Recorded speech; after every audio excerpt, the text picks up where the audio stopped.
Just because on XFM 104.9. Right, everybody up, let's give them a great show, yeah? 2 hours of, like, fun, chat. Let's keep it, you know, let's keep it cutting edge. Let's not be too, I mean, that's what the listeners of XFM would, oh no it isn't, is it? No, because, hold on, wait a minute, because we came in yesterday and did this little skit, didn't we, where we bleeped it out. A little sketch, it was quite naughty, it was quite controversial. Karl called me last night, and we're not allowed to play it out. Oh, but we've been censored? Yeah. Interesting. Yeah. So it's a cutting-edge alternative station, wants to push the boundaries, wants to be thought of as rock and roll, a bit punk rock. Yeah, because I said something about the radio authority. I bleeped it out, what I called them. Yeah. But, couldn't do it. Done it before. Censored. Couldn't do it. Censored. Karl agrees, though. What's your thoughts, Karl? You agree with that? Yeah, I agree, yeah. Why? Well, what's the point? Well, it was funny, wasn't it? And it wasn't offensive. Not really. It's not some of the best stuff that would have ever gone out on this show, but... You know. Right, what are you putting up against, exactly? Cheeky Freak of the Week? Well, that springs to mind. Yeah. Rockbusters? But I mean, the thing is, you know, the things that you have put out there, I mean, we better be really careful. Who's worried about complaints? I mean, it's not just swearing, is it? It's taste and decency and everything. Yeah. So, we can't laugh about the disabled anymore in the Cheeky Freak of the Week. Can't do stories about elderly relatives with genitals looking like a split tennis ball. Can't do your bad dad putting a child with learning difficulties in a bin. So, what should we just play music? I think that's all it's gonna have to be, yeah. Accidents Will Happen by Elvis Costello on XFM 104.9. Karl's a little bit stressed, it's not his fault, it was the boss that overruled him. He came along. What did he do? He heard you listening to it? Yeah. What did he say? He said, what's that? I said, it's what Ricky wants to play out tomorrow. Yeah. And he said, well, can't go out like that. Too many... But they're all bleeped. We bleeped the swear words. Yeah, but he didn't want it to go out. I mean, you got to remember, right? You came in yesterday to have a chat about what we're going to do. Yeah. One of the topics that I said, let's talk about, which I came up with, was let's talk about swearing. No, you said you never had a problem with swearing, which is normal. Yeah, that's right. And then we did the thing about, isn't it funny that you can, the thing about you can bleep a swear word by taking out the vowel. So we're going, so it's the vowel that's offensive, and we did a little sketch around that, and then ended, you know, and he wanted to completely obliterate the word in the end, didn't want to put the thing in that we said about the radio authority, which I think it was valid and wouldn't have got a complaint. Yeah, but at the end of the day, he's the boss, and what he says goes, doesn't it? Sure. So, yeah, I was just going to say, right. But what you got to remember is what he also said is if you want to pay the 70 grand fine, then go ahead and do it, Steve. There wouldn't be a 70 grand fine there, would there? Well, you don't know what it'd be. But will you pay it? Will you pay for my mortgage? Will you pay for his mortgage? Will you feed his kids? He wouldn't be fired. What do you mean? Well, I tell you what, if it's not a fine, we'd lose the licence, then we'd all be fired. Right. When you're sat at home. Do you seriously think you'd lose the licence for that sketch? Well, does he really seriously think you'd lose the licence? But it is not the worst thing we've ever put out or done or ever will do. Yeah, but it's the fact that he said don't put it out, and you're like, you know, throwing your toys out the pram. I want to say it. I want to say it. How old are you? But you still want to put swearing out. No, it's a discussion about the radio authority and the way people are interested. Yeah, but leave it. Let's move on. Don't get annoyed. Yeah, but I'm annoyed because you've been at it since about 12:30. I know. Well, I like to get in early to plan the show. Yeah, but there's been no planning. So, to be honest, I'd turn off today, anyone listening, because there's nothing. Karl, there's never anything. There is. There's sometimes some good things, but today, seriously, I'd leave it. Something half decent that's been on this show. Loads of little interesting topics. Go on, I can't remember any. Right, gays in toilets. Yeah. Not particularly interesting. Fascinating to you, perhaps. Right, well, I'd prefer to hear that than just a load of swear words. Well, we wouldn't have heard any swear words, we'd have heard some bleeping. Right then, so that's entertaining, isn't it?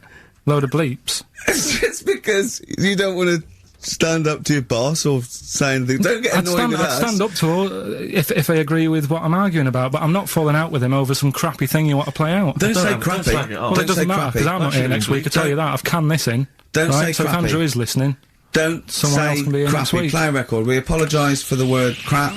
That's out of order, we should read that. Big Sir, The Thrills on XFM 104.9. Started off another nice atmosphere again in the studio. Don't blame me, it's not my fault. No, I know. Well, it's your fault, mainly. Yeah.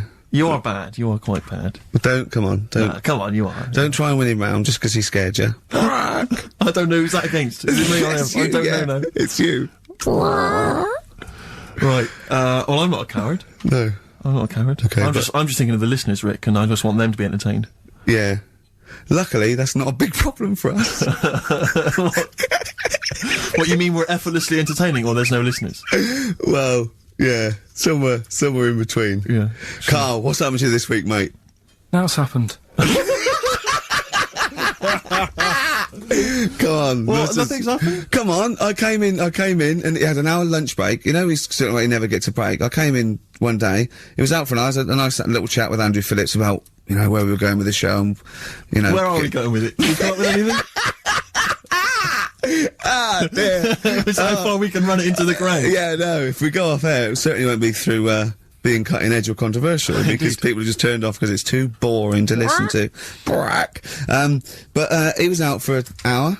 Having a lunch break for an hour, and always saying he's too busy. I know, yeah. It's interesting. Actually, on the subject of that, I noticed Dan here has emailed in. He says, I was listening to last week's show, and I think Carl is taking his job for granted.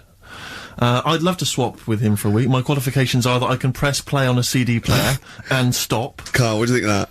And it can come in next week, seriously. Yeah. It says here... Don't get ratty, Carl. I'm not being ratty. Dan, email me. You know my address, email, it'll be sorted out. You can be here next week.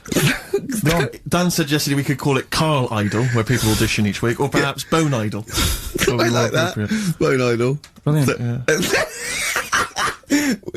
Have we got a monkey news, Carl? Don't know if I can be bothered. Play a record.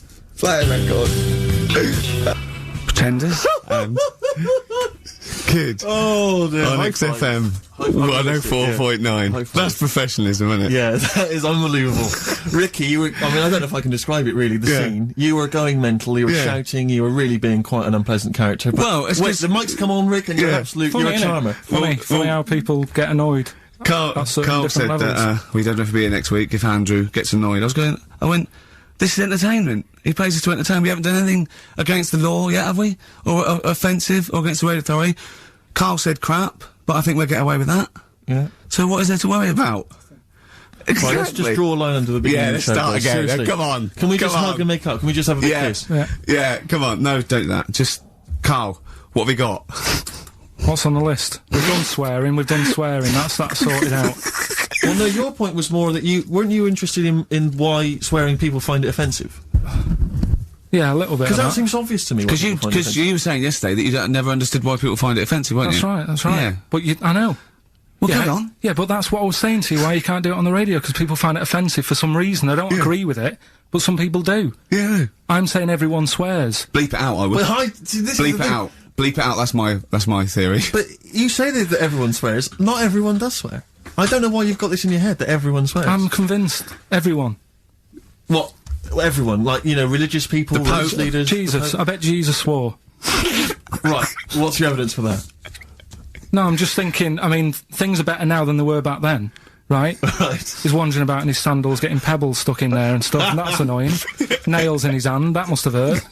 What I'm saying is that's offensive. No, it's not though. That's blasphemous. No, but what I'm don't laugh at the crucifixion. Play a record. I'm not laughing at that though. That is terrible. I'm just saying. No, you can email in if you want a complaint. Carl. Yeah. Not pilkington@xfm.co.uk. Wasn't offensive though. I'm just saying it's a fact. When you stub your little toe, you let out a little effing and jeffing. What do you think is he is an effing and jeffing? So the kind of ancient Hebrew version of effing and jeffing. Ooh, I'm worried about this. This is naughty. No, it's not. Yeah, it is. Just, when did you start swearing? I started swearing at school. Right. I hope you haven't offended any Christians. Right, there's a lad at my school, right, who, got caught swearing. I mean, I got caught and I got... When you say get caught, well, what was it? You were, like, behind the bike shed having a swear. Have you got any EMF? Yeah. No, I've only got one C left, it's my dad's. Oh, come on, let's have a go on it. Let's say hunt. Yeah. Let me say the hunt. No. Getting older kids to buy you some swearing. No, just smoke it down to the car. Yeah. So you're right there, you're behind the bike sheds having a swear. Yeah. And a teacher hears him say, right, the S word. The S word. The S word. Well, yeah. So, the way this teacher dealt with it, he said, right, it's not a clever word to use, and he tried to make him get sick of using it he had to write an essay using that word 300 times, right? Yeah. So I would have loved that. But that's just practice for a kid. But that is like the father catching the kid with a cigar and making him smoke. Yeah. Doesn't work with heroin if you've got a young teenager who's jacked up for the first time. Yeah. It can be dangerous. The funny thing is, though, right, his mum found his textbook. Of course. Thought he was depressed and wanted to take him counselling. Because everything was S. He was writing down, this is... And did it work? Did it wean him off? Did it? Yeah. The teacher, I mean, he disappeared. He got kicked out for hitting a kid on the head with a bit of wood. So it wasn't you, was it? That was funny. Longview. Further. That's great, that. It's a good tune. Can I just give a big shout out, Rick? Go on. To John Kay. He's listening online in Los Angeles, City of Angels. Brilliant. It's his first time listening to the show. Who knows what he's making of it? I wonder if we should explain what Carl is to him. He's up early. Well, he's got up apparently to record it, and then he's gone back to bed. Oh, right. So he's going to do it any time. So, oh, yeah. Exactly. Carl, Can you explain what he is? Well, he's a little bit of a grumpy, spoiled, lazy prat at the moment. Oh, that's but usually he's quite a funny, nice, sort of genuine guy who's in awe of the world if it's furry. And doesn't really care if it isn't. But, anyway, we're all one big happy family. Come on, Carl. Attitude up. Happy. Right. Happy. If we're happy, the listener is happy. We were talking about schools, swearing, kids at school. I just remember at school, loads of my friends now are becoming teachers. Yeah. And I can't imagine what it must be like in an environment with kids. Because when we were at school, I mean, not particularly me, but lots of people in the class, and you'd all end up doing it, would just treat teachers like they weren't humans, like they were just creatures from another planet, that were there to be tormented. Because, it's a game, isn't it, to see how far you can wind someone up to distraction. But most people grow out of that. But is it because, not everyone, but especially if they've got a bit of cash in their pocket now, and a little bit of success, they tend to think that gives them license to treat people badly. It's terrible. But I remember there was a guy, this is such a terrible story, there was a teacher, he came in, and he was teaching us, and one kid, one of the hard nuts, he'd found out that this guy's, he lived on his own, and he had a cat, and the cat got run over. And so we got in early, like everyone was in early, and before the teacher came in, and this kid drew a picture of a cat being run over by a car, in chalk, on the blackboard, a huge picture of it. And the teacher just came in, saw it, burst into tears, and ran out. And the thing is, that was like the beginning of term, so he could never get us back after that. There was never going to be any respect for him. It was just... I know, yeah. It's just like, I just remember now, thinking about it, just thinking... I mean, at the time I remember thinking it was bad, but now it's just heartbreaking. It's devastating. I know. It's just they just forget, they'd let their guard down a little bit. Did you ever do the one where you just humming? Yeah. And he'd tell us to stop it, and then everyone would just... We used to, there was one teacher, me and my mate used to go up to, and just, when we was talking to the other one, just sort of sniff him slightly, and then sort of like, so he goes, what? I go, nothing. And he'd walk away sniffing his armpit. But those kind of mind games, it's like... I know. Once, right, I was talking about this in the week, actually, we had this, teacher, and he must have been sort of 60 then, right? And we're all about sort of like 12. We had to do French. You had to put your thing on the booth, and it was I told you something. Le chat est and all that, right? And répété, cats on the wall, right? And he'd repeat it in French, and of course everyone was going F. C, just for fun, and he heard this, and he listened back to all of them, and he realised it goes, and he went mental. He went, I don't believe this. Do you know how much these cost? He was going mad, and he was going red and bursting like Carl was earlier, and it was like, I can't stand this anymore. And he picked up an exercise book and said, look at this exercise book, look. And I won't say the kid's name. He went, so and so, look, oh look, he's put.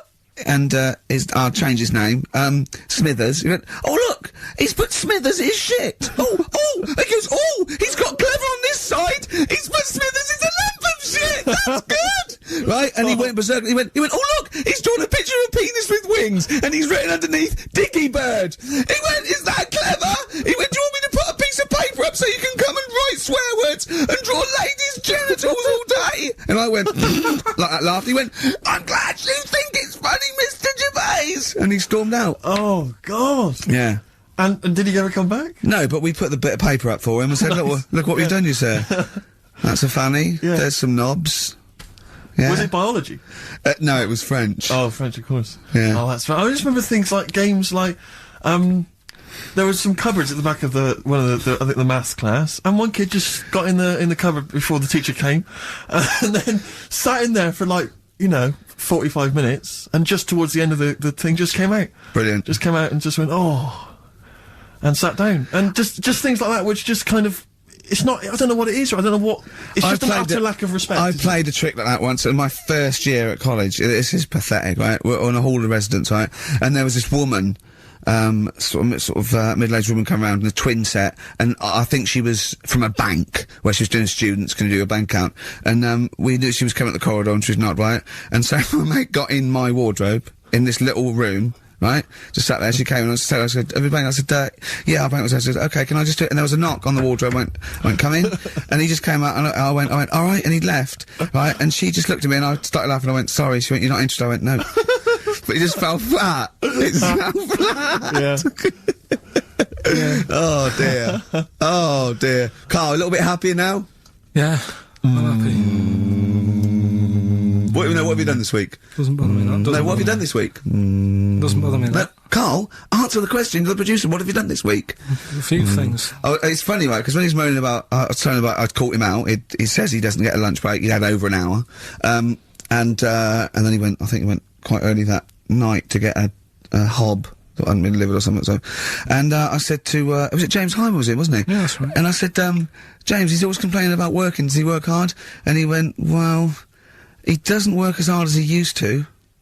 Play a record, Carl, will you? Interesting. Don't want to really hit the start button now. I might do it in a bit lazy. I'm not saying you're lazy. I'm saying, you know, maybe some people don't think you work as hard as you do. That's the way of the world. I'm not saying you don't work hard. Just reporting speech, really, on James Hyman. Calling him a liar. Play a record. Can't be bothered. Play a record, Carl.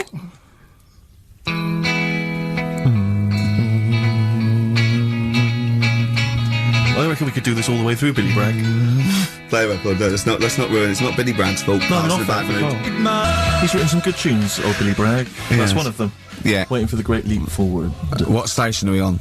XFM 104.9. Yeah, with Karl Pilkington. Carl, what do you think of it so far? What, of what? This today? You weren't up for it, weren't it? And now it's turned out great, and you're a little bit happier? Yeah. Yeah? Yeah, it's good, yeah. Good.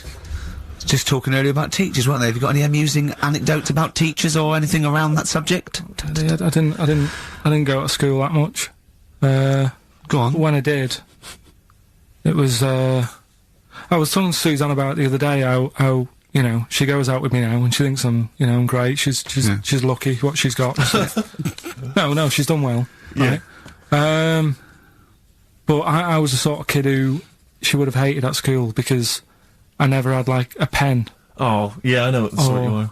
Never a pencil case or any stuff. I'd start off the term, I would. I'd have, like, you know, a brand new carrier bag with me stuff in. A brand new carrier bag, classy. And, well, you've got to have somewhere to put the stuff you've nicked from Woolworths in, haven't you? right, so that'd be there. But then by the time, like, a couple of weeks down, I'd put my pen down, I would have lost it, and then I'm sort of going around saying, can I borrow a pen? You didn't try sticking it up your nose, it's not still lodged up there. It's not, no. But the funny thing with, like, you know, you were talking about teachers and stuff. Were you disruptive? Were you a disruptive kid? Were Not you really. Causing trouble? No, not really. I was one he of wouldn't them. cause trouble. He's terrified of the boss here, isn't he? No, it's not that. It's just that, what's the point in winding people up? I find it quite annoying if people do that. So I don't wish it up on anyone else. Why do you wind Steve up then? I don't wind him up. You do. You have done, but no, come on, let's not argue. We're getting on well then. Come on, Carl. And, like, the teachers, because I'd lived on this estate, right, loads of stuff used to get nicked and go missing and what have you. Blackboards, And desks. their way, no, like the telly and the video. Telly video really? and stuff like that. And the projector thing and all that. So the way they used to try and find it, right, my little conspiracy, because you know I'm good at them. Yeah, What they used to do is set your own work and say, right, draw like a bird's eye view of your house. Right? But draw everything you've got in your house in it as well. So if you've got, I don't know, if you've got anything in the loft, make sure you draw it. Right. So kids would come in with overhead projectors. Well, that was the idea, I think, behind Guns. Yeah. it. They were amazing. And the aircraft guns in the shed. So the picture you did for your home, presumably Got nothing from me. nothing. I didn't do it. I'm not. He used to hand it in, empty house. I'm not a grass. yeah. Nor the illegal immigrants living in the Just kitchen. a picture of your Auntie Nora. Yeah. What's that? Is that? Have you been tennis ball? stealing tennis balls? Yeah. No, that's not a split tennis ball. That's my Auntie Nora's. But what about all the stuff didn't you have to draw all the stuff that your father had nicked? All this, you know. Listen, we're doing Songs of Phrase today, because Rockbusters has gone. What Songs of Phrase again? I can't remember. I think I've blanked it out. Yeah. When we do, something that's been said a few times on the show. Right. Right? It's been said a few times. I'm scared of Andrew Phillips. I need my job on it. Go on, sorry, you were speaking, Carl. So we take a phrase from the show, right, and just get songs, like the words from the songs, edit them together so something it says like that phrase. Yeah, something like that. Yeah, okay. Yeah, no, go on. Sorry, go on, Carl. Come on. So are we doing it? Sorry, so what's the phrase you've come up with? The phrase is no more cheeky freak of the week. No more cheeky freak of the week. Is there not? We're not having that anymore. Well, no, because it's offensive, and if we're worried about offending people, to talk about people with disabilities, well, like, but that's like conjoined twins and women who are born with like deformed legs, and you call them dog woman. So you know, you've got to be careful. You've already insulted Christ. Let's not do disability. Let's do Songs of Phrase, shall we? Cheeky freak of the week was never out to offend anyone. No, it was to make you realise how we don't lucky. try and offend people. We try and entertain them. Right. Do you know the funny thing is? Right? You're saying about being cruel about people and stuff. It goes on all the time.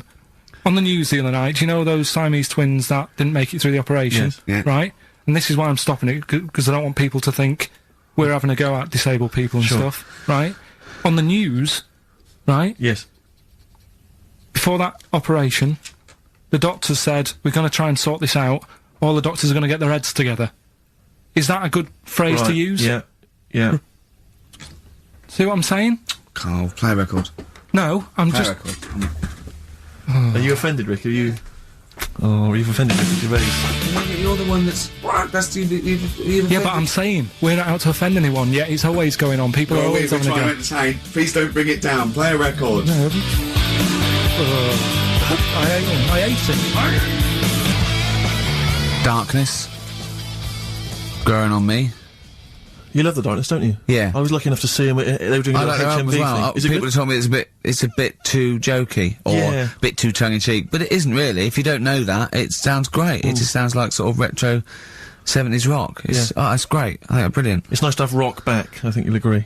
Big time. Yeah. High five, man. High five. Yeah. Sweet. Sweet, mate. Sweet. Songs of Phrase. It's the mighty return of Songs of Phrase. No one has requested that. It's not due to public applause.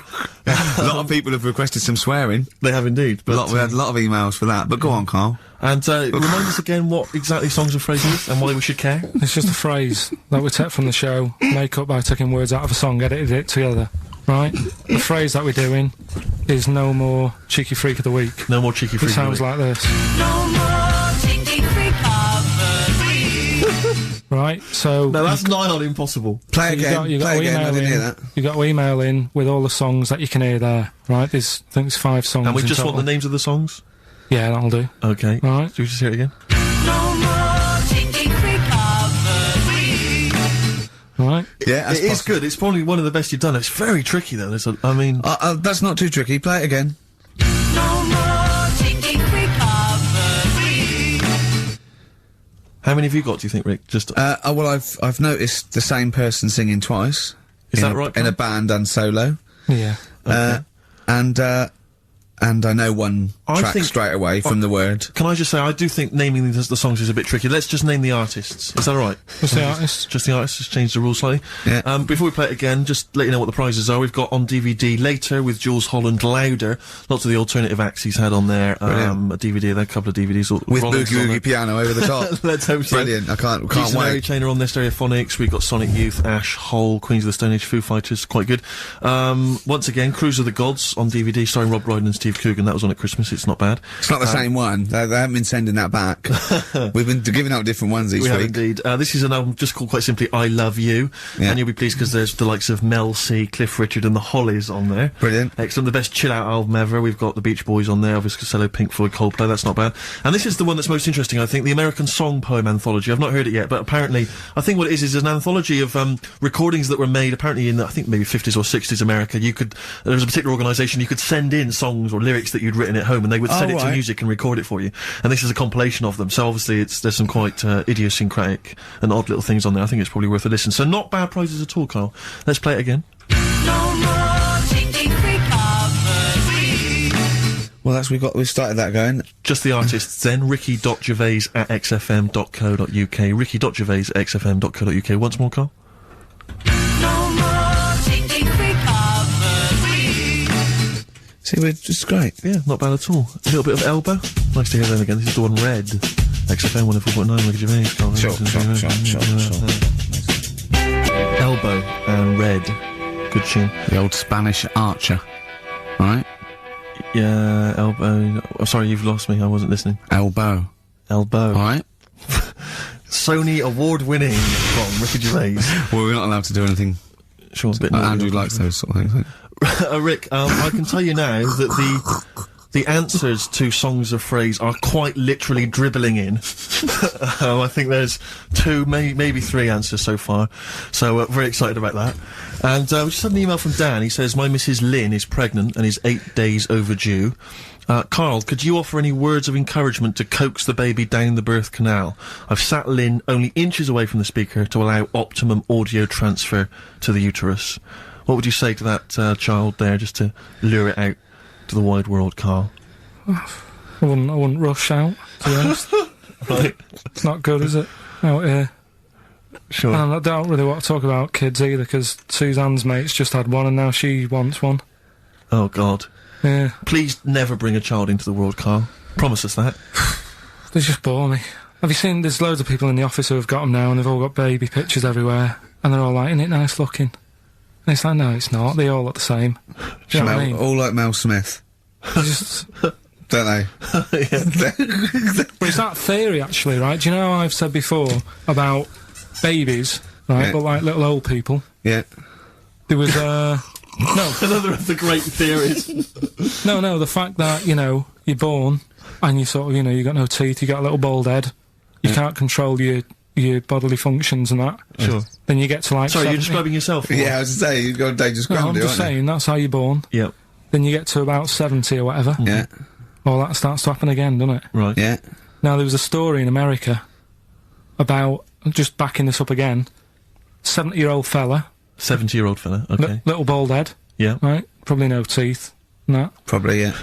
Nappy and that, right? Yeah, probably, yeah. Goes It's into... not 70-year-olds, but pop the old nappy on your 70th birthday, take your teeth out. Goes into an off-licence to get some beer. Doesn't get served because they didn't think he was old enough.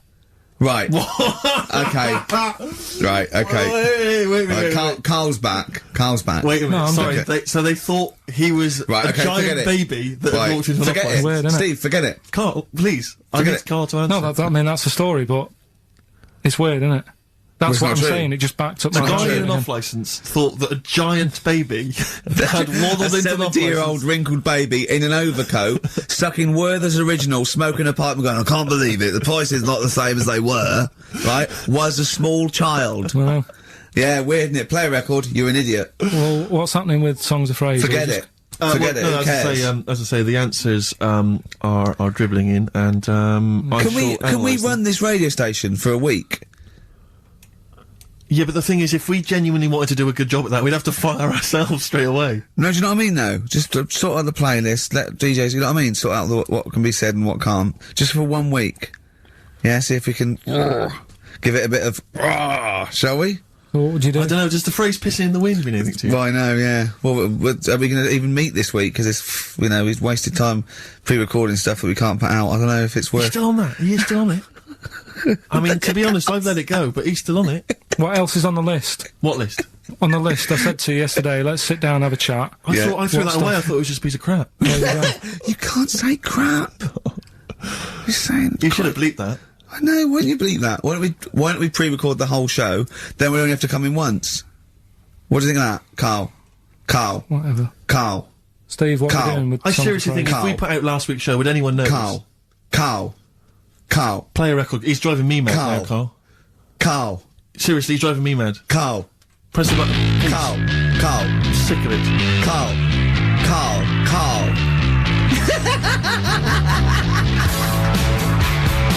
Black Rebel Motorcycle Club. Stop. On XFM 104.9. I reckon we could run it for a week, just to do a few Would you little want to things. bother, though? I mean, No, but I mean, just like, you know, have a look at the playlist a little bit. Get us some. another phrase, polishing a turd. I think that's just another one that springs to mind. You allowed to say that, Carl? What, turd? Yeah. I think so, that's alright. Well, you said it, so you're the producer. Yeah, that's alright. Alright? Yeah. I'll tell you, I got it together. Capital. Oh, no, that's a classic station. I came in the week to just check Carl out if he was here. He wasn't. He was out for about an hour or so. And, I heard in the lift, I don't know what DJ it was on, he just went and, he was talking about that little girl, Summer, who, went missing, but then she was just found reading a book. And I swear, right, I swear, he went, and there's a lovely, lovely picture of her there, just reading a book. So, what a happy ending. It's a shame they don't all end like that. Oh, God. And he played a record. What's his point? Unbelievable. What's that? I don't know. It's those people who think that they're being a little bit philosophical, but profound. And then just everyone goes, Thanks very much. Oh, yeah. I noticed in the story of Summer, the little girl that went missing, I don't know if you read that it mentioned her family. Now, it mentioned the father of the house. I don't know if it's her father or certainly the guy, the parent, the male parent. And it was something like, I think, I don't want to, libel him, but it was something like Paul, 24, and he's a graphic designer, recently changed his name to Dragon. I just wonder what exactly is that? How is he, what family is that, really? Yeah. I don't want to... I'm always a little bit worried about people who change their name adults, to something to really, really cool. Yeah. Because, Kevin Smethurst isn't, it's not sexy enough. Exactly. So I call myself Clint Iron. Yeah. What would you call yourself? Karl Pilkington, nothing wrong with that. It's quite a superhero's name. It's Pilkington. When I was about 7, I wanted to be called Brett. Yes. I can see why. I don't know, I just had a mate who was called Brett, and I thought, that sounds good, it's different. Yeah. But then, I'm quite happy with my name now. Because Carl, I have to say, where does that come from, Carl? Because it's quite a rare name. I told you, didn't I? My mum had a dream. I forget this. What? Your mother had a dream? She wasn't well, she had pneumonia or something, right? Dear. And, she had this dream while she was pregnant. That some doctor, sort of, she was going off to another place, she was going to die or something, and this doctor went, I can sort this out, I know what to do here. And she remembers on his name badge, it said Carl. Really? So when she had me, she said, right. Call him Carl. Dr. Carl. Calling Dr. Pilkington. Calling Dr. Pilkington. She hoped, I imagine, that you'd grow up to be like him, in every way. I've done alright for myself, I think. Sure. I'm alright. Yeah. This is what we were talking about, actually, weren't we? We were talking about the fact that, you're quite proud of the fact that you've got no formal education, really. And yet you've pulled yourself up from the bootstraps. Yeah, well, I know people who've got results and that, and don't do anything. Sure. Do you know what I mean? They're on the street. So I've used all my energy as I've got older, rather than burning myself out as a kid. Right, yeah. Do you know what I mean? Sure. So I don't know if that's advice.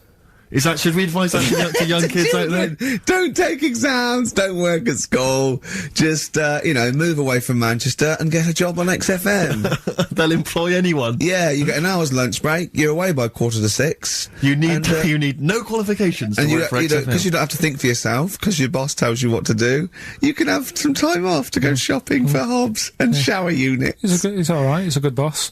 Yeah, I know. He'll let me have next Saturday off. He knows how tired I am. How many Saturdays has he had off? He's going away again. He's had 2 holidays. He gets 26 holidays, 6 days a year. 26 days a year. Unbelievable. He was sick because he put on wet trousers. Yeah. And now you're going down to Hastings. Are you leaving early? Because you left early last time, didn't you? No, I wouldn't do that again. Now, what are you going to Hastings for? Just having a break. Listen, though, we were talking about depressing news. Right? And with that kid and what have you. Yeah. You see that thing in the week, there was 3 bits of depressing news, right? There was one, an old woman who swallowed a fork. An old woman who swallowed a fork? Yeah, did you see She's that? dead, the dork. An old woman swallowed a fork, so what did she swallowed a spoon? Why did she, everyone knows she swallowed a spoon. When she swallowed a spoon. What's her name? She, swallowed a cockroach. Right. Sorry, whoa, is this the old rhyme now? Is this a rhyme that you've got slightly wrong? No, you've changed dog for fork. This is the truth, is it? This is what you read? Oh, right. No, yeah. Sorry. Yeah, don't never confuse the two. This is what you read on the spurious website, so some mentalist No, hang on, sorry, emailed you. just before you move on from that, there was an old woman who swallowed a cockroach. Yeah. And in order to get the cockroach out, she swallowed a fork? It doesn't rhyme, but it's good. She tried to get it out. With a fork? She went, what, I forgot. I'm thinking she's in a kitchen. Yeah. That'll do. She grabs that, she tries to get it out, and she lets go of it. And it goes, swallows a fork. Yeah, It was in the paper. The terrible thing was, it was a gardening fork. it was awful, you know. Or is that stupid? That'd be stupid if it was a gardening fork, wouldn't it? I tell you what annoys me though with things like that. 'Cause in the paper, it was, well, you do, and everyone knows that. Honestly, no. Right? You do me head in. The way people say it must be great working with him. Must be brilliant. No one it's not. says It's that. a nightmare. It is a nightmare. Get on with it. Go on with I can't be bothered now. Let's just play a song. Carl, because I'm interested. I'm interested. Yeah. Seriously, I am. Come What was back the after story? this. No. Let me finish the story. Come on. Long links.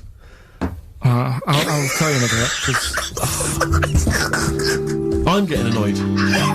I'm getting so angry. Alright, either play a record or finish. Verve, unlucky man. That's for Carl, who is a lucky man. 2 hours every Saturday here.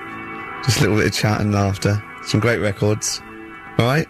What are you going to Hastings for? Just to chill out? Yeah. What are you going to do? Just chill out. What specifically is in Hastings that's of interest to you? They having another battle? Nothing. It's just cheap, isn't it? If you can get a B&B for about 40 quid. Sure. The weather's good, so Let's all go. why not?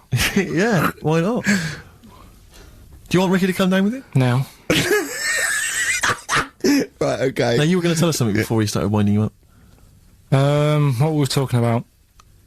We were talking about the old man who was mistaken for a small child. It was actually, the 70-year-old who they thought was underage. Right, so then we got on to, right, so the old woman, I was saying, she ate a cockroach. Right? She ate a cockroach, yes, by mistake. How did she eat a cockroach? Why was there a She was cockroach? cleaning up, she was cleaning up, it jumped in her mouth. Right. So she immediately, the first thing she did was immediately grab a fork and plunge that down her throat. Yeah. Well, no, maybe not immediately. I mean, she tried other methods. She tried plastic spoons, her fingers, maybe washing it out, maybe going, oh, I nearly swallowed a cockroach. Did she try that one? Ugh, how horrible. Right, so anyway, the fork went down, Yes. and it's got this picture in the paper of, like, the X-ray, and you can see the fork just, like, going across like that. Yeah. Wow. That's mad, isn't it? Yeah. Well, it was, where the fork was in her abdomen, was it? On X-ray? Yeah. Are you sure she swallowed it? Yeah. Sure she didn't just say that to the doctor? Like, how did it get in there? Have you got a fork inside you? No, I know what you're getting at, because I remember years ago, do you know Dr. Steele? Do I know Dr. Steele? Yeah, on, he does... Is it him? superhero? The one on, Richard and Judy. Right, what's he, a psychiatrist or the He resident just doctor? pops in and Is he's that got the a sort of problem. like the suave sort of... He's not that smart. I know what He's you just, mean, yeah, I know what you just a normal doctor fella. Sure. And, yeah, this was like in the 90s, and, Richard and Judy said, we got the doctor in again today. We're looking at things that, you know, have been inside people. And there's this one, right? Fella comes on, with an X-ray. Yeah. It's sat on a pint glass. He sat on a pint Well, glass. that's what... He hadn't, had That's what he? he said. Sat on a pint glass. I remember that story that was published about the bloke, and this is the excuse he gave to a doctor when he had to go and have something removed. It was a bottle of sort of HB sauce or something up his. What word can we say in case Andrew's You listening? don't need to, you know, people know what you're saying. Okay. Right. Rectum. Is that all right? No, you didn't need to say it, but... Well, no, he might as well. It's a medical term, isn't it? Doctors Anyway. say rectum, don't they? Anyway. So the doctor got it out, and the excuse he said he'd been shopping, been to Safeways, he brought his shopping home, and he popped the shopping on the front step, and he realised he's locked himself out. So he started to shimmy up the drain pipe, but his trousers and pants fell down while he was climbing, and he slipped and fell on the HB sauce bottle, right? And that was the note thing, right? And the doctor had put at the bottom on his notes, this would be somewhat more believable if Safeway sold their HP sauce with condoms already attached. Well, I God. remember bizarre. Why did he put a condom on it? No idea. To use it again on his chips. So he didn't just buy it to have a quick, you know. Yeah. He thought, well, I don't want to waste HP sauce. Sure. I mean, I use it at the arse, then I have it on the chips.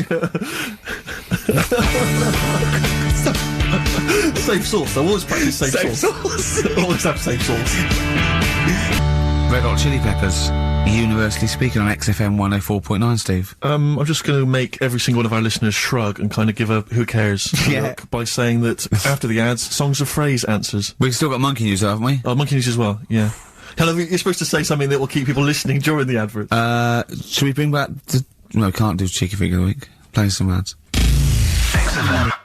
Blackalicious and Deception on XFM 104.9, Ricky Gervais, Karl Pilkington, Steve Merchant. Well, we were talking just before the ads about I think we're talking about objects being stuck up people's arses. I think that was the link. Someone can just confirm that. It was objet d'art. Well, objet d'art. Arceus. Objet d'art. Objet d'art. Which maybe that's a new feature. Objet d'art. Objet d'art. Using objects you've stuck up your French for stuffing stuff up your arse. Yeah. But I remember when it's not really, it was just about objects and odd things in odd places. I used to work for a magazine when I lived in Bristol, and I remember the editor said to me once, he said, "Oh, we got half a page to fill. Do the usual. Phone up a hotel and ask them what the weirdest objects they've ever found left behind in a hotel room are." This was something they did every year. They just did they would phone up the local hotel.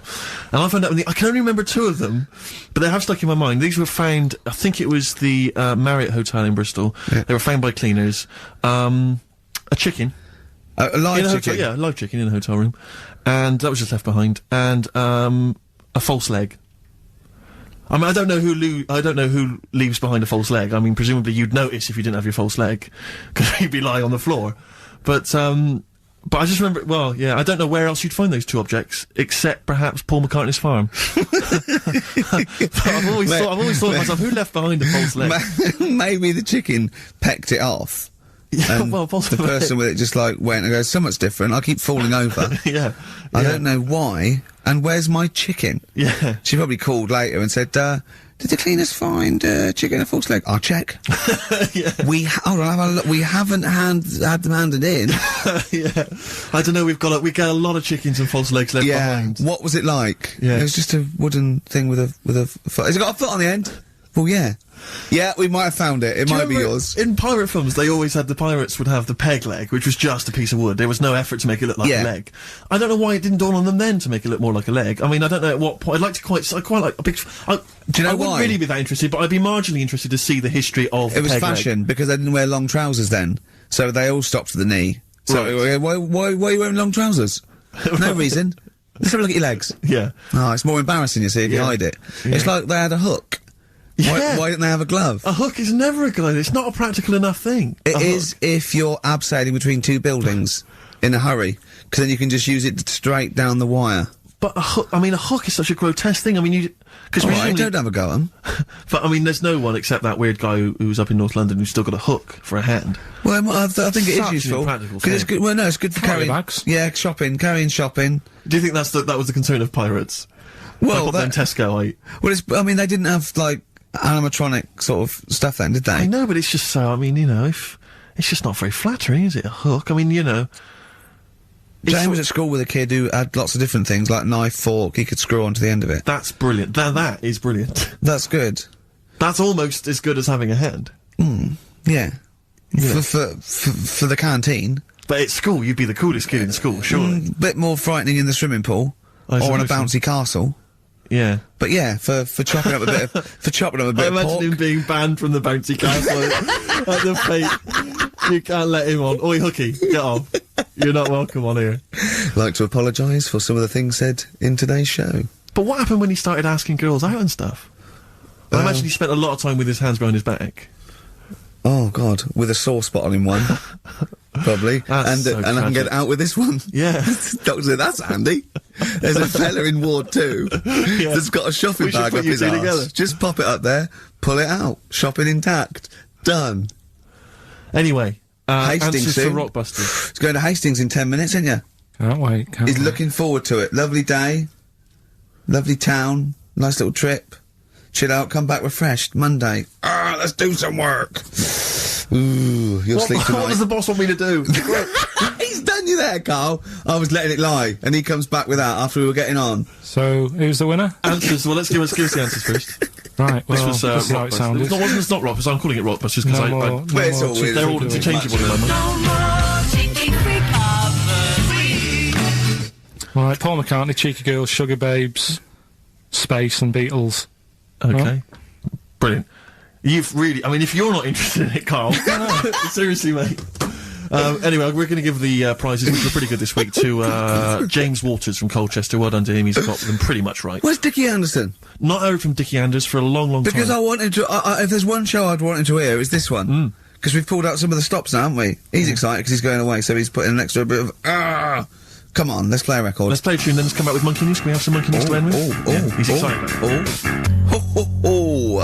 Placebo in this picture on XFM 104.9.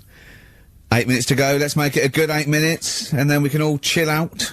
Yeah, enjoy the rest of the weekend. Play the jingle. Chimpanzee that Monkey News. Excellent. A particularly aggressive jingle this week. Wow. Yeah, looking forward to this Monkey News. Carl. Right. Come on. So, what's her name? What? We've done... Sorry, what? Brilliant. We've done a lot of monkeys who, like, got involved in crime and stuff. Yeah. Right?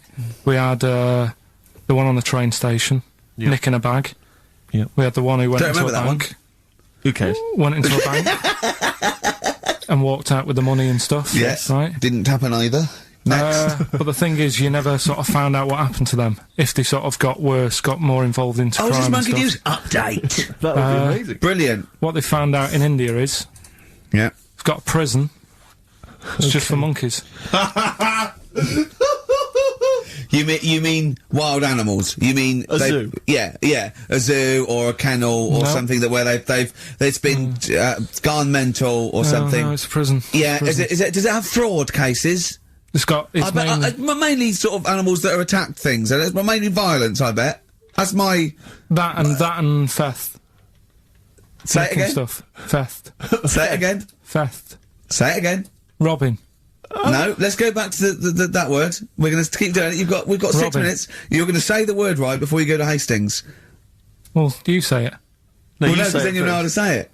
Well, alright, robbing then. It's been caught robbing. Say it again, though. Who's anyway. robbing? Who's robbing? So, they've got this prison, right? This is extraordinary. Say it again. No, you're not going to say it? Oh, go on then.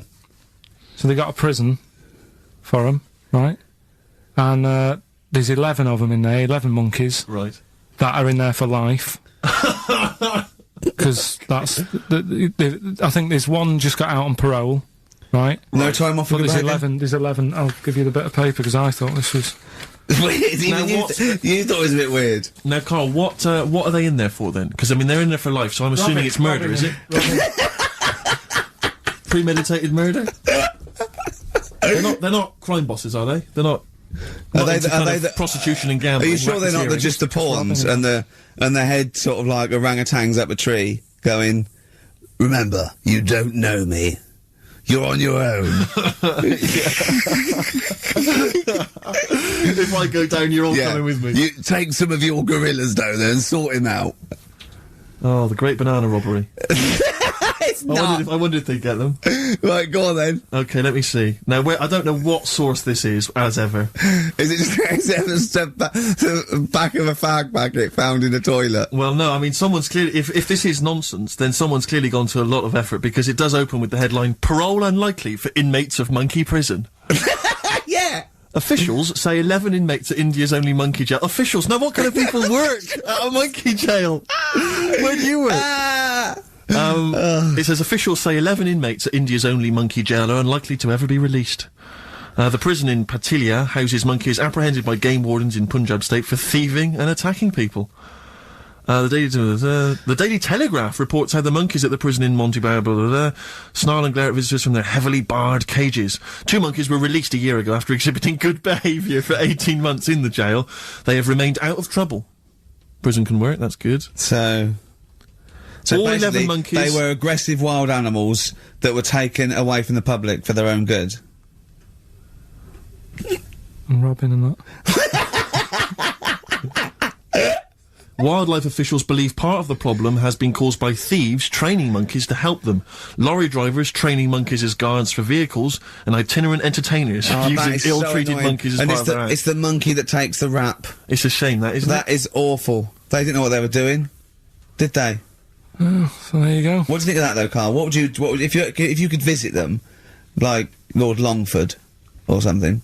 what would you say to them? You go there and you get a visit a week or something, you know.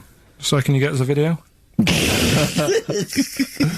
Right. Do they get conjugal rights? Do you reckon? You wouldn't be interested in that, though, would you? They get what? Would you be happy to give them their conjugal rights? Yeah, would you?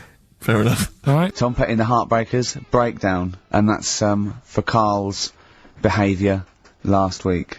Karl, you seem to be a little bit happier. Last week, I mean, we were worried about you. You sort of slipped into some sort of, like, weird depression. You played placebo twice, so you weren't concentrating. I know what you're going to say, that, me and Steve were annoying you, but, you know, that's an easy excuse. I mean, I think the listener can make up their own minds.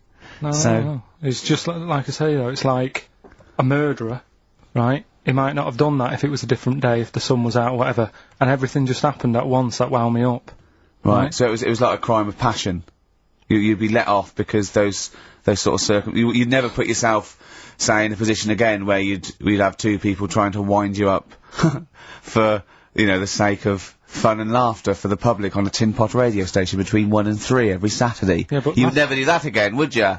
Last week it wasn't just for the listeners, it was for you as well, between 12 and 1. Before we were even on the air. Why? You were winding me up then. Do you know what I mean? Having a discussion. It's alright. Having a discussion. I'm used to it, so it doesn't matter. But I found out that I can't do this job anymore. I can't do these sort of jobs where you've got to be happy all the time. Well, you don't have to be happy all the time. No, you do, You really. forget that for the... Yeah, but I can't. Do you know what I mean? I've got things going on in my head. And do you think when Bobby Dabrow's had a bad day, that he doesn't go on stage and give 100%?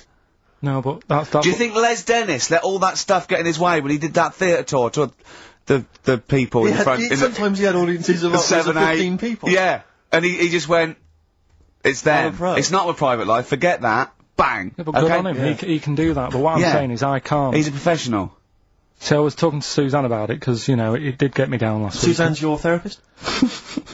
Minder. Yeah. Saying to her, you know, I can't do this sort of job. Normally what I do in the week, you know, I'm tucked away in a studio.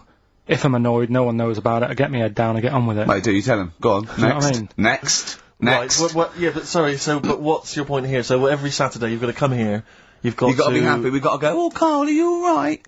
Oh, you're right, your hair looks nice. No, but, you know what I mean? That's the first time, innit? Normally people listening go, he's a happy fella, do you know what I mean? They never think you're a happy fella, Karl. Well. They've never heard you laugh. No one has ever... seriously, we get emails all the time, no one's ever heard you laugh. Yeah, They've but never heard you I'm laugh. still happy, you don't have to... Well, are you? Yeah. You don't look happy. But anyway, that's the problem with this job. And, I was thinking about it, if do you know, like, if you're a doctor... Sure. And you're on a plane and something happens... Yeah. Even though you're on holiday... Yeah. You might have to save someone's life just because you can. Next! And I'd be thinking, I'll keep quiet. Sure. I love that! Yeah. See, that's one of the reasons why you didn't actually qualify. As a surgeon. I mean, you can still do your consultancy stuff. Oh, sure, yeah. But, you know, you just don't actually want the knife in your hand anymore.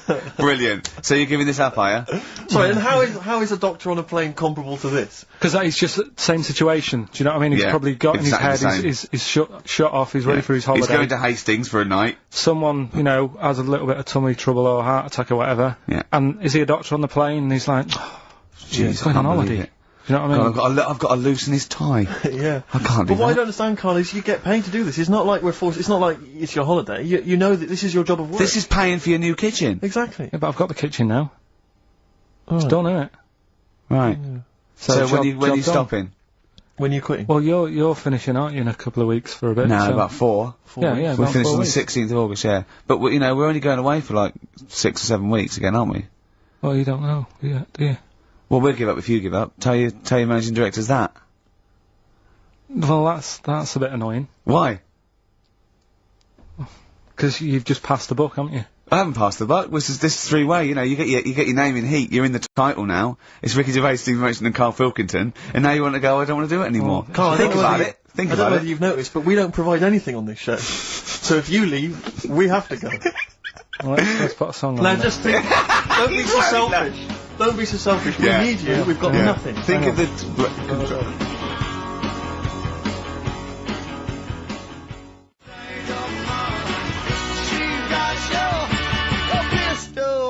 Molly's Chambers, Kings of Leon. Brilliant. On XFM 104.9. So, I'm not gonna put pressure on you, Carl. I know you're scared to be saying this, right?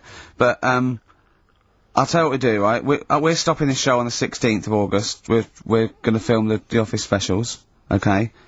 And we'd be coming back, I don't know, August, September, middle October. If Carl does. Yeah. No, I know that's pressure, but that's it. I think it is. I think this is a three-way show, so you don't have to do it. What should we do? Because I know we've been approached by a couple of others. What would you do? We've been approached by obviously better radio stations. I mean, just think of. I mean, if you're a listener, just think of any of the radio stations you prefer to listen to. That's some of the ones that have offered us gigs. So we could toy with those. Or we stay and we see this through and we get XFM on the map. We get a few songs next year. Rick, I know you've had a passion since you started working at XFM to get the listeners into double figures. I know that's been one of your ambitions, and I think it would be a shame to give up so soon because you've done so much hard work. Yeah.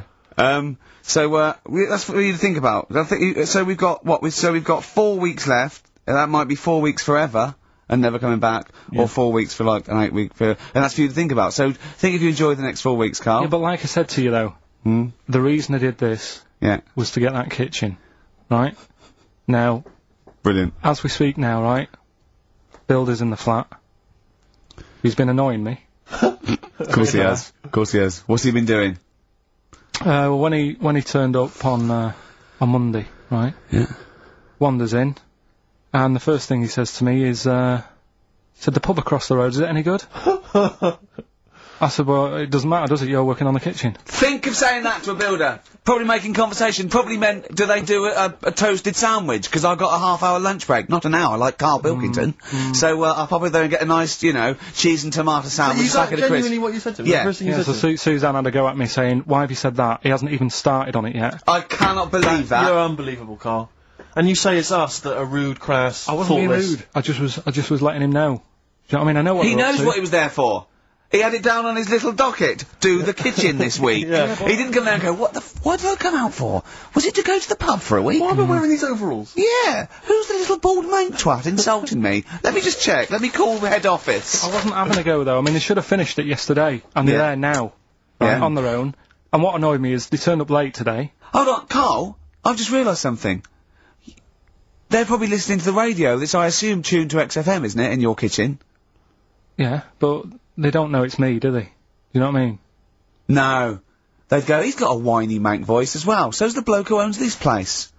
And the bloke who owns this place, when I said, what's that pub like across the road, said, well, you won't be bothering that, he's working on this. No, he won't be able to put two and two together, will he? You've suddenly, the penny's dropped, doesn't it? You've suddenly realised, look at his face! Yeah. He's suddenly realised they might know it's him! And they could be listening, and they're gonna clean you out, mate. Oh, if you are the builder, working in, where is it? I won't say the address, but it's... Central London, isn't it? Go mental. Have whatever you want. Opposite that pub that you like, He'll probably be in there now, so he won't be listening. Oh, insulting a British workman. He should have been in just go today. mental. He should have been at 8 this morning, Just which annoyed me anyway. mental. Why, I really don't understand why they've got to start so early, right? Yeah. But he said he'll be there for 8, turned up at 9:30, right? Wanders in, and what annoys me is, he could have left all this downstairs. He had a paper under his arm, one of those crossword books, and a pot noodle. Now, I'm not being funny, but most of them take quite a bit of time. A crossword book, he's not happy with just the one that's in the paper. If you're listening, if you are the builder that's listening now, doing Karl's flat, what about pissing in the laundry basket?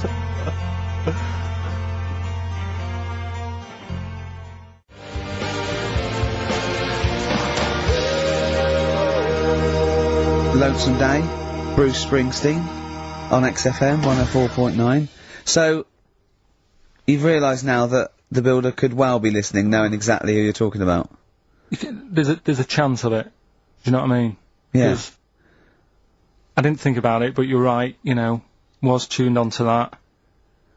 I think he did flick it on, thinking about it, thinking back.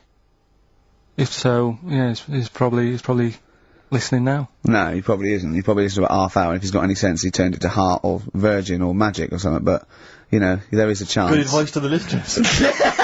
Yeah. If you've got any sense, if you finished your crossword puzzles. I think, you know, according to our figures, there's a 5% chance of him listening to it. Yeah. So, if we want to be accurate. Although he isn't a house with it tuned to that, so I think it puts him right up to 50% straight away. Then again, Rick, he's got a job of work, so why would he be listening to this show? Well, he's doing a crossword at the moment. Yeah, well. You better hope he's not listening. Well, I mean, they do annoy me. I'm sticking by it. Yeah, anyway, go on, you might as well keep digging, yeah, go on. No, I'm just saying, they do annoy me, the way they wake you up at 8 and then... Well, that's when they start work.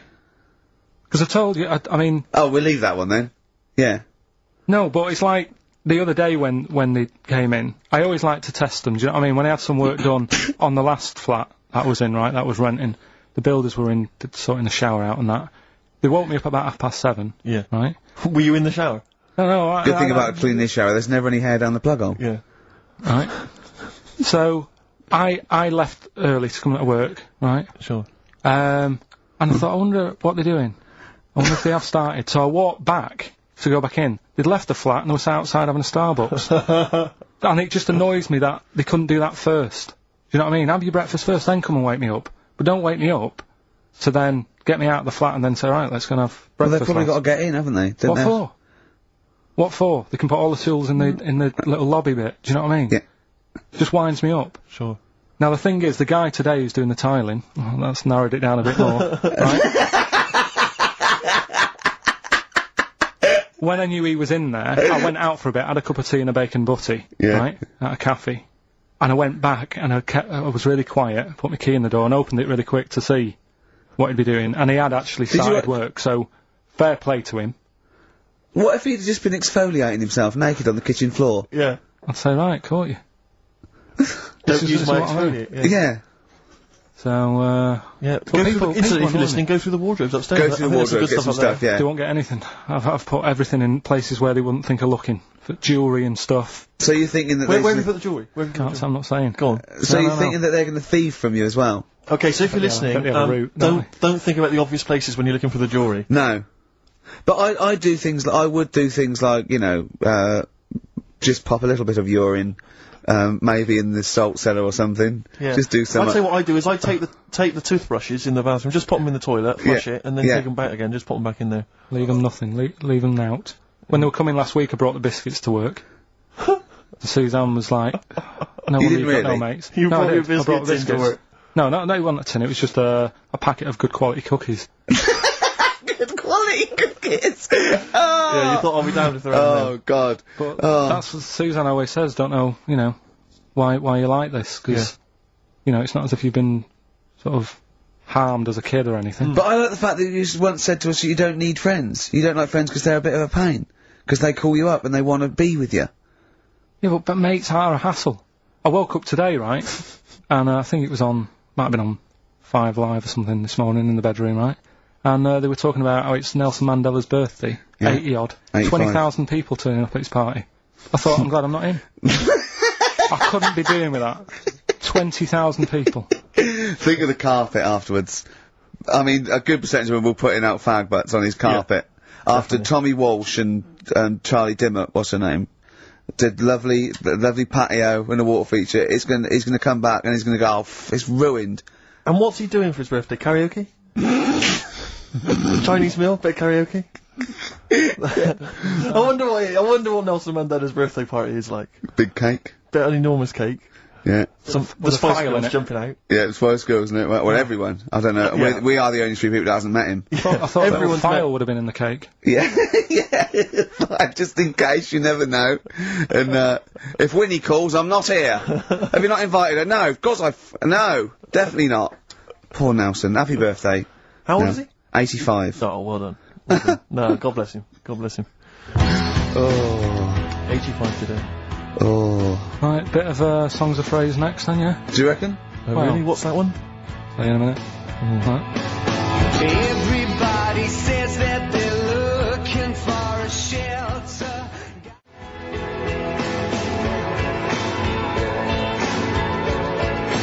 Silence is Easy by Star Sailor on XFM 104.9. Sorry, just suddenly struck me something. I don't know if I mentioned it before. You mentioned that you tried to catch your guy out when you came back once. You opened the door really quickly to see what he was up to. Did I ever tell you when I was at university? Now I'm very tall and I've got enormous feet. size 14. Size 14 shoes. And when I was at university, everyone, it seemed to me, was wearing Dr. Martens. It was like, you had to wear a pair of Dr. Martens. It was kind of the rule. Dr. Martens was too big for you? Yeah, so that's a big pair of Dr. Martens. That's where the myth of the old woman who lived in a shoe, I think, I came know. from, people with my size shoes. Anyway, I just literally kind of moved to university. I'd been there for like literally a couple of months. And obviously in that first period, you're quite keen to kind of, reinvent yourself, strike yourself, try and give an impression of perhaps being quite sophisticated, worldly, cool, all those things that, you've left behind all your childhood friends, so you're trying to, develop something But you new. didn't bother, you didn't? What, sorry? You didn't bother? No, I was working hard in it, and I was kind of, I was doing alright, and I had my tie-dye shirt, and I was looking good.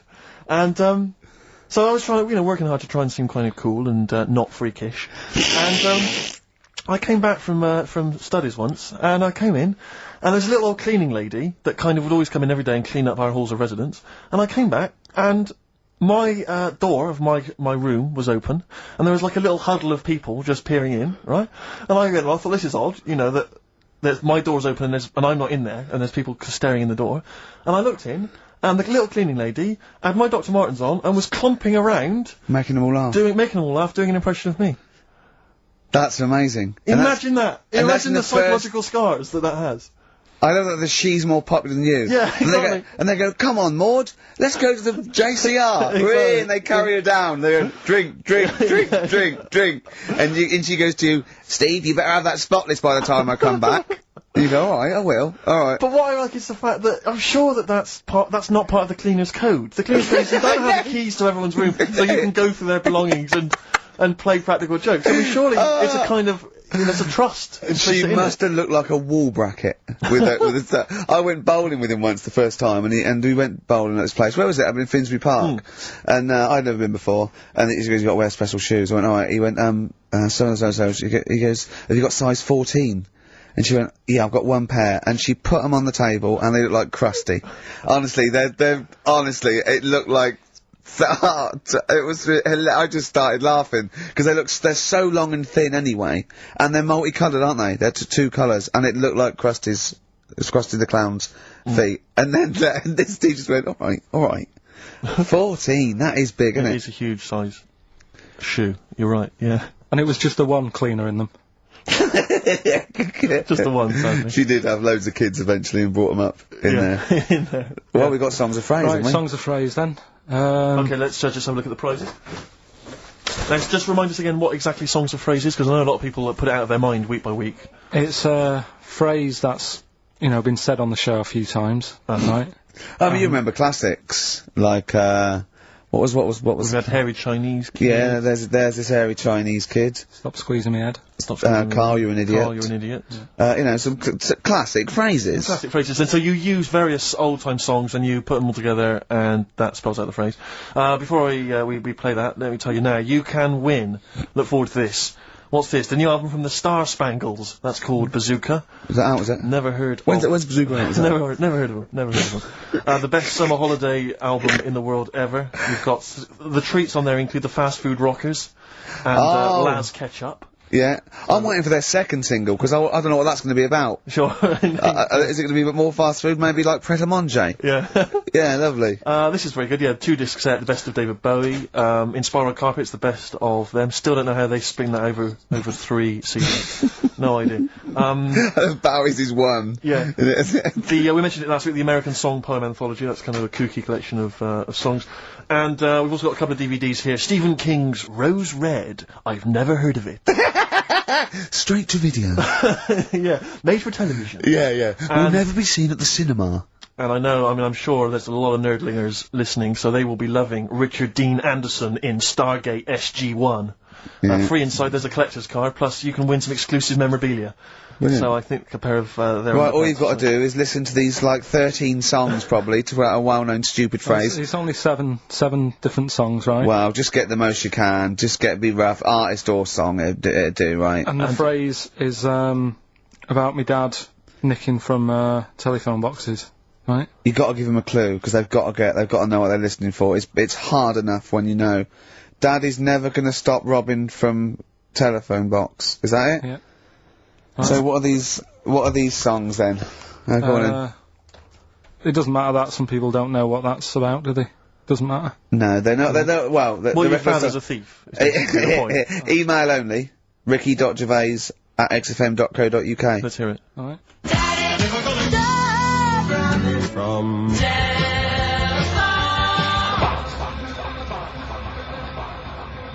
All right. Also not grammatically correct. No. But, so it's Daddy never gonna stop robbing from telephone box. Rubbish. Unbelievable. Play again. I think we just need the song. That's all we're after. Yeah, Yeah. just the songs. Right. From...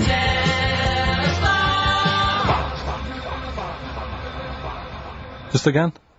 Well, This is a desperate feature, It isn't it? really is awful.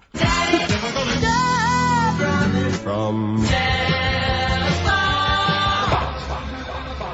See, Rick, if we took more of an interest in this show, we'd have come in, listened to that, We'd and said said we're not no going to play way. it. We'd have said no way. I don't we're care doing how long that. you spent on it. We've got a reputation. Yeah. We've won awards. We've won major awards. We're not putting that tat out. But Yeah, no. you know, that's what. But we're happens. just giving the listener what they're used to. Exactly. So I think Stroke carer, Suzanne. Now, what does she? Because whenever we meet Suzanne, we bumped into Suzanne recently at the BBC, Ricky and I. She's always very nice to us, very polite. We have a nice little chat. But I'm always wondering, what is it that she thinks of us, really? You know, because I'm assuming you immediately go home and whinge. no, but they tortured me. You saw they tortured me on air. Now, what does she make of us? Did she listen to the show last week? Yeah, she did. Yeah, she knew I was annoyed. Right. So she sort of gave me a look like, you know what I mean, like that when because we went to Hastings. That wasn't because you had like Marmite or something over your face. No, it was like. So we didn't talk for a bit. I just was like, you know, getting over it, Sure. thinking I'm sick of this. Yeah. Right. You know, is the new kitchen really worth it and all that? I phoned him up, left a message after the show. I said, "You seemed a bit quiet when you left. I just want to make sure it wasn't anything I said." Well, no one. You still doing your Samaritans work? yeah. And did it ring or did you just ignore it? Let it go to answer machine. I think I turned it off. I left it off, didn't I? Yeah. Just left it off all day and But that. what does she make of us? Does she genuinely think? Does she not really like us?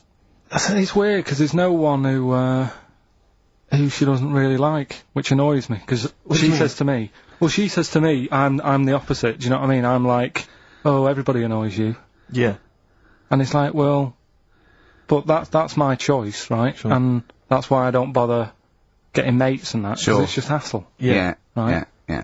But the problem is sometimes me being like that affects stuff that she wants to do. So you know, if a mate. Like see her family and friends. Well, let's not say her family or friends, but say if one of her mates had a baby, Right. right? Right. I mean, you know, Naming no names. So this happened. well, I've just got to You got to watch what I'm doing, haven't I now? 'Cause of all, The builder who knows you're slagging him off and saying he nicks stuff. yeah. So, you know, she's got a few mates who have had kids recently. Right. Yeah. So one of them had a kid. Yeah. Go on. Right. And, she wanted to go and see it, right? And she said, you can come with us, and I was like, you know what I feel about babies. Sure. You've seen one. You've seen them all. Yeah. They all So, look like Mel Smith. Why do I need to see another one? Yeah. right? And she's like, yeah, but come and see it, you know, you get on with them. Mm. Come and see them. And I was like, it's a long way away. Yeah. Do you know what I mean? That's probably narrowed it down again. Yeah. To be honest. So, and that annoys her, because I can't be bothered, do you know What what I did mean? you say? Did you say, "Oh no, I'm not coming to see him. I don't I'm like not him." going all the way to Swindon. What did she? Did he? Yeah. Or Birmingham, or Cornwall. Yeah, well, you know who you are. If you had a baby, Yeah, sort of in the but- last but- sort of, yeah, and yeah, Carl yeah. didn't show up, and Suzanne said, "What Suzanne? What excuse did she say? You're working or busy or?" No, well, to be fair, I was working, right? And they Yeah. are nice people and Oh, stuff. now you're backtracking because No, now I'm just do saying, they yeah. listen? Yeah, Do they listen to the show? They might do. So you know they listen to the show. So once again, you've got an anecdote where the people who you've admitted to not liking to see their baby or No, care about no, them no, are no. listening to the show. No. Maybe it's, I don't know. Maybe the builder's listening once They're again. nice people, I like them. Just sound like their baby. just sneeze in the chili pot. When the kid's older, I'll go and see him. Yeah. It's just, do you know what I mean? When it's got its own little character. As a baby, it could be any baby. Do you know what I mean? It's got nothing to offer me. I know what you mean. It could be a toy baby. But you know what I mean? It could be a 'Cause bag of sugar. No, I know what you mean. Yeah. Yeah. When it can start talking and you know. And lend Play you around money. with it. yeah. yeah. Got good toys and stuff. It's well worth Yeah. going, but at the Yeah. moment, Yeah, nothing. I'll see it when it's about 6. He goes, oh, you want to go? Yeah, brilliant. Put it to bed. Let's have a game of Scrabble. Yeah. Do you know what I mean? Yeah. But yeah, that's what we were talking about on our way to Hastings last week. For me, that's where I went to chill after the. Of course, and that's where you decided you couldn't give 100% to the public if you weren't having a good day, like me and Steve do. Come rain or shine on a tin pot radio station that really doesn't, keep me in frappuccinos these days. But we'll say once again on air, this is official, and this is not to put pressure on you, that me and Steve are going away for a couple of months on the 16th of August to do the office special, and if Karl doesn't come back, nor will we, because I see it as a three-way thing, and that's the truth. Rick, you've said that a couple of times now, as though you're expecting a flood of emails and calls. Nothing. No, I'm just trying to get in pressure, because I know for a fact that they want us to come back, and I know... I think maybe, not the listeners, though. No, the listeners don't care. They don't care who stands in, do you know what I mean? Incidentally, what frequency is Magic? It's 105.4. Worth checking out, because I had a great... Heart is 106.2, I think, Virgin's 105. Bloody good station. What is that? 105.8. Yeah. Which is check press good. for details, but or watch some cable TV, there's some good stuff on. Yeah, Kisses 100, that's easy to remember. There's a new Ride album out, gentlemen, I think you're probably quite excited. It's, London's Heart 106.2. It's released on the 4th of August, and it's all the BBC sessions, all the stuff that Ride did, over the years for... Virgin. 105.8 for BBC, and this is one of them. It's called Time Over Time. I think it was from the album Going Blank Again. It's very good. Play it, Karl.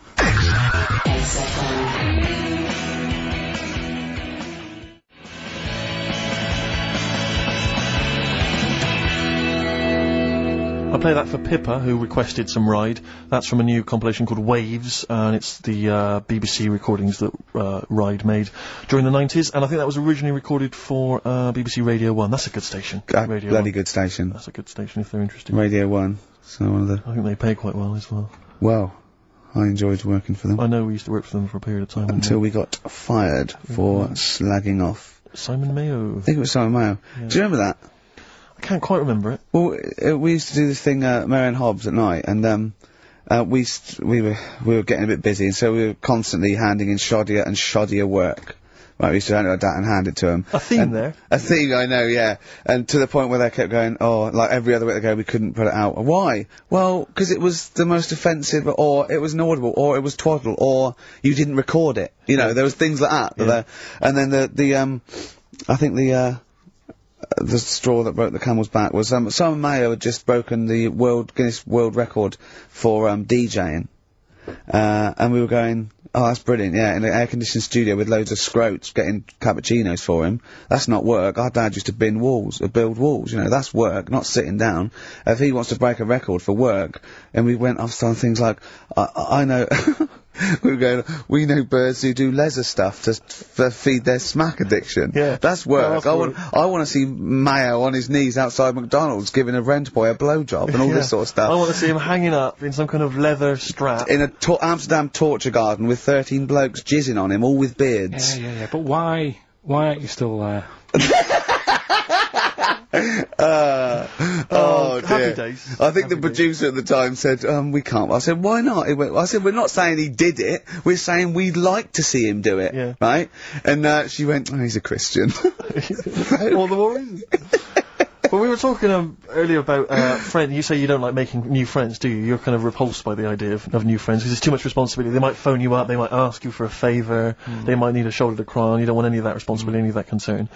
But I'll tell you what's worse than making new friends is when old acquaintances come out of the past. Oh, pop up. It really unnerves me because I'm constantly bumping into people who I just don't recognise.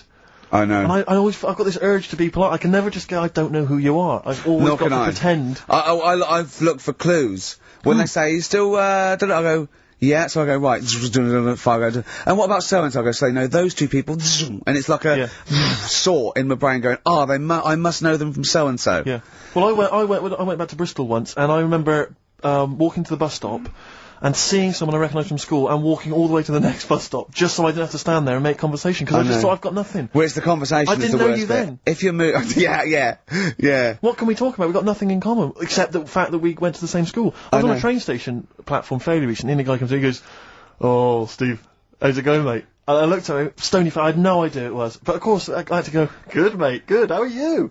How are you? And, you know, I had a newspaper, and I kept looking at the newspaper, thinking, every time I look at this newspaper, it's a clue for you to just walk away. God. But he never took the clue. He never took, so it was kind of, I'd say, oh, yeah, not bad, not bad. Read the paper, and he'd go, oh, where are you living at the moment? So I'd tell him, and he'd say, and I'd look at the paper again.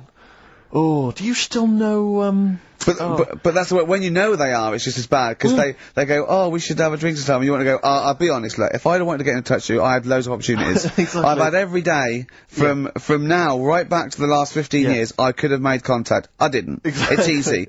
Take that as a clue. Yeah, I mean, yeah. If you are listening to this and you perhaps know me from school or university, you're thinking of getting in touch, do not bother. Ditto. I do not need your friends. You've got enough friends. Better ones. Better friends. I've got a number of better friends that I prefer. The reason I've not kept in touch is because I don't really like you. You've moved onwards and upwards. Moved on. I know people now, the likes of which have won major awards on television. Gervais, to name but one. He's happy. See, he's sat right here next to me now. That's all the friendship a man needs. If you have won 4 BAFTAs, then give me a bell. If you have not, kindly stay in your little underneath your particular rock. Because we're not interested. We have kept you out of our lives for a reason. I did not accidentally lose your number. When I promised to send you a letter, it did not get lost in the post. Nothing gets lost in the post. Oh, yeah, exactly. Carl, what do you think of that? It's alright. That's that, but I'm honest with them though, when I see them, do you know what I mean? I just say, I don't know who you are, can't remember you. Not bothered. I'm not bothered. You know what I mean? Oh, that is genius. Anyway, Bit of Darkness. Oh, well, I've got to play this. Now, be warned, this is a rock ballad off the new Darkness album. I love the album, and it's a bit cheeky playing this, because it's got shades of Def Leppard, right? But there's a lovely balalaika bit in it, and it's quite a nice song. Right, and it's the Darkness, and they can get away with this sort of thing for at least another 4 months. Oh. Radio 1.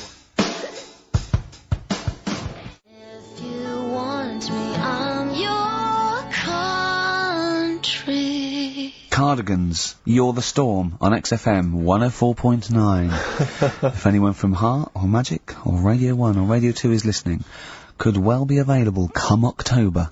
Yeah. Alright? Please get in touch. Yeah. I think that my new TV is too big, Rick. I said that I know, when you bought I know it. what I was thinking. But I can't believe it. He talked about this buying it. He's got a bit of cash now, of course. And what is it? 42 inches?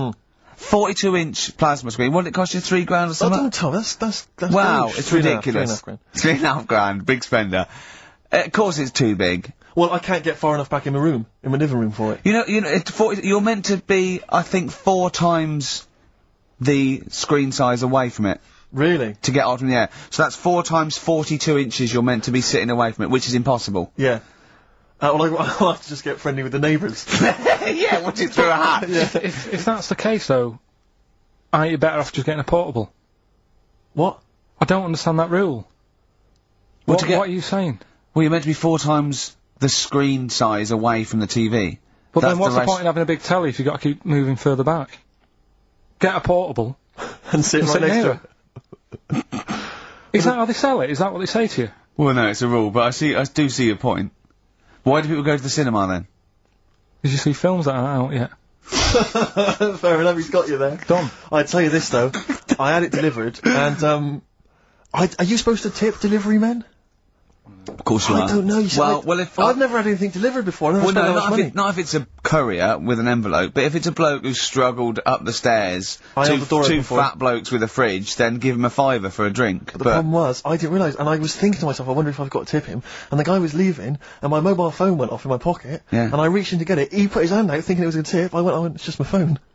And I felt terrible after he left. I didn't know. What was I going to do? Run down the street and offer him a £5? No. No, of course not. No. I'm not made of money. I just spent it on TV. Yeah, I got no money, mate. I just spent it all on this. To clean out my jar, everything, the drawers. Yeah, I'd take some bottles back.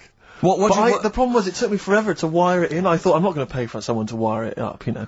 So it took me about 3 hours to wire it in, and it was huge, and I got it switched on, and the first program that was on when I got it wired in was Bargain Hunt, I'll tell you this, David Dickinson's tan almost took my eyeballs out. It was incredible. It was like X-rays. So close. You know, a huge plasma screen with this orange thing coming out, and he keeps turning to the camera, doesn't he? Just to get you.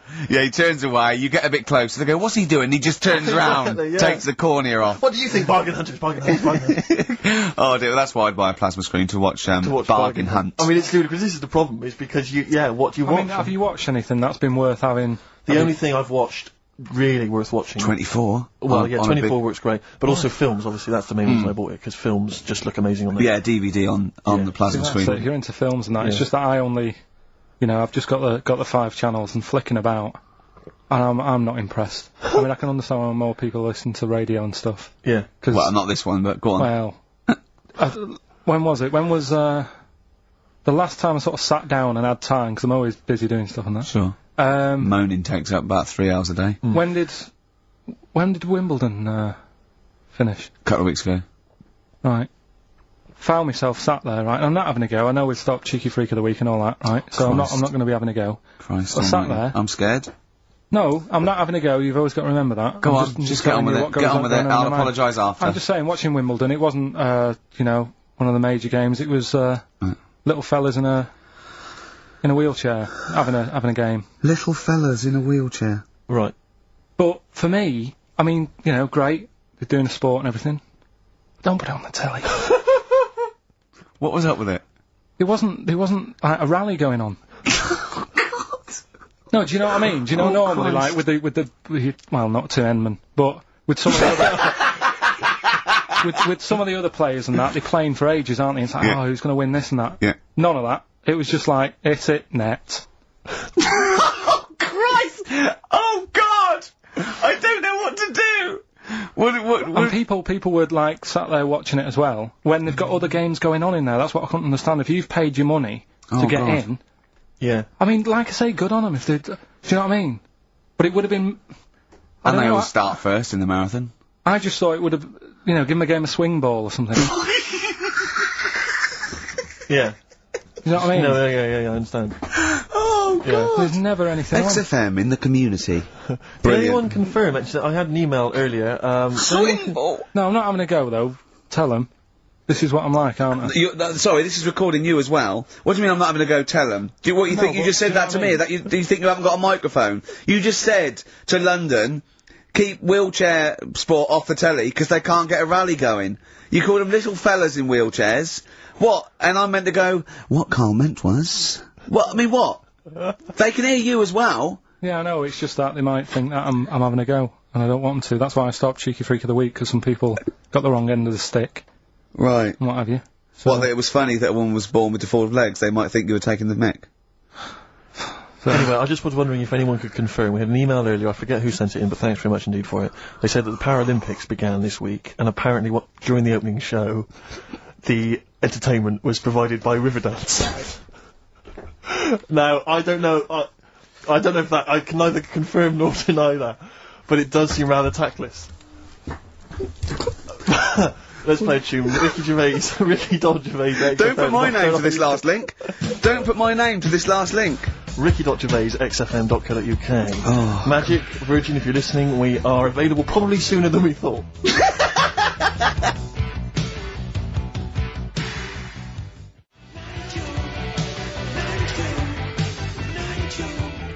Making plans for Nigel? XTC on XFM 104.9. Well, you seem a little bit happier now. Oh, yeah, it was alright. I'm a bit worried. Like I say, the last thing that we just talked about, I don't want people thinking, we're having a go at anyone, because it does do me head in. Because I'm the one who always has to deal with it as well when people do. What? We're just talking, having a chat about tennis and stuff.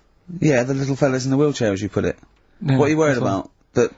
Just that they think we're having a go and that, because sometimes I do have to take calls and deal with it, all this stuff, right? You don't see that. You don't see the hassle I have to go through. No, but I don't often say things where I'm likely to get a complaint from someone. But I'm just saying it wasn't meant to be taken badly, do you know what I mean? You're allowed to say you thought that the quality of tennis, because they were confined to a wheelchair, was poorer than, say, Sampras versus Agassi. I don't think that's in question. It wasn't as good a game of tennis. That's what all you were saying. You weren't saying they shouldn't play or... Wreck the grass. Right mess. Well, stop while you're ahead. I'm just saying as well. That just... I can confirm, incidentally, we've had several emails, I can confirm that Riverdance opened the Paralympics in Dublin recently, so I'm sure that was very good, very entertaining. Leave it then. Yeah, no, I'm sure it was entertaining, they're very good. Who was it that thought, was it Jimmy that thought it was short for Paraplegic Olympics? Really? I've no idea. Yeah, it's Parallel Olympics, isn't it? It's yeah. Right. But as we pointed out, that would be pretty much... Yeah. Blow football. Yeah. There wouldn't be many sports in the Paraplegic Olympics. It stands for Parallel Olympics. I'm educating, Carl. Don't let me like that. I'm educating. I'm not saying funny little fellas in wheelchairs cutting up the grass. What? I'm always educating. I'm always telling you about stuff that I learn about and that. That you get off hand and over, and it's about a monkey who became king. No. So No? Have you got monkey news this week? Got a little bit of monkey news coming up. What does he do? Drive to Spain, rob a bank, or get married? No, we've done all them, haven't we?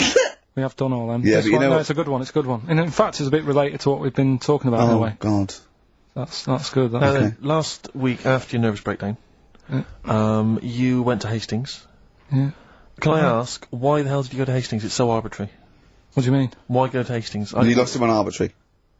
Why did you choose that above all other places within... It's amazing, isn't it? You look at his face when you say a word that, you know, he doesn't understand, and it just goes dead. It's like when your computer freezes. Yeah, it is like that, yeah. Is there an equivalent to, Control-Alt-Delete when Carl just doesn't understand, so we have to press, like, knob, bollock, finger up arse. It takes him out of his sort of stupid, doesn't it? Now that's 3 things to press, but you've only got 2 hands, so... Wow. Yeah, I know. God, what would I do? I'd have, hold on, so I could have the thumb of my right hand, pop that up his arse. I'd have probably my index finger of my left hand on his knob. How would I press his testicles? What would I use? I'd have to use some other part. Shall we try it? Yeah, let's go around there. Try messing about. Look, come on. What? Sit down. I think it's time you had a little kiss. You're so welcome. I've already had a little, What happened, Carl? He loves it, he loves it. I'm just gonna give you a little kiss. Just for the webcam. Right, hurry up then. Alright, on the lips? No, not on. Oh, come on. Oh, God. I love it because he hates it so much. You wouldn't get that radio on. But it means I could have kissed Chris Moyles. What? I could have kissed Chris Moyles on Radio 1. Milesy. Give Milesy a little kiss for all his good work. Do you enjoy that? Yeah, it's good, yeah. What happened to Chris Moyles' show? Is he not on anymore? On the TV? Yeah. No. Turns out he was too fat and talentless. Do you want to tell us about Hastings? Where did that come from? Eh? What? Yeah, Hastings. Yeah. It's alright, yeah. What's there? Not much. It's just one of them Is there places... a beach? Yeah, it's good. I think that's what's good about it. Nobody knows, right? Because last weekend it was roasting and you saw pictures of Brighton and it was heaving. Yeah. Right? Hastings, hardly anyone there. And yeah, it's got a nice little beach. Yeah. Sand? Sandy No, beach? pebbles. Well, that's alright, isn't it? You don't want the sand. Why didn't you want sand? Of course you want Yeah, sand. a little bit, don't it? It's murder building a sandcastle. No, you just sit there. Yeah, but you can't walk on pebbles, can you? It's, you know, well, it's all kind of, it's sort of a bit, you know, dodgy underfoot. It's alright. The only annoying thing is, right, it's one of them places that it's great to visit for a day. Yeah. But I wonder how people who live there get by. Why? Because all the shops are like them things that you go in and it's like a little pebble with a pebble stuck on the top and it says Hastings on it. Yeah. Every shop does that. If you want bread and milk, you're done for. It's murder. Yeah. There must be a supermarket. I didn't see any. Seriously, it's all novelty things like that. Yeah. And then when I got back into London... Their houses. Just covered in pebbles and, like, seashells and stuff. Oh, not rock for tea again. Well, the funny thing is, right, it's the first time I've sort of noticed somewhere like that when you go, what do you do if you just want some Brillo pads or whatever? I'm walking in London... Never concerned me that. Never needed Brillo pads in my life. No, but you know what I mean, the sort of things that... Yeah. It's a bit tricky to find, but in London, you know, you've got the coverage. Yeah. Now, the weird thing is, I was walking home from... We had a drink the other night, right? Yeah. Walking down the road, and there was a shop that just sold, in London, chess pieces. Yeah. Is that the one on Great Portland Street? Round the corner from it. Yeah. Yeah. Well, that's... I think that's mental. I remember being in Brighton once and seeing a shop, and all it sold was the foam you put inside cushions. Yeah, there's one of those up Pentonville Road. But I don't know who opens the shop like that. I know where these things are. There's a hole in the market. Yeah. What was that shop we walked past yesterday? And it was like something really, really... Oh, chef uniform shop. Yeah. It's Dundee Street. Yeah. I'll tell you what, I opened a chef uniform. Mainly sort of check trousers and white hats. But there must be a lot of chefs around. I'm eating all the time. Someone's making the food. Yeah. The funny thing is, on the chess shop, right, they mustn't have been doing that well. And someone must, you know, the bosses must have been sat there going, not really working this, is it? Yeah, right? people only buy one chess set in their life. Yes. Right. Yeah, but the funny thing is, on the door it just said, come in and browse. Which I thought was odd. Did you? No, it's shut. Right? but the funny thing is, right, so you can imagine them sat there going, oh, not doing that well. And it's changed, they've actually changed the name of the shop now. Yeah. And now it says chess and bridge. Right, they've had to expand. So they've opened it up a little bit. Yeah. But still. What do you buy for bridge, if not I don't know. cards? I don't know. I don't know, I don't play bridge, but I don't know, I don't think you need a lot of stuff for bridge, except a pack of cards. I remember going... a table. When I was on... 3 friends. On holiday once in Devon, past a shop. I don't know, if you ever need it, if you ever need an antique marionette, let me know, I know where there's a shop. Okay, yeah. Antique marionettes! I know. Again, you only need one, unless But I you're a want to know collector. who goes into this business. Well, son, what are you doing? Going to university to do law, father. Well, there's a factory there that makes the little plastic bits that goes on the end of chair legs. Do you want to take it over from me? We're not ready, no. It's all set up. Yeah. It's all set up. Oh, God. Alright, Dad, but just for a couple of years. Someone's got to make them. Someone's got know. to make the little plastic bits that go on the end of chairs. Well, if you make them, call us on the 123497734. Weird though, innit? Weird. Weird though, innit? Right, listen, songs of phrase answers next. We'll go out of the Well, way. I'll tell you what, play it once more, so that people have got a chance to actually enter. Hang on, If keep you can't be talking, bothered. keep talking. Oh, I can't be Should be ready, Carl. This is terrible. Here we go. From... Right. That is the well-known phrase, Daddy's never gonna stop robbing telephone box. The well-known phrase. And we're looking for, the songs, I think. I don't care. Alright. Well, tell me where it all went wrong.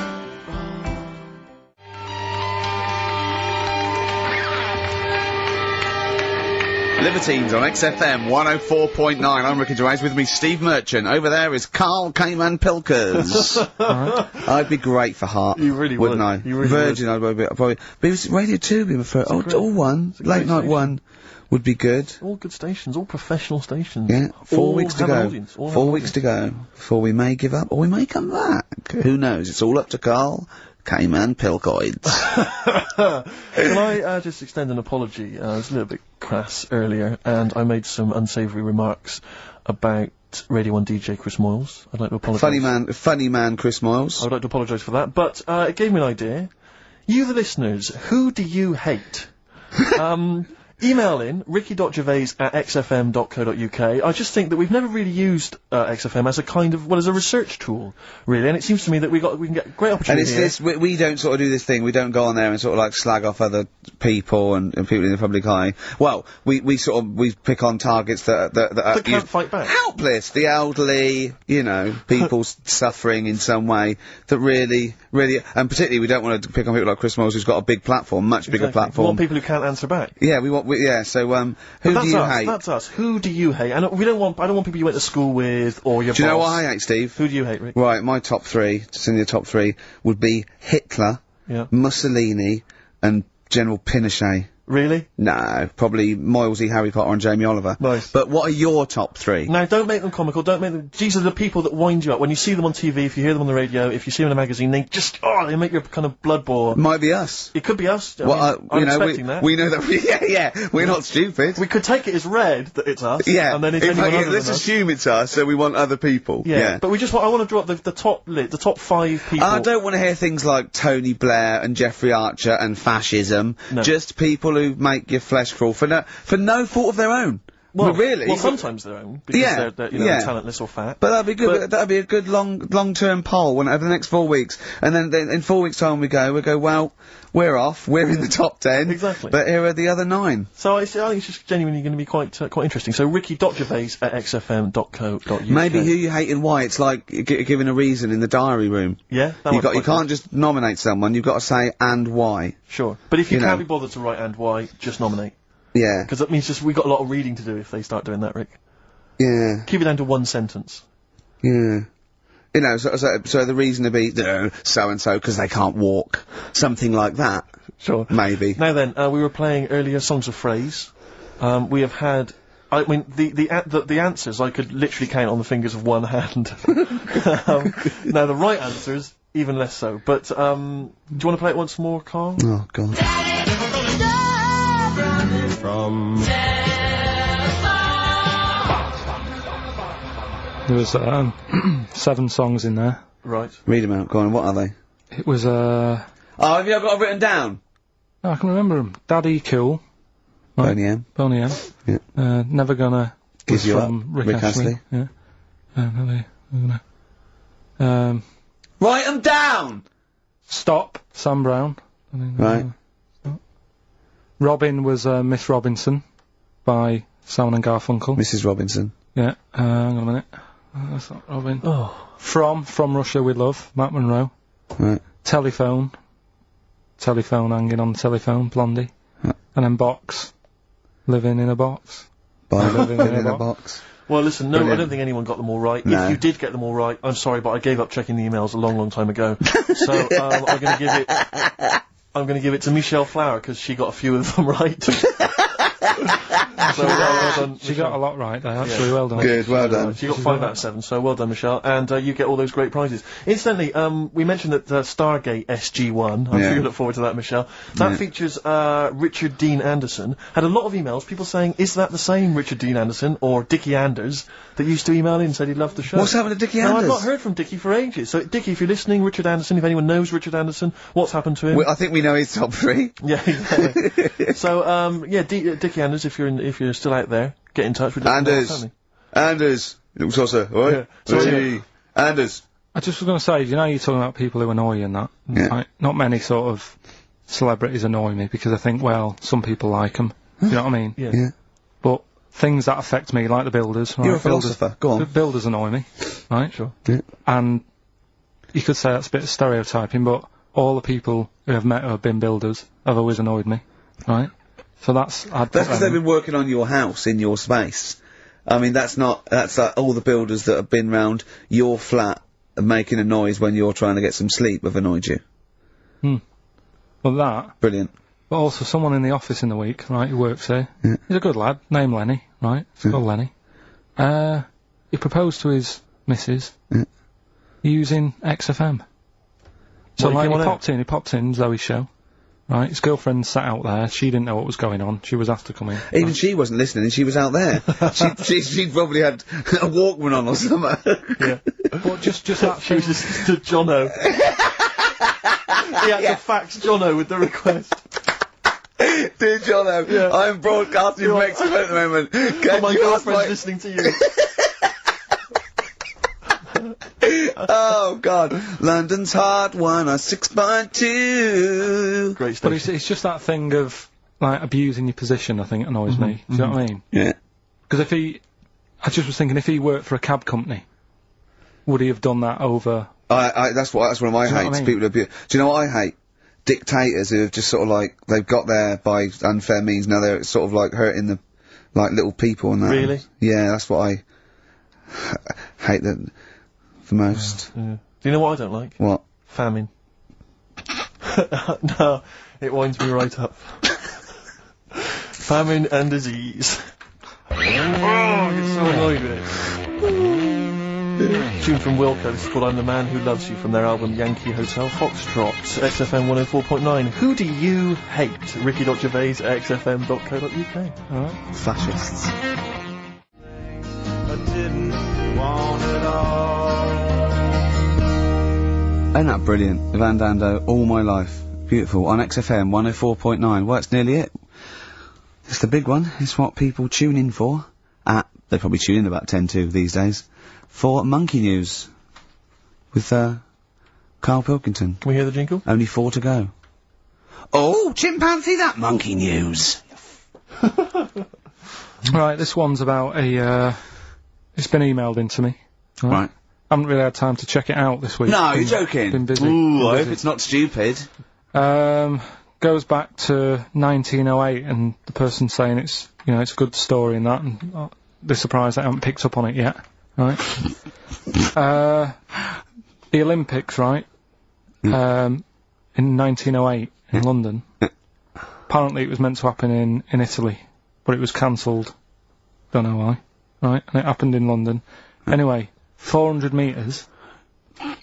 Right, it was meant to... there was a fella who was going to do the run, right, and the favourite to win it was this Bulgarian guy, right? It was like a newcomer. Okay, these are the few things it cannot be. 1, he injures himself, so a monkey steps in and wins. 2, he does a drugs test, it turns out that he is a monkey. So if it's either of those, right, I'm gonna go mad. So anyway, so the fella, right, this favourite, everyone's putting the money on him, thinking, yeah, he's gonna do it, gonna... Is he hairy? Is this bloke hairy? So anyway, so the race happens. Yeah. And everybody's lined up, ready to run. And, you know, everyone's saying, yeah, he's gonna win, he's gonna win. Then suddenly, bit of murmuring going on, people going, oh, what's going on here? Right. He's eating a banana. And there's a fella in the lane next to him, Yeah. right? He's going up. Who's that? He doesn't look familiar. Oh, Christ, Karl. Keep going. Right? Doesn't look familiar. Who's he? You know, Weird. what's Weird, going on? isn't What's going on? What's Yeah. going on? Yeah, what is it? What is it? Or who is it? I mean, or not what is it? So they go in. So they say, well, he might not be that any good. Do you know what I mean? He might not be good. He might. It's just A bit short, and doesn't matter. he's only 3'6", and he's hunched over on his knuckles. So I didn't realise it was fancy dress. So I anyway, don't think he's gonna be any good. so the race Oh, starts. he's put his finger up his arse. That's weird for a runner to do that before a race. It's weird, isn't it? Yeah. Race starts. Yeah. The fella that no one recognises wins it. People go, what's gone on here? Yeah, sure. Do you know what I mean? We had Yeah. our money on the favourite. What's gone on? Who is this guy? Yeah. Anyway, he stood up there, right? He's looking well happy. Yeah. He's lifting the trophy and everything. Right. Right? Long arms. That trophy's higher than... So anyway, He's only 3 foot, but the trophy's 9 foot in the air with those long arms. It's I'm suspicious. Go on. they had the picture in the paper the next day, Sure. and everyone's going, yeah, he was fast and everything, but quite hairy for a runner. Oh, I'll tell you Come what, on, Karl. Quite It's hairy for a runner, because ridiculous. normally they shave themselves, don't they, to make them faster. And No. that. They're going, how did he manage it? It's really hairy and that. So anyway, he wins the stuff, he walks away with a cup. The people who are in charge of the running, or like the Olympic Committee, look further into it. Turns out it was a chimp. Right, keep talking. No, Right. don't keep talking. Why Shut up. encourage him? Shut up. This is monkey news. If you can't handle the news... It's news from 1909, and I haven't heard about a chimp winning the Olympics. Right, be quiet. What happened there, then? 400 metres, right? Now the Don't thing is, talk shit. the annoying Please, thing was, Ricky. it took so long for the Olympic Committee, right, to find out that it was a monkey.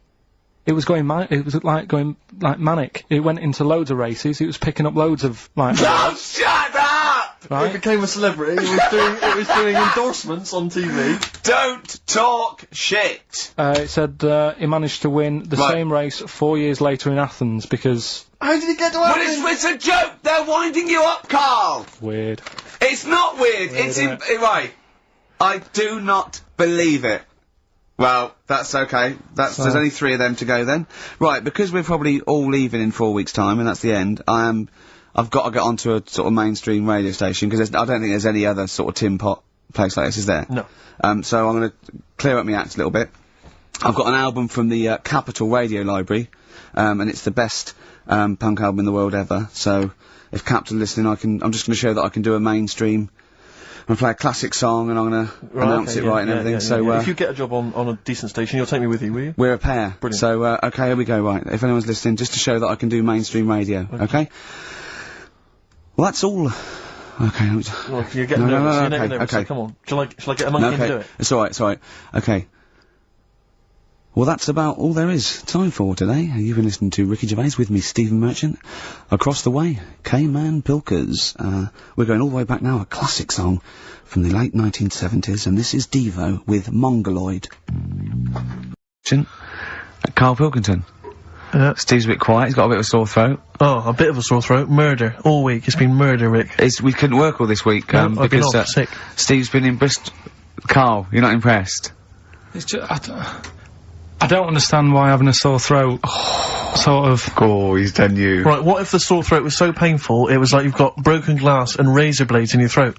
You can hear now that I'm not even speaking from down in the throat, I'm speaking from the very top of it like that, so it sounds a bit weird. But you're right. What? Your hands are alright, aren't they? Yeah, but we talk when we're writing, don't we? I can barely talk. It was agony. I couldn't sleep because it was so painful. Even when I was just lying there, motionless, it was hurting. I just was surprised because we got back off holiday and, called Ricky and said, alright, is Steve alright? And he said, oh, he's had to go back home or something, and he's stayed there because he's got a sore throat. Yeah. I didn't understand why you can't, like, just go home. I mean, how old are you? What? I don't understand why you got to be at your mum and dad's when you feeling a bit ill. I happened to be at my mum and dad's, now I'm talking like you, when this sore throat really kicked in. So I thought I may as well stay and get a bit of the creature comforts of home. Do you know what I pictured though when he told me? See, my parents aren't like yours, Carl. Your father would have popped down to the phone box and maybe looked to see if there were any kind of throat lozenges. Strepsils. Yeah. Whereas my mum phones up the doctor first thing she can. I'm straight down there with my dad. They're snapping into action. They're trying to sort me out. It's a bit like that Ronnie Corbett thing, isn't it? Sorry. That sorry thing.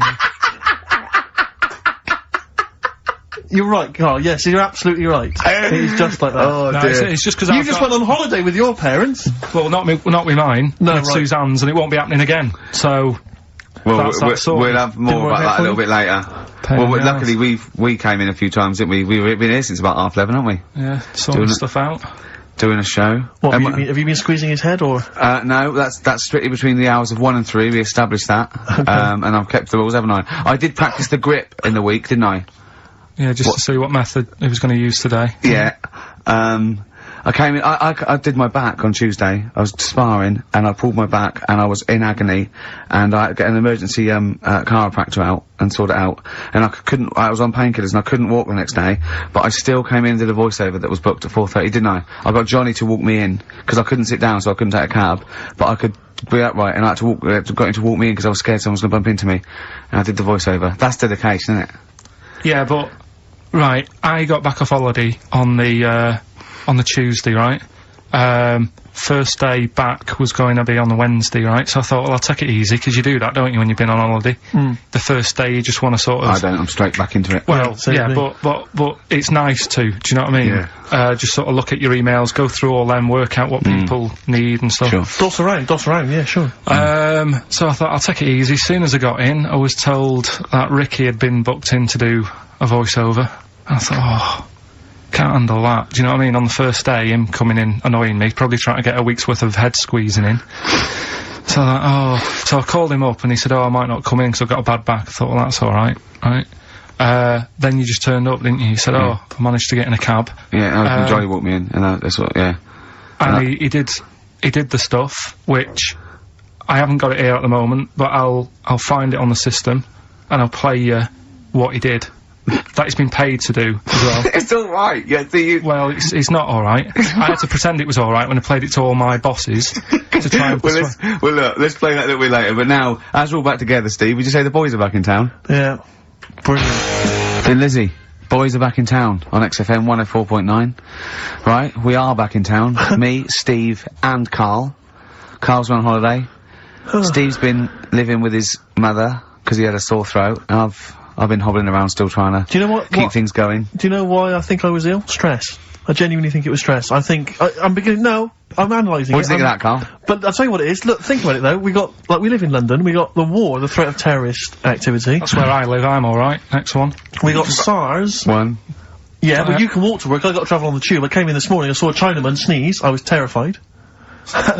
S Club 7, they've split up. I mean, I worry about those sort of people. They're young kids, they're talented guys. I mean, they say they're gonna be alright. I'm not sure Tina is. I'm not sure she's got the talent. So, there's just so many elements that stress me out. I remember you were worried about hearsay. Well, Kim likewise. Marsh is doing alright. Well, Kim's doing fine, but she got out early. Yeah. But, you know, I'm not sure the rest of them will be. You know, No. I'm just... They're quite emotional. I've got to worry about the show, I've got to be worried about this, you know. It's just me. I've never been that good when, like, anyone in the family's ill or anything. I've just got... Just because that's the way I am, do you know what I mean? If I'm ill, I don't expect people to run about. No, well, I've never been off for being ill. I mean, you were. Did a couple of weeks ago. Yeah, but that's... But hang on, I've not missed either of the shows. I'm ill today, but I'm still here. You took I seem to remember you took a show off when you were ill. Yeah. You were whinging, I was really ill. Right, sure. I couldn't even walk to work, though, that's what I mean. Did you go to the doctors? No, I was too ill to get there. Right. That's how bad I was. Did you call the doctor out? No. Right. Interesting. But it's just that, I mean, we were talking about it last night, because I was saying to Suzanne, I said, oh, Steve's, you know, he's been living at home all week. She said, oh, is he I really like the way he talks about you behind your back as well. Thanks. And she said, so what's up with him? Malingering geek. And I said, oh, he's got a sore throat or something. She went, sore throat? Oh. So, she said, well, you don't know how serious it is. Don't be, you know, don't be off-hand with him tomorrow, because, you know, if he's coming in and he's still not right. Because she always sticks up for you. Yeah. Right? And she said, got some sense. She said, and anyway, you're no good when people are ill. I said, hang on, what are you talking about? So, apparently, when we first sort of started going out, the first time she was ill, she kind of thought, she saw the real me. Because she was ill in bed and that, and I was saying, oh, get up. And, of course you can drink alcohol with these. And I just was like, you know, you make yourself feel worse if you lie in bed. I said, come on, we need to go shopping. And she said, you go shopping. I said, no, I'm not, because I'm rubbish at shopping for food. Do you know what I mean? I'm alright at getting that night's food, but once it starts, like, you've got a plan. Sure, yeah, you're dropping the bananas, you know what I forget all sorts of stuff. Yeah. So she said, all over the floor. Well, she was like feeling hot on that. She said, I've got a temperature. I said, well, come to the supermarket and not hang about in the chicken.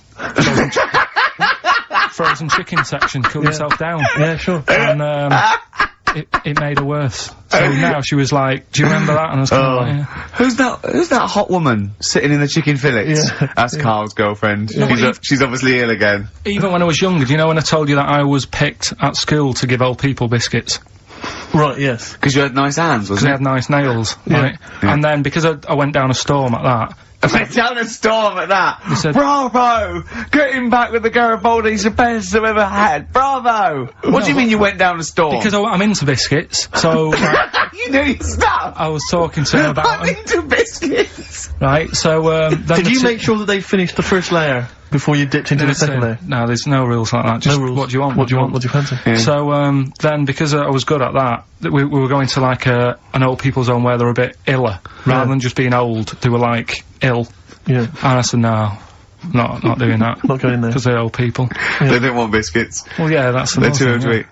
So, yeah, so Did you have to dunk them in tea before you fed them to them? No, it was just like, Did you feed them like Did you have to chew their food, then stick it down their throat with your face? Like a little bird? Yeah, yeah. Little trolley, right? Yeah. A lad who I didn't really get on with, he had good nails as well, so he was serving the tea. Yeah. And I just had a chat and said, oh, do you want a biscuit with that? Yeah. What about this one? Do you like bourbons? Yeah. Oh, you really did the whole... So, oh, right, so you weren't just... It wasn't like their choice, you offered a selection. Well, I sort of sold them, because the thing is, there's only so many, so you've got to handle the situation well. Sure. You don't want too many in one type, so it's like, well, you've had a bourbon. Yeah. What a great life they lead. They probably only pay about 900 quid a week to stay in that particular home. Yeah. And they get a free bourbon by a kid with clean nails. Brilliant. Whoop-de-hoo. Oh. So anyway, I found these, things, do you want to yeah. So what's this? Explain this again. Right, so I got back off holiday. The first job I found out I've got to do is work with Ricky for a voiceover. I do a regular thing, I do X-Ray magazine, but I'm allowed to make the script up. And they said I could, so I did. Right, so imagine this. Well, I know you, Rick, and I know you like to put a lot of work into these things. Yeah. You want to do a good job. So he rolls up, he says, let's do it then. He said, what's in the magazine? I said, well, here's a selection of stuff, this is what you've got to sell. He said, leave it with me. He goes into the little booth, and the first one he comes up with is this little advert for it, right?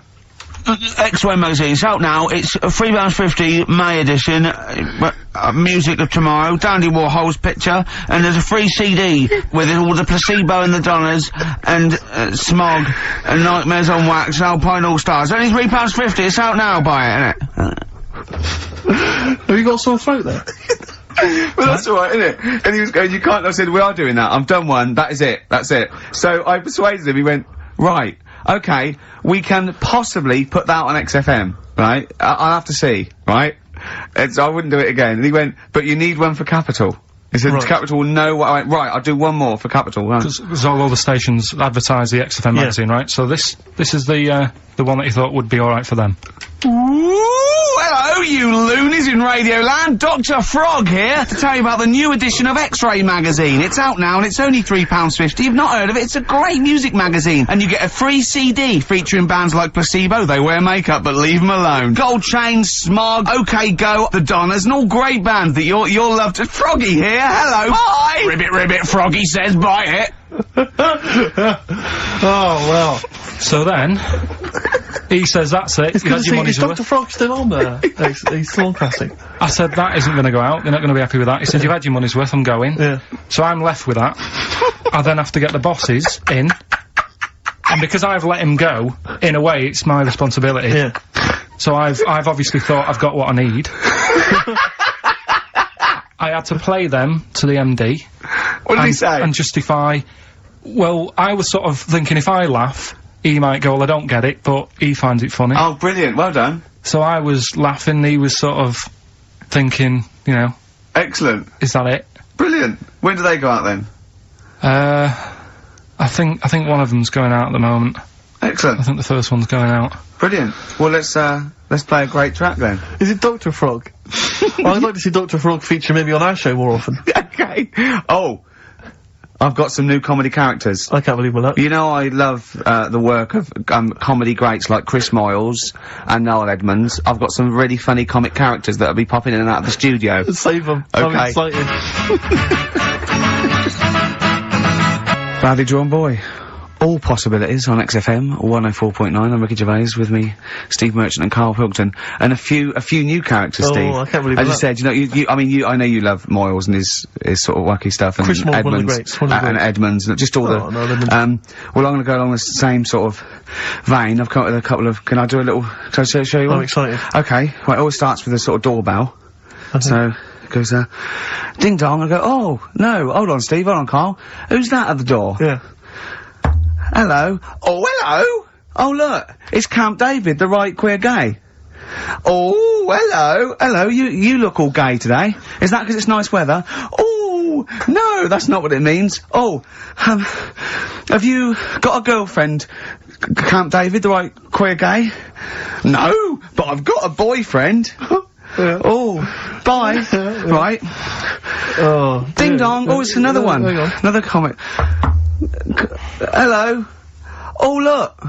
It's Holy Fuck, the little funny Chinese fella. Wait, Yeah. that's his name, Karl. That's his name, Karl. Karl. Hello, Holy Fuck. Harold. Right? Yeah, that's fine. So, That's fine. Mr. Fuck, you can call me Holy if you want. No, I prefer to call you Fuck. Yeah. Right? You're right. Nothing You're right. wrong with this so far. I'm sorry. No. Have you got a girlfriend, Mr. Fuck? Achoo. Oh, you haven't got that SARS, have you? Yeah. Topical. No, that's my girlfriend's name. See? Oh, Yeah. that's lovely. Oh, just before you go, Mr. Fuck, I've got two things here. I've got a nice Trilby hat that you could wear, Yeah. or I've got a little lampshade. Right. Right? Which one do you want to put on your head and Yes. walk around? I presume the Trilby. No, but it's not. No. Yeah. The lampshade. Lampshade, of course. Bye. See ya. See you later. Yeah. I thought they were genius. Can I be honest? I'll be honest. I thought they were brilliant. I thought they were. You didn't steal them off Chris Moyles, did you? No, they're original. They're original Sometimes characters. Chris Moyles has done stuff as good as that. I know, yeah, I know, but no, these are all mine. So there you go. We'll be hearing more from Camp David, the right queer gay, and Holy other Fuck, one, the funny the other little Chinaman. What? All right, Karl. Yeah. Is that your sort of humour? It might not be your sort of humour. You just should have run it past me before you did it. Yeah. What one are you worried about in particular? Not Camp David. Well, No. say his name. No. Say his name. I'm not Which doing one? that. I don't know The which other one you mean. The Chinese fella. Well, I forget who that was. What was his name? I can't remember. Well, if you can't remember, it can't be that good, so we'll leave it. We won't do it again. Right? I'll tell you what I've got, Steve. Oh, what? Tell you what I'm thinking. Go on. Right? Do you know, like, TV programmes sort of get rested in the winter? Ding dong. Oh no. Hang on, who's this? Oh, Go on. hello Go on. again. Not now, Mr. Fuck. We're talking. Bye. Is that Holy Fuck again? Yeah. Okay, God. Look at Carl's face. Right. Okay, that's it now. I'm not answering the door anymore. Right, okay, go on. Right, yeah. Ding dong, ding dong, ding dong, ding dong. He's trying to get in. You've got. Don't be impolite, Rick.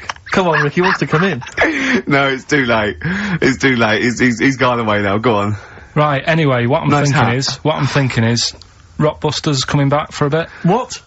What are you talking about? He likes my idea. He likes my characters. He doesn't like that idea. If I Go on, what, Carl? No, what? I was going to say if I came up with With what? Name with that Chinese fella. What was his name for again? a I keep sketch, forgetting. you wouldn't have liked it. So let's do Rockbusters and see how it goes. I know you weren't a fan of it, but Hang on. Yeah, but to be honest, Carl, he dissed Cheap as Chimps, and we know that's a brilliant idea. Hang on. Sorry. We all agreed that Rockbusters was a piece of old toss. no, I didn't. I said it needed And that's why resting. we stopped doing it. I said it needed resting for a bit. I don't remember that conversation. What do you mean it needed resting? We abandoned it because it was appalling. You it started off as a nice idea, but you just gone crazy. None of it made any Let's play a sense. record and come back to this, shall we? What do you want to play? Bit of sugar. Oh. Yeah, brilliant. That'll cheer us all I up. don't know why you were thinking of bringing this back. I'm genuinely worried about this. Well, Is that the doorbell? I would be lying, Rick, if I told you that didn't feature in my list of the best singles ever. that's lovely. It's a If I can't change your mind, Sugar. great pop tune. Brilliant. Absolutely brilliant. I think Carl's worried about one of the names of my characters, so I'm changing the gay fella's name to David Gray, the bent pianist. Right. The Scientist, Coldplay, on XFM 104.9, with me, Steve Merchant, Karl Pilkington, I'm Ricky Gervais, obviously. So, Carl just getting a little bit frustrated there with Steve. Having nothing to offer after being off for a week. Do you know what he calls you now behind your back? Oh, God, here we go. No, it's alright. He calls you the Professor, because of a picture of you in, My Media. Oh, right. What did you say? He said it Did you approve it? I didn't actually, no. No, you know what it is, don't you? It's, you know when you take it from an angle, it sort of distorts one side, and they've taken a picture from a bigger picture, I think, and so it's, do you know what I mean, like he's looking in a kettle, and he went, what's going on there? He said he looks like one of those professors of BBC Two schools programmes. Well, I take that as a compliment, considering what I call you behind your back. And I tell you now, ain't the Professor. Although, Carl's looking pretty good at the moment, aren't you? I'm surprised. Can I just say, I'm surprised that you got chosen for having clean nails at school to serve the biscuits. Because I always imagine you. When I look at you, I see you as a child. I see you as a grubby little child who's always out in the street getting dirty. Carl is quite hygienic because he's always got a nice little. Nowadays, I do. Yeah, nice but little top on. not the boyhood, Carl. I always imagine you being quite neglected. No, me clothes weren't always the best, and they were a bit warm, but they were always clean. Yeah. Is this a always country imagine that song your coming house- on? Is he gonna are you Dolly Parton? I always imagine your house as having, and actually, to be fair, I imagine your house has been very much the same. Always stinking of chip fat. Yeah, also, my mum was always cleaning, so again, it was always sort of like clean. It was just, it smelled And cigarette smoke, maybe? Yes, it smelled of Dettol, pets, and cigarette smoke, and chip Such fat. a working class and smell, chip that. fat, yeah. That's a real working class, sort of smell and look and stench. Yeah. Are you talking like me now? Yeah, right, yeah. I mean, the interesting thing is that Carl's cleaned up his house. I clean, I have 2 baths. No, I know you're obsessed. It's I love It's just being really clean. bad of me. I was in, Waitrose earlier buying a sandwich. I got a bit of money now, Carl. I like to splash out on a sandwich. I like £2.50. You ever seen any of it? Benji's shut. He does go to Benji's. I'll tell you what. I love Benji's. We go for lunch, right? And if he looks in a restaurant and it's sort of like $6.50, he goes, Rick, I'm not made of money. Yeah. He is. We have to go to Benji's. He gets 2 sandwiches that have to fill him up, right? Because they're a quid each or something. But I'm a big guy. I need a lot more food. I genuinely need more food than most people. I'm like a brontosaurus. It is. He's just grazing all day. So I can't afford to sort of splash out in Pret a Manger all the time with your fancy French sandwiches. I like to get a lot of bread for my money. I want a lot of bread. So I was in Waitrose and some guy came in behind me. And he was sort of, I don't think he was mentally doolally, but I think he'd been homeless for just too long, and he was really... What's just right then at the time to be homeless? Well, I think it was past You want to get out of that game early, don't you? He's past the point of no return, this guy. I see, right, I think it was too late for him. I think there was no going back, really. 6 months, you got the best out of it. Walking at a bit of a weird angle. He walked like the Elephant Man, even though he wasn't deformed. It was probably like you were in the week. It was quite unpleasant. And he sort of came up to me and he went, and weirdly, he spoke a bit like I'm speaking now because of my throat. And I thought, if I speak to him back, is he going to think I'm taking the mick? So I kept quiet. And he went, alright, what's your name? And I said, Steve, and he shook my hand. He forcibly took my hand and shook it. But he had these cuts and bruises on his face. Oh, the open sores. Yeah, and he was shaking my hand, and I was just terrified. I was just thinking, get off my hand, let go of my hand. And thankfully, did he have a bell round his neck? Well, he may as well have. I mean, seriously, and I caught the eye of a security guard, I had him thrown out. You know, I wore heart. This man does not have the funds to be shopping here. Please have him removed. This is part of the John Lewis partnership. Yeah. And, so they had him thrown out, and you know, seriously then, I was just freaked out. I had to wash my hand as soon as I could. I couldn't imagine the kind of grime that was crawling across whether his kind of homeless ways. Are you still doing your social work? Or whenever I can, Rick. Yeah. Yeah. At least he used to give it to old people biscuits. You'd have gone, oh, I'm not going near them. Look at them gums. Wouldn't that have been grim? Would you have wanted that though? Old kind of homeless people touching you? Well, no, I'm not Jesus Christ. No, I know. It's not on the list. I don't have a shopping list on. What do I know? I need some batteries from a Walkman. I need to be touched by some old people. See you later. Cheers. I was watching, the one thing I did watch all week was Columbo, which seems to be on constantly. I was watching Columbo, and I know you're a fan of Columbo, Rick. One of my favourite programmes of all time. Right. I was like, do you not think that he... Alright. I just thought you were going to talk about it. Well, which one? What do you mean? They made about 90, and they're showing on about 4 channels in rotation. But it doesn't matter if I tell you who did it, because you'll find out in the first 5 minutes. Yeah, exactly. You find out in the first 2 minutes anyway. Let's be honest, if Robert Vaughan's the star, it's probably going to be him. Or Culp. Often Robert Culp. Yeah. Yeah, sometimes Patrick McGowan. But do you not think that Columbo looks like he smells? Would you imagine he smells a bit? He's a brilliant detective. Well, he's got that dog, and he smokes cigars, so I imagine he smells... I reckon he stinks. I reckon he doesn't clean his clothes enough. Oh, I think he has. I think he gets up and washes, but I think he puts on a crumpled I just think he's too absent-minded. I think he's too busy thinking on solving crimes and stuff. What do you think? Do you think his wife makes him clean his pants now and again? I think they're quite a bohemian couple. I'm not sure she's really interested in that. I think she's got her own mind. Maybe she's a painter or something. No, maybe she's losing it a bit, and he's a bit embarrassed by it. Yeah, that could be true. And she's probably incontinent, so while she's ironing his trousers, she just all over them, and he goes, oh my God, she's shatting my pants again, I gotta wet it out. Yeah. Yeah, so that's what... Oh, ding dong! Who's that? Oh, hello! Oh, look, it's David Gray, the bent piano player. Oh! Alright. I thought it was gonna be Columbo. That would have been a joy. Ding dong! My wife loves you. Yeah. Hello. Oh, I don't believe it. Look who's turned up, Carl. Do you want to do Rockbusters, Steve, now? Can we listen, with the whole Rockbusters thing, I don't want to be responsible for bringing it back. So, I think we should put it to the vote. You should email in. We'll give people 5 minutes to email in. I'll take a straw poll. Do you want to see the return of Rockbusters or not? We're leaving it to you, the audience, to decide. Okay, Steve. I guarantee it's going to be a landslide. They are all gonna want it. But why have we ever trusted our listener? We know what they're like. You've just described some of them with a bloke in Waitrose and Columbo's wife shitting herself. So, that's the sort of people that, you know what I mean? Yeah. It was weird, because the Waitrose guy did ask for my autograph before he was hauled away. So maybe he is a listener. But all I'm saying is maybe the posters have drawn in some fresh blood. There's some people who've maybe not heard Rockbusters before. They're the ones who probably vote for it. Anyone else who's heard it before, surely they're not going to see the return of that. No one wants to see the return of that. What's the number? No, that's email only. We don't want to speak to these freaks.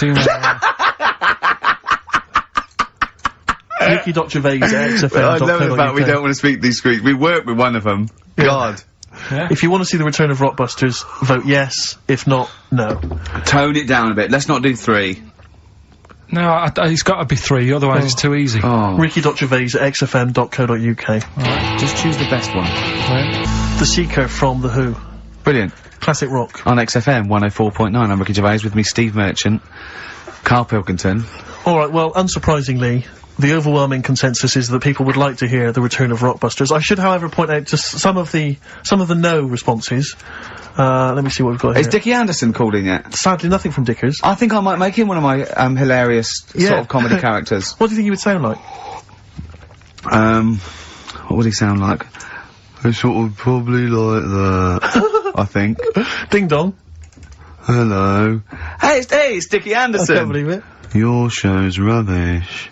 Something like that? I mean, I think you should work on them perhaps before You're saying there's not a lot of substance to these I'm just saying that, you know, once the novelty of the doorbell has worn off... I don't think you understand comedy on radio, Steve. I'm not sure I do, to be honest. Listen to Noel Evans, listen to Moyles. You'll see you don't need to riff with it. It's just, you just do the doorbell and just say they're here. Right. That's all you need to do. Sure. So, that's the main thing. Well, so we've had a couple I'm of thinking of some responses. more characters as well. We'll keep working on those. Yeah. Marcus has emailed, he says no to Rockbusters. He hasn't heard it, but it sounds rubbish. Believe me, you couldn't be more right. Well, does The Office sound good as a title? Right. This is someone else. Don't bring back Rockbusters. Please, can we have more Holy Fook? You're not pronouncing it right, Steve. I know. I was just a bit edgy there. It's Holy Fuck, the little Chinese fella. Holy Fuck, the little funny Chinese fella. No, okay, alright. Well, otherwise, Carl, other than those few negative ones, most people want to see the return of Rockbusters. So, do I go on then. tell people what the prizes Let's go. Let's do it. Yeah. Are these the prizes? Yeah, they're the prizes. Alright, let me have a look. We got the new album from Goldfrapp. What's this one here? Oh, I've no idea. The Yardbirds. A new album from the Yardbirds. On VHS, Coogan's Run, the show where different characters make an appearance each week, including, I think, Pauline and Paul Calf. Good stuff. Who the hell wants this? Meglos, a Tom Baker Doctor Who edition. And the only decent thing really in the collection, other than Coogan's Run, is the X-List, the double CD featuring lots of current indie favourites. So, not bad little selection there, Carl. Yeah, well, if you are new, you haven't heard it before, I sort of give a cryptic clue, and then some initials. I'd say it isn't cryptic. It's like, what am I thinking? That might or might not be the initials that I'm gonna say. That's how you gotta think, really. Yeah. But go on. Do you want to remind them of any that spring to mind? Just as a... Exploding Pet was Atomic Kitten, doesn't really work. What else? I fell down in a puddle in Texas. I got my legs wet. Knelt down in the puddle, got my legs wet. Wet Knee Houston doesn't work either. Whitney Houston. Jamaican, swinging a fish round. D-trout spinners doesn't work in the slightest. Doesn't work in the slightest. That's how they work. So, there's three of them, you email in. So here we go then. Number one. The gingerbread man has only got one leg. Right? The gingerbread man has only got one leg. The initials there. LB. LB, right? Okay. Second one. These people from the East Midlands swear a lot. Alright? These people from the East Midlands swear a lot. These people from the... East Midlands swear a lot. The initials TTD. Right? And, the third one. Have a holiday in Italy. Right? So you've done three then? TB is the initials on that one. So quickly again, the first one, gingerbread man's only got one leg. Yeah, I've got that one as well. I've got that one. I got two. These people from the East Midlands swear a lot. TTD.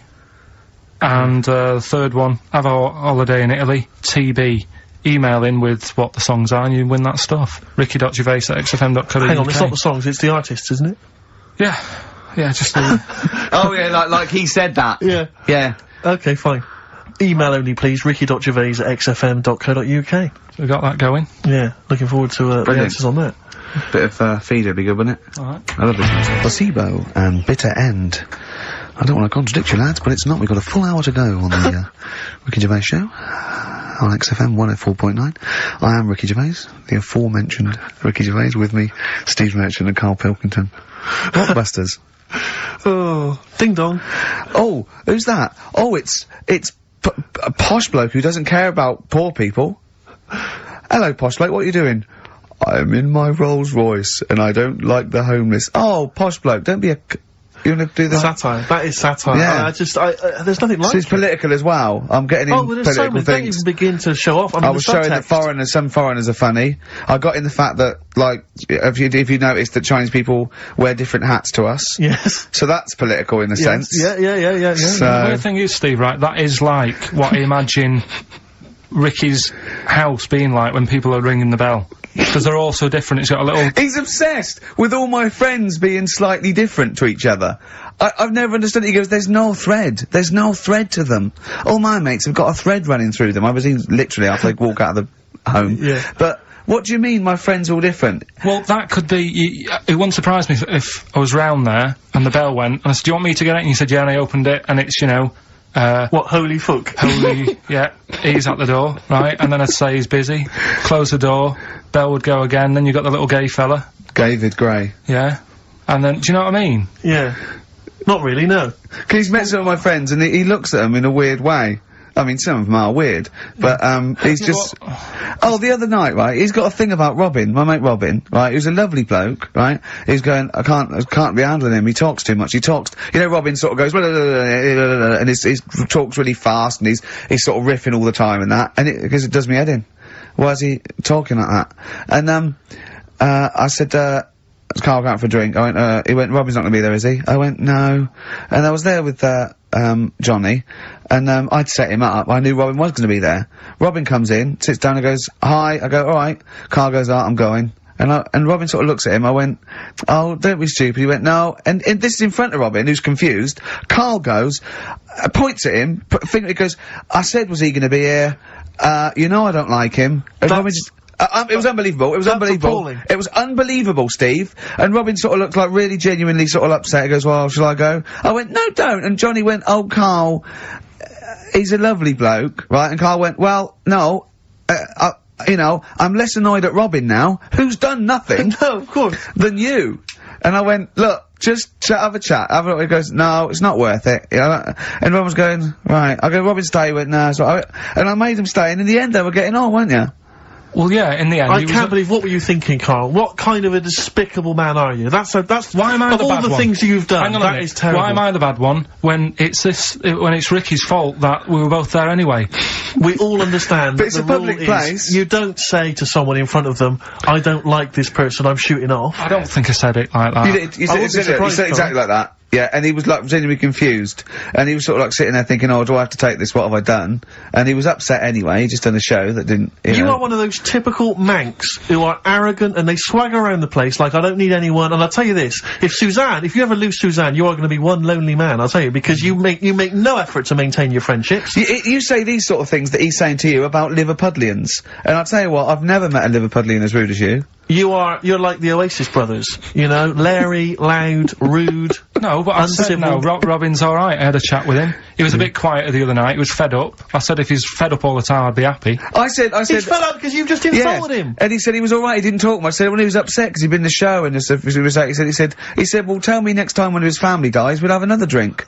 I don't know what you're like, Carl. I don't know what you're like, mate. You are I just think you're... The more I get to know you, you're not a good mate with him. You would like taking the fun out of his little thumbs that he's got. Yeah, but that's my squeezing his head to you, isn't it? I've got different mates with different parts of the body. Yeah. I like to squeeze your head. I like to look at his thumbs and that. It's weird, you know, because, right, I was thinking of doing a bit of educating Ricky. Yeah. Right? I'm always looking for stuff, learning stuff, as well as doing the other job and that. Yeah. And when we went out with Robin, and, what does this mean to anyone? Yeah. I'm just having a conversation about people they don't know. Go on. Well, it's enough, innit? His name's Robin, he's got really small thumbs, right? He looks a bit like, Milhouse, doesn't he? That sums it up. He's like Elephant Man, you know what you get in there, right? Robin, he's got little thumbs, right? So I wonder if he's listening. I wanted to do some, research, and I thought, I wonder if there's anything on small thumbs, right? I found something. Do you know the saying, rule of thumb? Oh, is it an inch? Well, do you know what the saying means? Is it hitting your wife with a stick? Yeah, okay, apparently. Come on, explain. Well, rule of thumb, do you know what that saying means if someone says... kind of, yeah. Well, it just means... a rule of thumb, it's a general rule. Yeah, exactly, yeah. Right. Well, where it actually came from is, years ago, husbands weren't allowed to sort of clout the wife with anything. What was it like in the past? I know, yeah. You couldn't clout your missus. With anything wider than your thumb. The stick had to be the same, no bigger than your thumb. I know, I was thinking so a big Robin bloke could do no damage if he went out with anyone. Yeah, although he's wide, he's got a little thumb like a little knob, isn't it? It's like it's truncated, because it starts off normal. It looks like he's had, his big toes put on his hands. Does he have to drink a pint with 2 hands? Yeah, yeah. And he's dropping stuff all the time. Can I just go back to the rule of thumb thing, though? The idea... What date was this? I'm not asking Carl, I'm looking at Ricky, because you're not gonna have any idea, Carl. It's just gonna be the past. Yeah. But I like the idea that... I think it's the same sort of day where, I don't know, you got hung for being homosexual and you could shoot a Welshman. I just love the idea that there's blokes beating their wives with shovels, logs of wood, and someone's gone, hang on a minute, everyone, Hold on, wait a minute, let's have a look at your thumbs. What can we do? Wait a minute. We've got to have some kind of rule here. I'm all for beating your wife, but let's have some kind of rule. Let's give him a sporting chance, surely. He goes, well, I'll tell you what about you can hit her with the width of your thumb? And the wife goes, make it the width of his knob. I go, no. He slaps her again. Yeah, yeah. Width of your thumb. Alright. Better? Yeah. It's like it's like I always remember seeing in the swimming baths, there used to be, those signs that would say, no running, no jumping. Yeah. That makes sense, no bombing, fair enough. No petting. No petting. It's like you're not allowed to kiss. In the swimming baths. And I love the idea that it's probably some kind of lifeguard who sort of maybe saw his ex-girlfriend getting off with some bloke in the water and thought, right, there's no petting anymore in here. What do you mean? No petting, you're not allowed to kiss her. Or, no one. You're not doing this just because you used to nothing, there's not a problem. Okay. Not a problem, just leave and don't kiss. You want to swim, but don't kiss. There's no petting. Did you just write that on in yourself in biro? Yeah. No. What's this no fiddling downstairs in or out the swimming pool? No. No fiddling with her downstairs? No. Right. It does annoy me though. I was saying to Ricky the other night when we were walking somewhere. No taking her for a drink afterwards. You can't enforce that. People who kiss and that in the street. That annoys me. Yeah, people showing their affection for one another. No, they can hold their hand and that. Yeah. Sure. But it was just... Yeah, I agree. I agree, yeah. I see 2 people eating each other, like, in a restaurant or something. 2 people eating each other? You know, snogging in public, okay. yeah. So that's that. Answers for Rockbusters, we're doing them now? Yeah, well, come on then. Well, no, I think let's play a record, let's come back with apparently we've got what about a bit of Cure?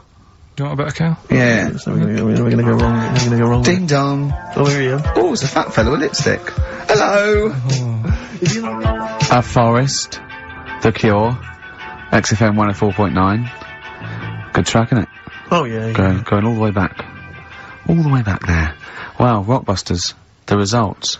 You've had a few proper answers, I hear. So, either I'm wrong, or people do think like you. I've got 2 of them. What are the clues again? Right. First one was, the gingerbread man has only got 1 leg. I got that. That was LB. Limp Bizkit. Right. Yeah, the that third works. The third one that I think you worked out. Yeah. Have a holiday in Italy. Chewing Breaks. TB, Chewing Breaks. Yeah, this is the one I can't get. If there's a reason why I can't get this, we're not doing Rockbusters. Can I give the answer to this one? Yeah. What's the clue? The clue, these people from the East Midlands swear a lot. Yeah. TTB. TTB. The answer? TDB. Yeah, go on. Give the clue again. These people from the East Midlands swear a lot. Tourette's Trent D'Arby. Right, you're never doing Rockbusters again. Tourette's Trent D'Arby. Right, you're not doing it. You're never doing... You've blown it. You see, you sneak that one in. Yeah, but I always like to sort of give 2 that, you know, are fairly easy, and then you sort of work out the men from the boys then, don't you? Yeah. Well, I mean... If I'd have done a character called Tourette's Boy, friend of the little Chinaman, and it went, ding dong, oh look, it's Tourette's Boy, friend of, holy fuck, holy fuck, you'd have been annoyed. Do you know what I mean? Oh, who's your mate, Tourette's Boy? Holy fuck. You'd have been annoyed, wouldn't you? Is that a character from Lenny Henry's show? I can't remember whether it's Chris Moores or Lenny Henry. Yeah, one of them. Anyway, the winner, lucky old Richard Perks from Birmingham. He's listening presumably on Sky. And so nice to have him listening. And that's Richard Perks. He's got those answers, all of them right. In fact, most people seem to get Terence Trent D'Arby or Tourette's Trent D'Arby. Well, I think that's offensive. If you want to complain, what's the number? What do they write to complain about that? Using... the same person you tell people to write to and tell them I was a knobhead and shouldn't be on the radio. Last week when I was away. Did anyone do it? I think a few went through. Did you listen to the show? I listened back to the recording of it. Did you get any emails before you listened to the show? Yeah, when I got in. Did it upset you? What sort of things was it? Just stuff, I can't remember. Just it was weird because there was like a few of them in a row, and I just thought, what's happened here? Yeah. And because we said that, because you weren't here, so what did you say? I just said, phone in, we had a couple of genuine emails that liked the show, didn't they? Yeah. And I said, phone in, and leave messages or email Andrew Phillips and Karl Pilkington and just say the show was great. The show was brilliant without him. But they went a bit too far, did they? What did they say then? Oh, I can't remember. I mean, it doesn't bother me, because I'm not bothered what people say, am I? No. Do you know what I mean? No, you don't care what you say to people either. Poor little Robin, he looked crushed. Oh, whatever. Whatever? Well, it doesn't matter, because he's doing well at what he does. He couldn't even hitchhike home, because they wouldn't stop, because his thumbs didn't show up. He was waiting there for ages by the side of the road. Do you know the difficulty he has buying gloves? It's murder for him. He wears little oven gloves. Yeah. From, like, Wendy houses. He has to wear Barbie oven gloves. Yeah. Oh. Right, so, so the winner there, Richard Perks in Birmingham, if you could just email him with your address. There was another winner, wasn't there? What was his name? Actually, there was one person who got all the right answers, and there was almost a winner, but his name was Peter Kay. And I like Peter Kay just coming second. So we gave it to Richard Perks. Yeah. Peter Kay. Never gonna win. Play a record. Radiohead. There. XFM 104.9. With Gervais, Stephen Mitchell and Karl Pilkington. Right, Rockbusters. Well, you shot yourself in the foot with that. So, Tourette's Trent D'Arby. Amazing. I mean, what did you think of first? His name and what words you could put in there? I normally sort of just go through a Guinness Book of Hit singles and go, right, who can I do? Right. You're giving away a lot of, I mean, that, you're an enigma, Karl. I wouldn't give away your workings. I mean, because then everyone will be able to do it. And what you've got now is a gift that people can't really tap into. Do you know what I mean? See, that's what Lenny Henry and, Chris Moyles' mistake. See, I've sort of worked out how they do their comedy, and I'm doing it now. Sure. Do you see what I mean? Now that, I'm doing it, I think the only way that people would start to be able to replicate a lot of what Karl does is if maybe they had a severe blow to the head, or they were diving and they came up to the surface too quickly. Ding dong. Oh, I'd like a severe blow. Oh, get lost, David. Oh, let's have some adverts, quick. Steely Dan, reeling in the years. Sorry about that. Look, he's going to put on his little duffel coat. Yeah. Well, not very well. You look like someone that walks around Forbidden Planet. Don't say that, that's the ultimate insult. You can say I look like something that you'd buy in Forbidden Planet, but not someone that goes shopping in there. Please. The Professor.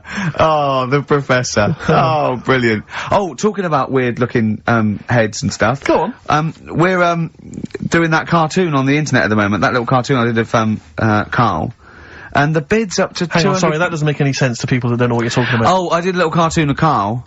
And, because he doesn't like his picture in the paper, when people request a picture of us, he started sending that off, and it's in heat, and it's gonna be in Jack, and they put it on the internet, and they're bidding for it, aren't they? Yeah, it's at, 200 quid. That's ridiculous, isn't crazy. it? That's so crazy. what I thought was, we've got to frame it, Karl, we've got to put the copy of Heat in or something, you'll have to, the winning show, the show that they win on, you'll have to do a copy of that, so you know what I mean, they get something for their money, I think, I'm mildly embarrassed.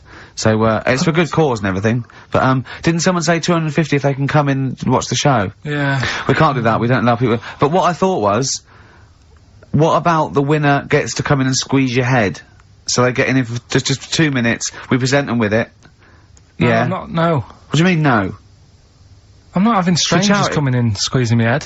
What? I mean, it's for charity. It's for charity, Karl. Come on, mate. What are you I like? don't care. I'm not doing that. They're I not think gonna- even an ill person would say, no, it's alright, I'm not that ill. What do you mean? You don't have to have your head squoze for us. Squoze. Squoze! You don't have to have your head squoze! Alright, let's move on. So how will they bid then? How will they know they won? xfm.co.uk/Ricky, you can see the picture on there. If you're interested, if you think it's worth more than 200 and you've got some money, then you send an email in saying I'll give you, 220 quid or something. But are you not going to let them squeeze your head? So No. we get someone here, the art department here, we'll frame it up, I'll put a little note of, like, authenticity, yeah. Brilliant. A picture of us. Can I have a real picture of you? A little Imagine behind the David scenes. Dickinson examining that in a couple of years' time. This is as cheap as chips. Yeah. You can sue him then, because he ripped off your phrase a little bit, didn't he? You've been done here, mate. You have more money than sense. 220 quid. I'll tell you what, have we got monkey news today? We might not get to it, mate. We are running out of time. No, we're doing it. What do you mean, we're doing it? It's... The show isn't complete without it. I'd rather drop adverts and stuff. Well, I'd rather drop adverts. No, we're doing Monkey News. Do you want it? Rick, my concern is that if you put Monkey News on the subs bench, it's gonna be like David Beckham. Yeah. He can have his eye wandering to other radio stations. Yeah. And look what he's doing. Yeah, he might be leaving off to Real Madrid. I might take Monkey News off to Radio 2 or something. Yeah. Right? So yeah. don't believe in Monkey News. I imagine if they're listening now, they're probably going to call you and go, Carl, were you serious about bringing Monkey News to Radio 2? Because the check's open. Well, do you want a bit now, or what we're doing? Well, no, I wanted you to tell Steve about your holiday. Because you told me in the week. Go on. Steve, I mean, bad idea. I had a feeling anyway about, going away with, like, Suzanne's mum and dad. Because I've never been into sort of family holidays anyway, right? Even when you see it, whenever I've been on holiday and you see, like, families on planes and that, and they're all having a laugh and a joke, loving it, and then on the plane going back, you can see that they've gone off into groups, and, like, you know, the dad isn't talking to the daughter and all that business, so I thought, asking for trouble, but, you know, I do everything once, do you know what I mean? Boxing, dancing, going on holiday with parents and that, give it a go, see how it goes, right? So, not your A-levels, but fair enough. It started off, it started off bad, didn't it? Because last week I told you that, you know, our dad called us up and said, you know, I want to take some tea bags with us to Madeira. Yeah. What's the best way of packing them? Yeah. Right, so I knew there was going to be problems like that, because the thing with, Suzanne's family, right, they like having a routine. They know what they're doing every day. They know what they're having for tea every day. It's the same thing every week, and stuff like that. Yeah. So I thought this is going to be interesting, this, because they can't do what they normally do. Sure. I love it. I love you treating it like an experiment. Yeah. Right. Just watching them all the time. So, the first problem was they'd never flown before. So I was winding them up a bit. Of course you were. It's murder. It's really horrible. You know, plane goes all over the place. And a mum had done some research, saying, well, I've been reading about it, and, Well, she got a funny accent. more people, there's more chance of me being killed on a donkey than there is on a plane. So I upset her. I said, right, when we get there, Spain. I said, when we get there, let's see if there's any donkeys on the beach. Yeah. Right? And she didn't like that. So. Oh, what? The joke about you hoping she died? Yeah. Oh, what's up with her? Right, so we get there, and, you know, they see the villa and that, they're quite happy with all that business, right, and all that stuff. And then, as time went on, I was getting a bit sort of fed up with them being around us all the time, because I think you should have your own time when you go on holiday with the family. You should say, right, you go off and do your thing, we'll do our thing, and we'll meet up later and talk about what we've been doing and stuff. Anyway, so it gets to, like, the Thursday. We've been away since Monday, right? And, said, right, we're going out tonight. So, our mum says, yeah, we'll come with you. I said, no, it's just us, we're having a bit of time on our own, right? Is it true you said to her, you told me this, you said to her, you started to annoy me, I want some time on my own? Well, I told her at the start, I said, it's going to be interesting, this, because people annoy me when they're around me a lot. Sure. So I wasn't nasty to her, I just was saying people, not her. Oh, right. Yeah. Do you know what I mean? I'm just saying, you're gonna get on my nerves. So, you hailed a donkey for her. So, no, but, seriously, right, with the flying, do you know those stockings that you can get because of, deep vein thrombosis? Sure. She had them on in the cab. Brilliant. And it's only a 2-hour flight as well, so that was annoying me. Right, so anyway, it gets to this, you know, the Thursday night when I'm going out with Suzanne. Yeah. And, our mum's, like, sat on the sun lounger outside, so where are we going tonight? I said, no, like I said, it's just us, we're going out having a bit of time to ourselves. So, I could see as the day was getting on, she was realising that she's got a night in with, like, her husband, right? Her face started to, like, look miserable. Sure. I thought, I'm loving this. Right. So I said, right, I'm going in to go and have a shower, go and, get ready for tonight, it's gonna be great. And winding them up, just wind them up because they can't come, because he said they can't. Right, so I go upstairs, have a shower and that. I come down, and, a mum's smiling. Oh, hang on. So I'm thinking, hang on a minute, what's gone on here? So I went to Suzanne, I said, why is your mum smiling? She's not coming. She said, no, but, my dad said he'll take her out now.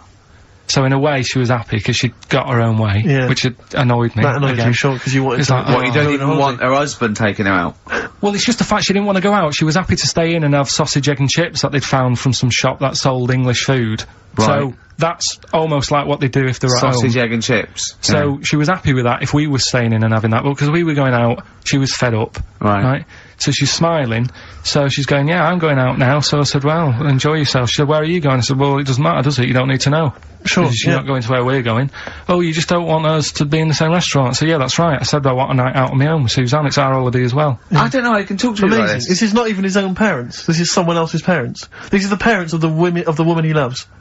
But even Suzanne sort of agreed with me. There's only so much time you can spend with your parents. That's why you leave. That's why when you're ill, you don't go home to them. Yeah? Sure. Yeah.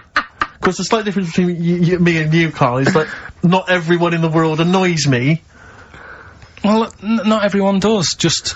I can see what, I felt a bit guilty that week when he said I was annoying him, but I realise it's not my fault now. No, everyone annoys him. Yeah. So, yeah, it was an alright holiday. It was good to get back. Brilliant. Won't be doing it again. No. And what now would you say is your relationship with Suzanne's parents? Is it a frosty one? No, I just think they know that I don't like to put up with them for a long time. Yeah. I mean, when we were packing, a man was upset because, like, she really liked the place where we were staying, right? Because it was quite a big villa, because there was a few of us. There was a brother as well with us, right? Yeah. So, our mum said, oh, I love it here. She said, I'm definitely going to book this place again. I said, it's a bit, you know, a bit big for two of you, isn't it? Just being sarky, like, we're definitely... I said, because, you know, I won't be coming again. You're like, I don't know what you're like, Carl. You're a monster. You're an absolute monster. You're one of those people that goes, I say as speakers are fine, I say as and gibbered what the wibble. Yeah. And never the where will slap. You're like a middle-aged man. You're like an old man. You're like an old man and you're what, 30? I'm just imagine you scraping along in clogs and a flat cap going, oh, that tree's got to come down. Yeah. Puncturing a kid's ball if he kicks it into your garden by mistake. Yeah. Refusing to give it back. Yeah, gather round. Yeah, there were once Chinese kid as hairy as that cow, which is weird, because there's not many Chinese people that are hairy, but this one, I tell you, it were back in 1990. Grandad, are you eating a Twix? Well, that's you too.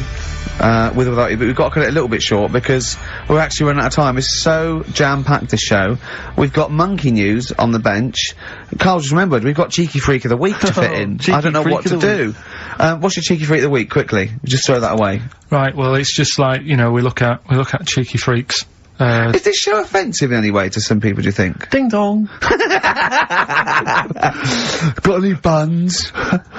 Oh, it's the Elephant Man. Go on. Right, well, it's a bit of a problem for you, this one, Steve, right? I'm chucking it forward to you. Remember the, Cheeky Freak of the Week that we were talking about, that illness where people age quicker? The 5-year-old girl that was older than her mum, and he said to you, what, if you ran off like you wouldn't serve her fags and beer, and you went, no, he went, why not? And you went, 'cause it's a 5-year-old. Yeah. Right? He went, oh, she's got enough problems, give her some fags. You remember that, don't you? Sure. Yeah, right. So, another dilemma for you.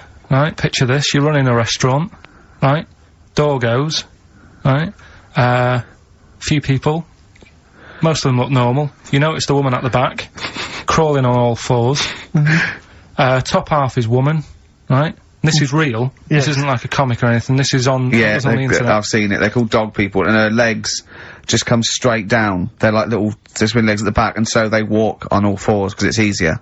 Dog people, right? Yeah. Not dog people, they're human beings with deformed back legs, so they walk, it's easier for them to get around like that, because they can't stand up, because they can't stabilise, and also it comes straight out of their hips. Right. So you're running a restaurant, it's a busy night, you haven't really got time for any hassle. She comes in. Would you serve her? The premise being what? That he doesn't serve dogs? Because the restaurants don't allow animals in. Right!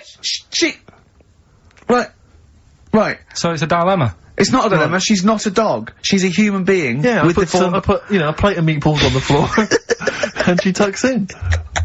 And a little glass of, you know, a little bowl of wine next to it. He turns round, there's the woman older than... Get away from that plant!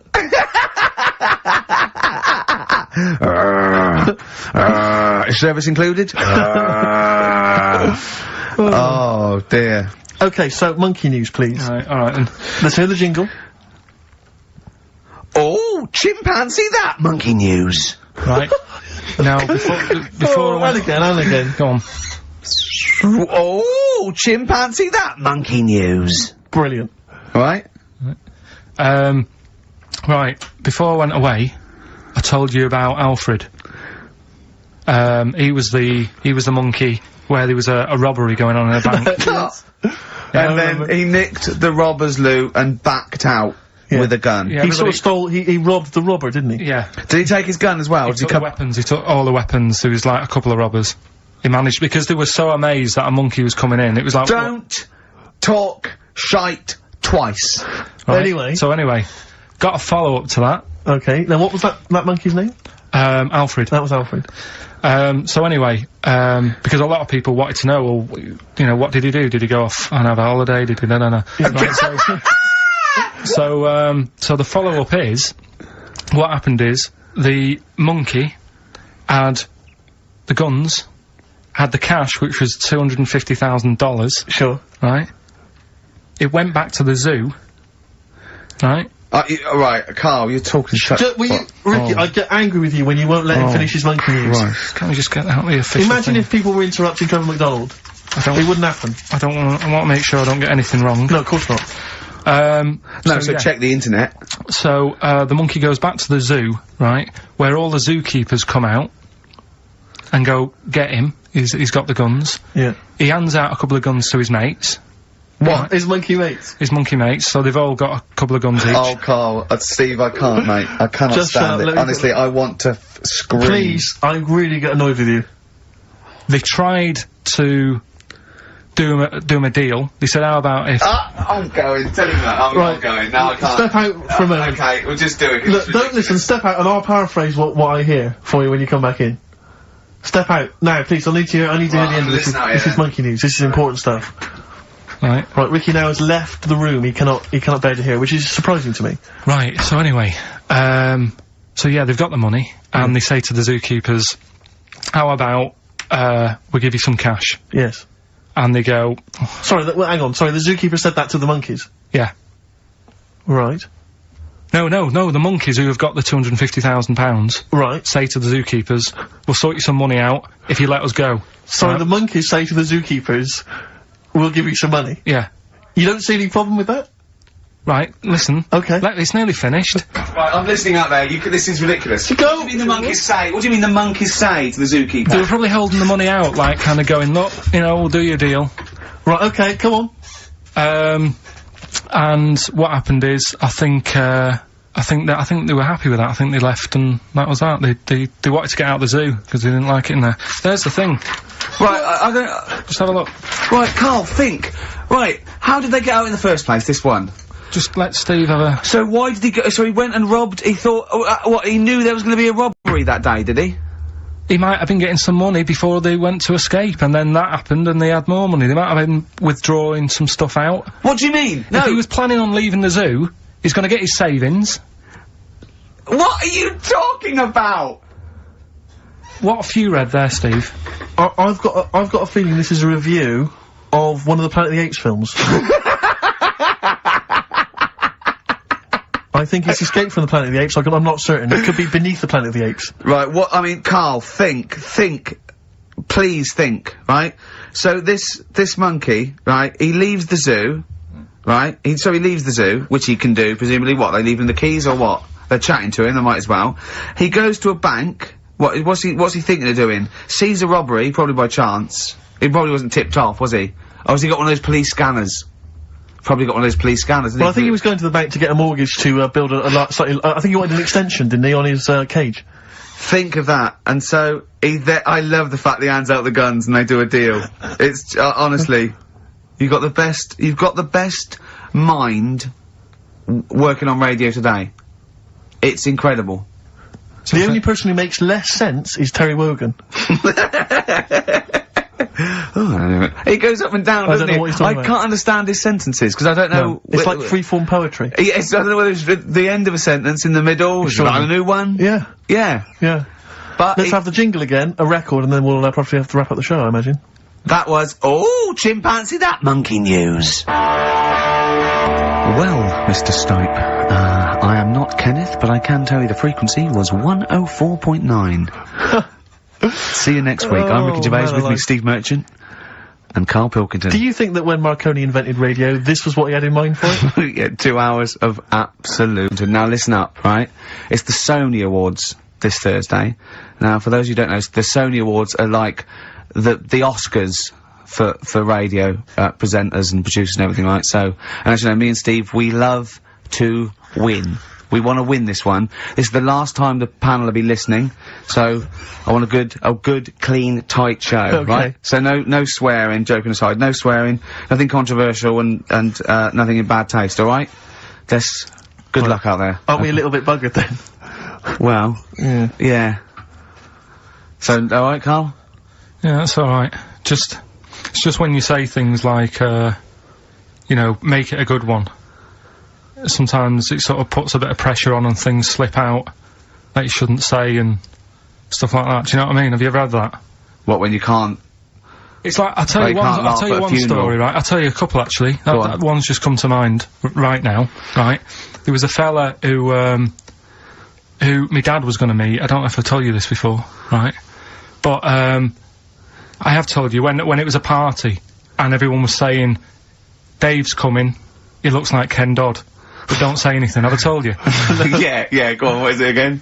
And, everyone's like, right, and my dad's like, I've never met him, I wonder if he does look like Ken Dodd, and everyone's saying, yeah, but don't say anything. Yeah. Because you'll accidentally, you know, say it, and... You're unbunctious, you might go, you're unbunctious to meet you. So, the thing is, when this fella turns up, he did look like Ken.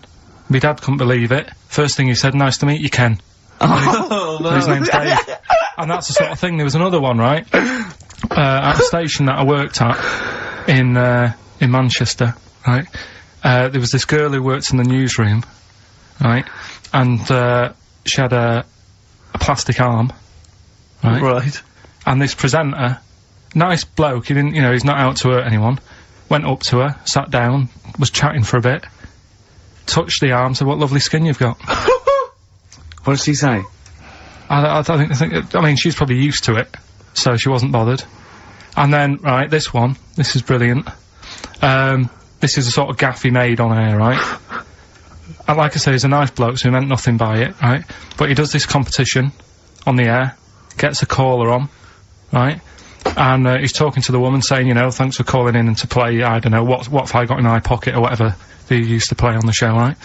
And, talking to the woman, in the background there's this noise, right? Like that, right?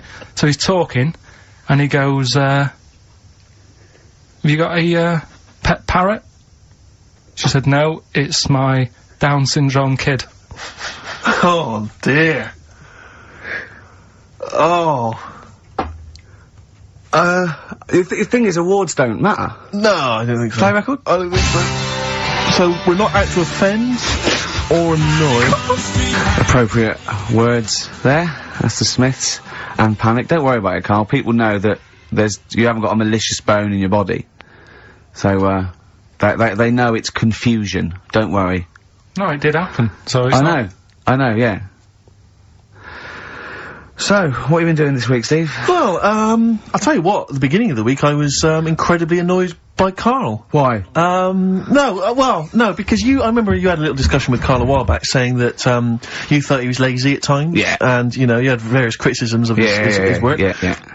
And I got a call from him, he said, oh yeah, I should have told you, I had a phone call, someone said that they were trying to get hold of Steve Merchant to offer him some lucrative voiceover work. Now, you know... That is money for old rope. It's money for old rope. That's you're in there for about 20 minutes, and it's thousands of pounds. If there are children listening who are still at school, they should definitely, when the careers guy says, what do you want to do?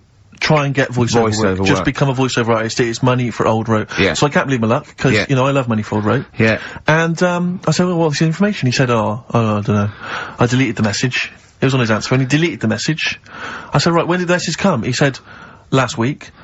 So he took a week to tell me that he had deleted the message. Why, just because it wasn't for you? I mean, I don't know how selfish that is, Carl. No, what happened is, right, I got back off holiday. I was at home. Yeah.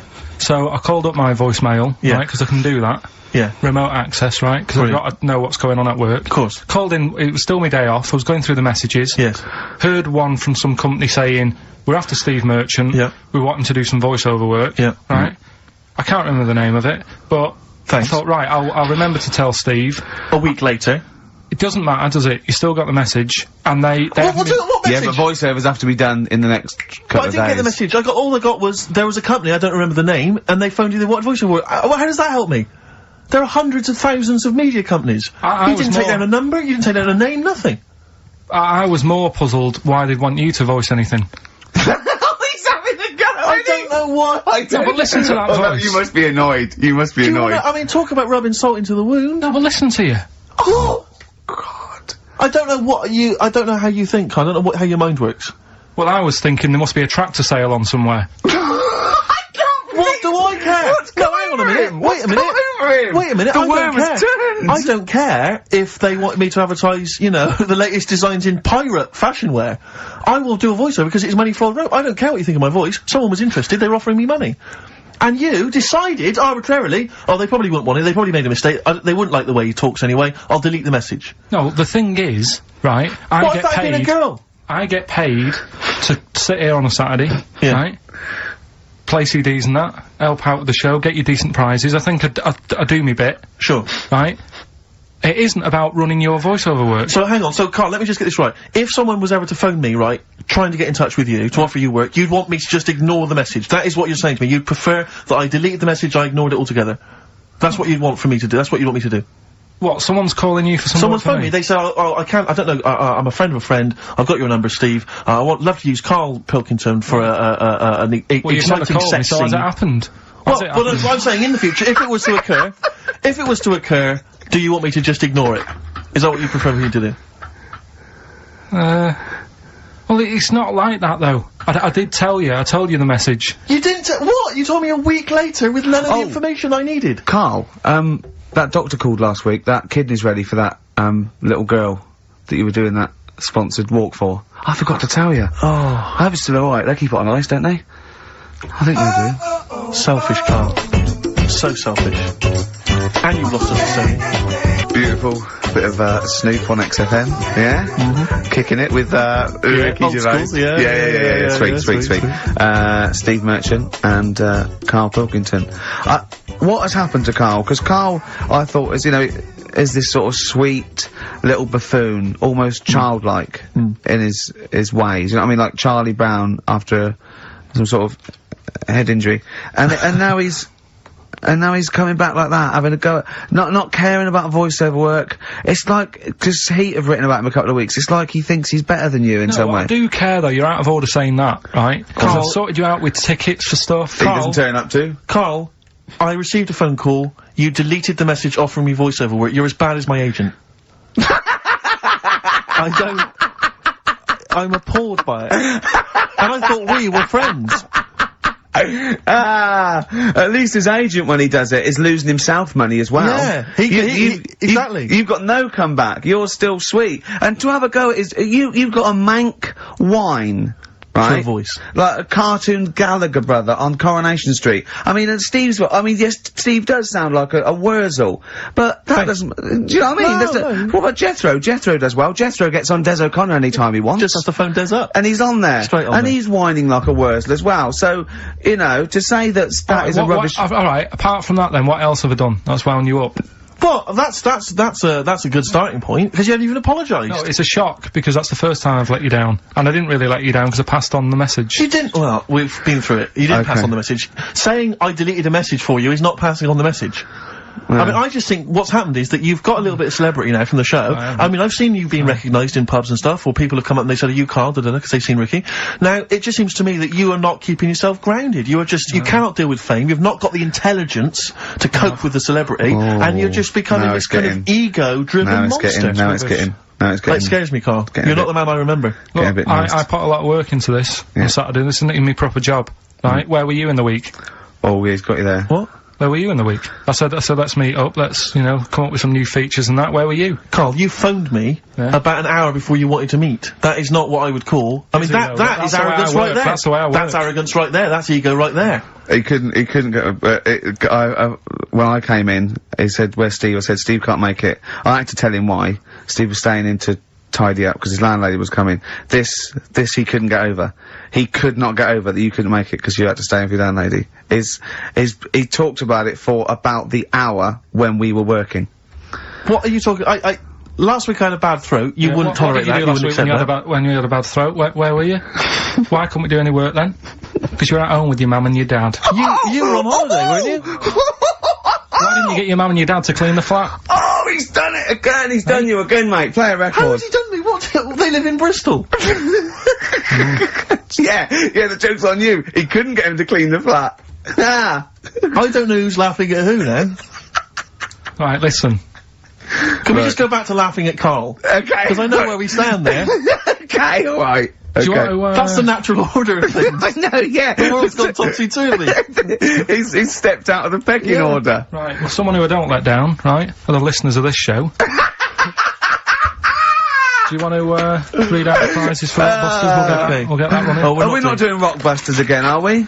Yeah. Well, it was a shambles last week. We cancelled it 2 weeks ago. What?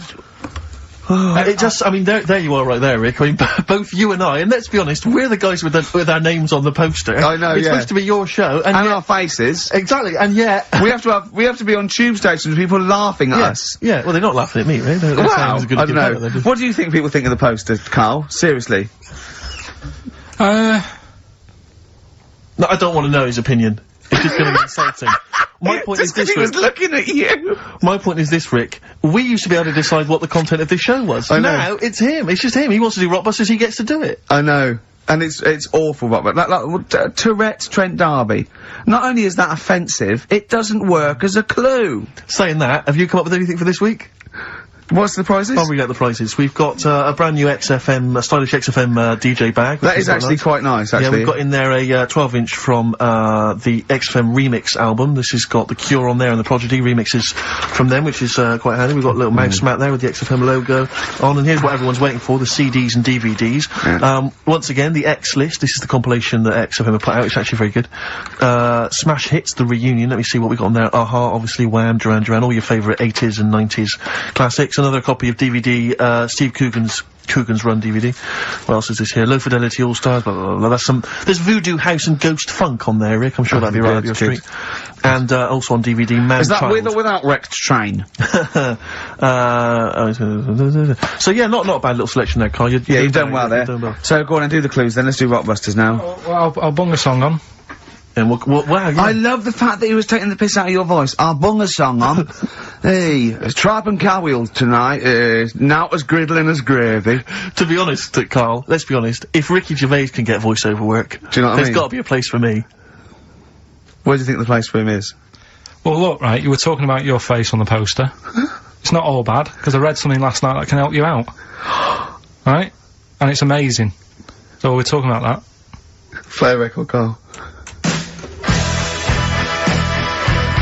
Warren Zevon ain't that pretty at all on XFM. 104.9. I'm Ricky Gervais, with me Steve Merchant and Karl Pilkington. Right, Carl, calm now. The Sonys, they're listening. We've got to win this award. We're just bickering.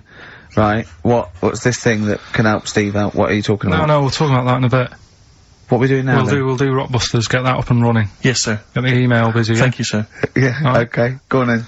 Right, so, you know how it works, cryptic clues, initials. Well, as I say every week, they're not strictly cryptic. It's more, what am I thinking that starts with these letters. Sometimes. Is craptic a word? Is that a word? Craptic? Cause... Oh! Anyway. Oh, God. So last week, one of them was, these people from the East Midlands can't help swearing. Yeah, Tourette's Trent D'Arby. Tourette's Trent D'Arby. That's the sort of shite we're dealing with to try and get a Sony. Right, so, here's the clues and that. First one. And that. What are we after here? The artist? Yeah. The band name or solo artist? It's, I'll tell you in a minute. Okay. Right. Go on. So the first one, the hitchhiker needs a lift, but in something bigger than a car. Go on, what's the initials? VH, right? The hitchhiker needs a lift, but in something bigger than a car. Yeah. Right? Second one, don't be selfish, hand some of it out to your mates. Right. The initial there is C. Right? Yeah. Don't be selfish, hand some of it out to your mates. And the Sure, third that's one... not what is Karl. He's selfish. No. Begins with C. Right. And the third one, the Scottish fellas can't get into their emails. Right, okay. The Scottish fellas can't get into their emails. Go on then. Right, the initials there, KL. Right, so quickly again, the hitchhiker needs a lift, but in something bigger than a car, VH. Yeah. Don't be selfish, and some of that out to your mates, Right. that's C. This is your last chance, Karl. And the Scottish fellas can't get into their emails. If I hear KL. anything like Wet Knee Houston, or D Trout Spinners, or Tourette's Trent D'Arby coming out of this, we're never doing it again. Okay? Have you got monkey news for this week? Don't know if I want to do it this week. So, just 'cause breakfast do it and that, and just leave it maybe this week. See what happens. See if we need it. We'll see. Sometimes I don't know.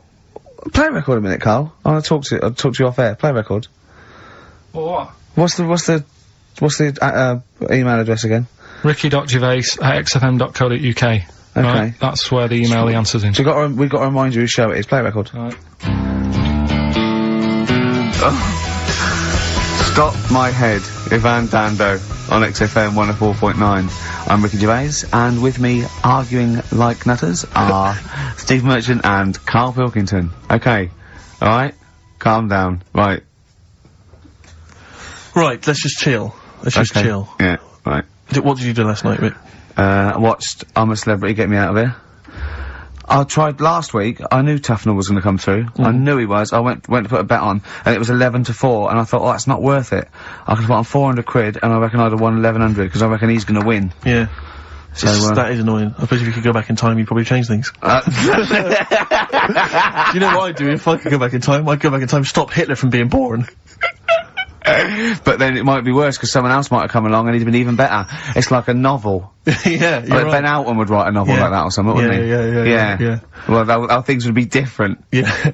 Yeah. I, popped to the cinema last night, and it was a joy of an experience, because for the first time, I went to see X-Men 2, I enjoyed it. I want to see that. Yeah, really I saw good fun. one. I don't like that sort of thing. I've never been a comic book, never been a geek like yourself. Not yourself, but I mean, you're not a geek in that sense, you're different. I mean, Not in the traditional sense. No. I'm one of those sexier geeks. Those modern sexy geeks. Yeah. But I really enjoyed it, and 2's meant to be even better, isn't it? I really enjoyed it, yeah, it's good fun. But more so than the film was the fact that the actual cinema experience, for the first time in a long time, I actually enjoyed, because I just had such a problem with the cinema. Well, I can't go. I have to wait about 3 weeks till it dies down and go in the afternoon. I can't be sat next to people. I don't know why people go to the cinema to eat. Have something before you go in there. Yeah. Rattling, crunching. Why is this experience? This film has cost £50 million. It's meant to be an emotional, artistic experience. It's not meant to be something that's on while you're chowing down. Yeah. I don't know. But people leave their mobile on. I want when someone answers it, go, I can't talk now. I want to go, don't smack them on their face with it. Yeah. No, well, I went to the cinema a while back to see Crouching Tiger, Hidden Dragon. Oh, yeah. That art house film. And, woman sat next to me, huge, fat blubber of a woman. But it's up to her. She's earned enough money, she can eat more than she needs. Sure, but don't squeeze into a seat next to me in the cinema. Right, with your flesh, you know, curving over the armrest that we're having to share. Oh, right, God. next to her little weasel of a husband. She's got one of those huge, kind of, you don't reckon hog-sized barrels of popcorn. You don't reckon he was one of them feeders? It was very similar. It really was. She, as you say, she's chowing down on the popcorn. She is one of those women who, she's not come out to see a film, she's come out to eat, and if a film happens to be showing, then she'll watch it. Yeah. Really winds me up. He's got the hot dog and everything. She's eating, and now popcorn already annoys me, because and she goes to him, are you gonna eat that? He goes, well, I was thinking of it. Give it to me, give it to me now. But I don't know why it was that popcorn became the thing you eat in the cinema. It's like you say, you've made these films, and someone's there thinking, well, we've made this great film, we've got the sound mix right, but what we need is something that'll just slightly irritate everyone during the film. And to see the size of the buckets they go in their popcorn. But why not serve soup or something? Or yogurt? Oh, the slurping would drive me mad. And the spoon touching the bottom of the thing would drive me mad. Don't serve anything. There's no reason you have to do the cinema and go, oh god, I need to eat. Well, this plan it. You don't go and play tennis eating what? You plan it, don't you? Well, exactly. Exactly. Eat before we come out. Yeah. Have a sandwich. Have a corned beef Do you sandwich. know what, right? What annoyed me is I found out in across America, when they showed Schindler's List, they banned popcorn, right? Out of respect to the film. What? So they're saying, all the other films, oh, sod it, doesn't matter. Yeah. Well, this one cost 100 million. Ah, it doesn't matter. You can eat popcorn through that. Yeah. I mean, ban it through all films. Well, this woman was one of those ones, she may as well have had a trough in front of her. I mean, she was a state, right? Oh, and she's God. She's an idiot as well. Because the trailer comes from, I remember at the time, the trailer came on for AI, that film AI. Oh, yeah. And, I don't know if you've seen the trailer for it, but it's something like, I don't know exactly, but it's something like, Martin is a, 6-year-old boy. Yeah, he's 20 kilograms, he's 3 foot high, yeah. But he is not human. Yeah. He's a robot. Yeah. And she's watching, she's just watching that, right? Bear in mind, the point of the trailer, he's a robot. Yeah. She says, how old was he again? I wanted to slap her. I was livid. I went, he's a robot. He's a robot, that's what's important. She says, a trailer comes on for a war film, she goes, I shan't be saying that. She just announces it, I shan't be saying that. And I'm bored with war films. Bored with them. Next. Oh, God. And then, so the title card comes up for Crouching Tiger, Hidden Dragon. You know, like at the beginning, they do everything. Yeah. It comes up, Crouching Tiger, Hidden Dragon. Now, she's in the cinema, she goes, what a stupid name for a film.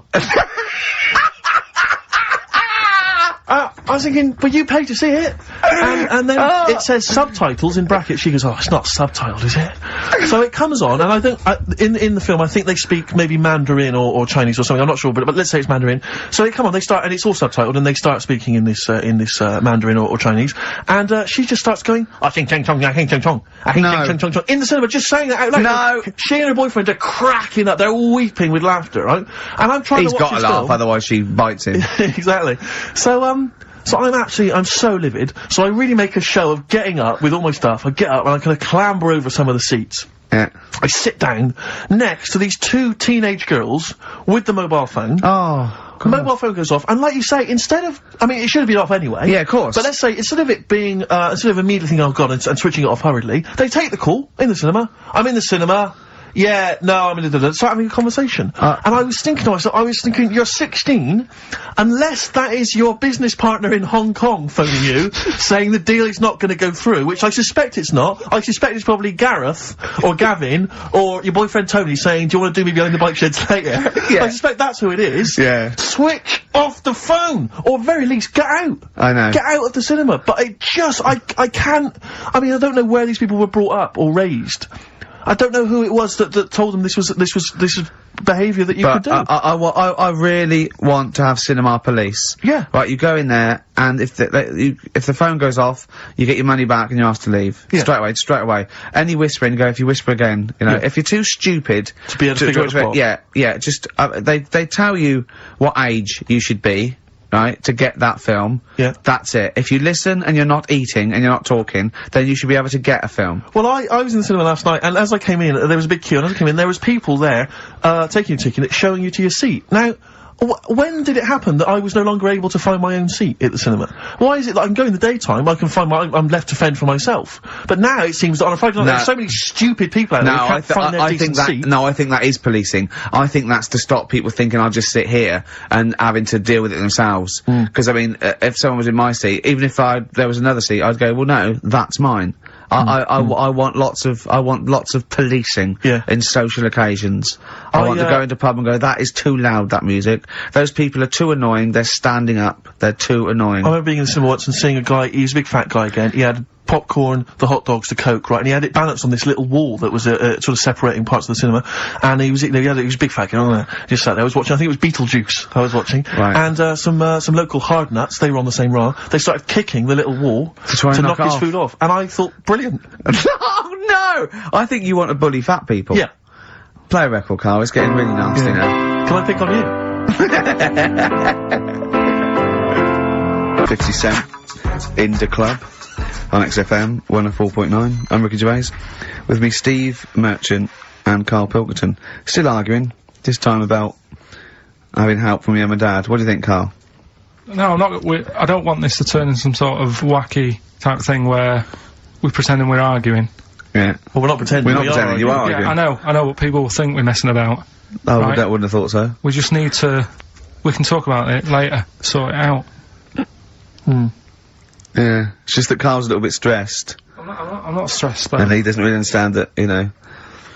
So, you know, me and Steve have got lots of different jobs in the week. He's just got one job. Yeah, and we sort of rely on people getting messages to us, you know, as soon as they get them, you know, and not sort of deleting them from their phone selfishly. Yeah. Just things like that, you know, people being on the ball. Not just thinking about themselves all the time, not just thinking about number one. What do you think, Carl? Whatever. Do you know what I mean? Whatever. Don't get all maudlin again. Just having a little discussion. Yeah, this will annoy you. Guess what? Think of this, you little slaphead twat. Apparently, that's sewn his arse. Right, apparently, women can get bald treatment on the National Health Service, but men can't. What do you think of that? Do you think that's fair? Is that a fact? It's a fact. We should point out that Carl is, would you say balding? Yeah. Would that be fair? Well, either that or a wide parting. Yeah. He looks like Charlie Brown. He's got the same sort of hair arrangement as Charlie Brown. Yeah, he's I don't think Charlie was balding though, was he? He was only about 10. Well, no, but he just had like a couple of things on top, and his hairdo. Carl's had a hairdo that keeps It's not a hairdo. No. What is it then? What is it? It just happened, I've told you. Noel was in, right, once. Noel who? Gallagher. Oh yeah. Right. Oh right, you're on first name terms. Right. And from the hood, isn't he? And whoever was doing the interview said, oh, you know, what will Liam be able to keep up that sort of hard attitude, right? Say when he gets older and he goes bald, and you know, could he still carry off the sort of attitude that he's got? And he was like, no, he'd never have that style. He couldn't have that style that lad's got in there, and pointed at me. Yeah. I said, it's not a style. I said, I didn't go to the barbers and say, can you just, like, shave the top bit, leave the sides? Yeah. Can you move a little fly tuck? That's the way it is. Yeah. Right, and you were just saying to me, what would you do if you went back in time? I'd probably use a better shampoo. I wish we could tape the conversations we have off air. Yeah. Because, I mean, they are ridiculous. What would you do if you go back in time? And the other stuff we were just talking about is obviously can't talk about. Can I just ask though? Sorry, when did you start to notice it was disappearing? I mean, at what age did it kick in? I worked a lot. You see, you'll be safe. Do you know what I mean? Your hair will stay there. But it's when I used to do a lot of hours, working. And yeah, you were stressed and things. Yeah. Stressed out, and it just went. Well, I'm beginning to understand what stress is like, you know, because I'm not getting messages and stuff like that. But yeah. But probably about, I don't know, 24. That's unlucky, isn't it? Something like that. And did you panic, or were you just not bothered? Not bothered. He's not bothered. He wouldn't be bothered. I'm not bothered. But I don't think for someone who doesn't care about going bald or war or SARS or anything, you don't have to get stressed on a Saturday between 1 and 3. To be fair, you are worse than all those things. SARS has got nothing on you when you're in the right mood.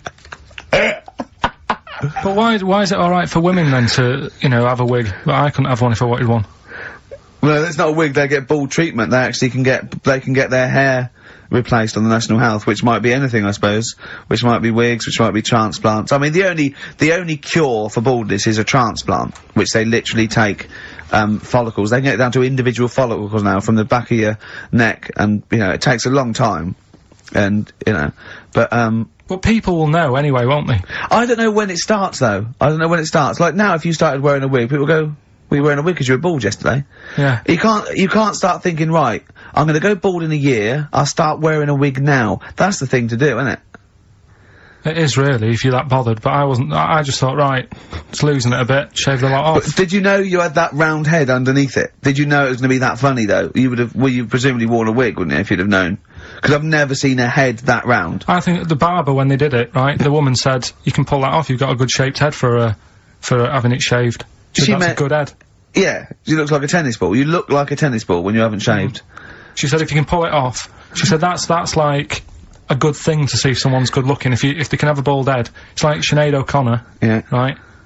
She can pull it off. There's those sort of things. Do you know what I mean? Telly Savalas. No, but that's like one of the things. If you look good with a bald head, that means you're pretty good looking. Yeah. And if you can wear a bicycle helmet and look good, that's another thing that, like, you must be pretty good looking to pull that off. But who have you seen in the bicycle helmet that you think's good? Who have you seen in a bicycle helmet and thought, oh god, they must be good looking, they're good in the bicycle helmet? Well, everyone that's what I'm looks good in saying. a bicycle Though. helmet. Who? No one looks good, do they? Really? It's Not in a bicycle helmet. What would you say? Brad Pitt would look good in the bicycle helmet. I don't know. I'd have to see. But I'm just saying that's like one of the two things really. That's. And what blokes do you think look good bald? Who do you think would look good bald? Don't know. Give me some names and I'll tell you whether they'd be all right if they're bald. George Clooney. No, I don't think he does. I don't think he would do. Who else? Well, this could run and run. Al Pacino. Yeah, he could probably pull it off. He'd probably look all right. Do you think he looks alright with hair then? Yeah. Oh. Well done, Rick. Sony award-winning stuff. Play a record. And then the guy going, oh, he's stressed. He's stressed. Wild Wild Horses by the Rolling Stones on XFM 104.9. I'm Ricky Gervais with me, Steve Merchant and Karl Pilkington, little bald-heady Karl Pilkington. You quite like being bald, don't you? Like no fuss. Like I say, you know, I'll probably won't age for a bit now. Won't age for a bit? What do you mean you won't age for a bit? Because I already look quite old. I don't think so. Not with a hat on, you look really young. Yeah. Hmm. Oh, I'm just saying, so I won't change that much. It's like that. I don't think there's anything wrong with it. I actually don't think, as long as you shave it, straight back, I can't have you on that. Nothing wrong with it. But that kid who had that aging disease, just shave her head. And she wouldn't age that fast anymore. Do you know what I mean? So this is the 5-year-old girl who had an awful disease where... Well, we don't know much about it, to be fair. No, we just know that you fell in love with the title of the programme, the girl that was older than her mum, right? And you were annoyed that people wouldn't serve her fags and alcohol. If she's, you know, she's living like an 8-year-old, let her have a fag. Doesn't that sum up this show, though? Carl's comment, we don't know much about it. Yeah. We're still willing to make comments about it, to discuss it in length and possibly make crass jokes, even though we're ill-informed, as ever. Yeah. Right, well, here's something for you, right? Go on. This is what I wanted to tell you about, right? Me. Yeah, face transplants. There's this, some kid somewhere, right, who had a bit of a an odd-looking face. Right? A bit of a what? Bizarre-looking face. Yeah. And, there's a doctor somewhere who said I can sort that out for you. Right? Sure. And basically what they do is they've got to get a face off a dead person. Right. Sorry, just, in this documentary you saw, did this documentary feature, say, John Travolta and Nicolas Cage? was it that documentary you saw? Right, listen, you see... Go on. So, okay, no, so you can't get a face of a dead person, yeah, go on. Sorry to dismiss the idea of face transplants. Out of hand, but go on. So, yeah. It's got to be a face of a dead body that isn't older than, like, 4 hours old. Right. 4 hours dead, whatever. They can take it off, fit it on the new face. It makes sense. But it's not just your face that you lose it, but it's the muscle tissue and bones, isn't it, when it's like disfigured? It could be through fire or whatever, or disease or whatever. So they can't just literally plonk a face on, they have to do something else, don't they? You're asking Carl like he's gonna know. I forgot then. He looked at was that in Russian? Yeah. I wish we could get him on telly just to show the look on his face when I said that. Yeah. It was brilliant, wasn't it?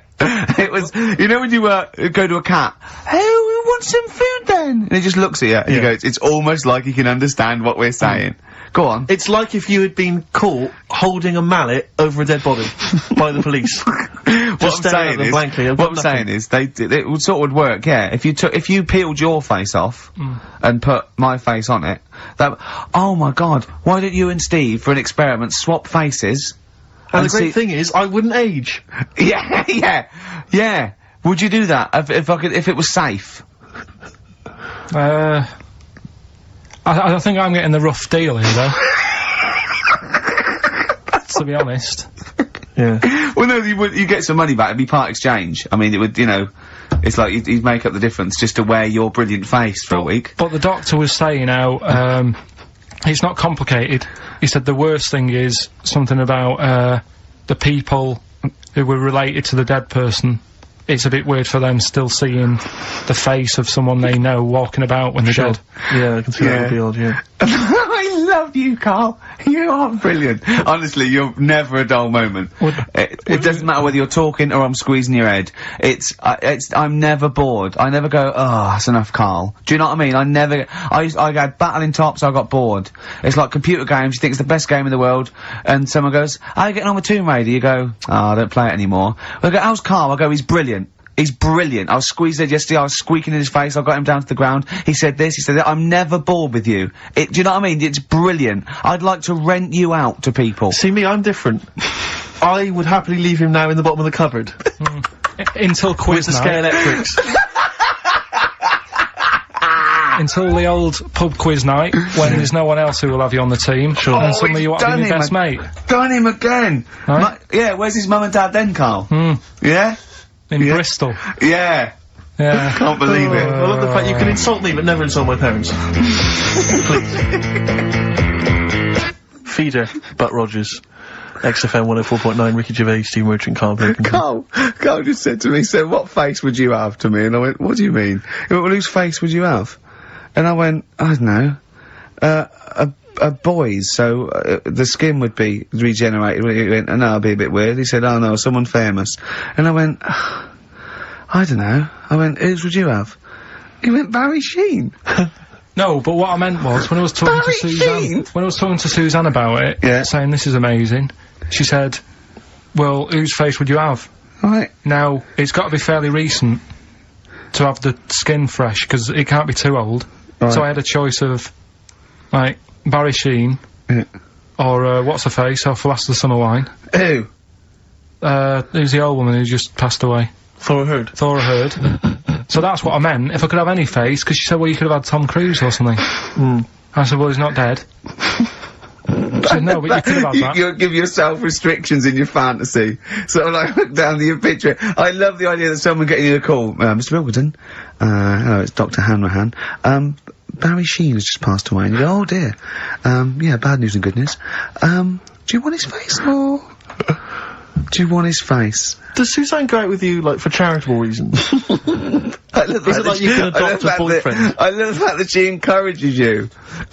She was saying about Tom Cruise, and I was like, oh, you know, she said, you know, he's not a bad-looking fella or whatever. So, well, what she's saying is, Carl, is there any chance you could go and get a different face? Maybe something like Tom Cruise would be good. Then I was saying, right, first of all, he's got to be dead and he's not. But if he was, and you had that done, would you feel like... People looking at you on the tube? Well, no, like, say if the people who made Mission Impossible said, well, we want to do a third one, would I be in me right to say, well, I don't want to do it? I don't know what he's talking about. I don't mean to be offensive, Carl, but your girlfriend could do a lot better than you. I don't know what you're thinking. I love the idea of this whole conversation about you in Tom Cruise's face, and then get offered a film. But why does she have conversations like this with you? It was now on last night. It was now on the telly. I love it. What should we talk about? What about getting a new face? Oh dear. Oh, that cartoon. If you don't know what Carl looks like, there's a cartoon that was in last week's Heat, isn't it, that I drew on the website. What's it going for now? Bid...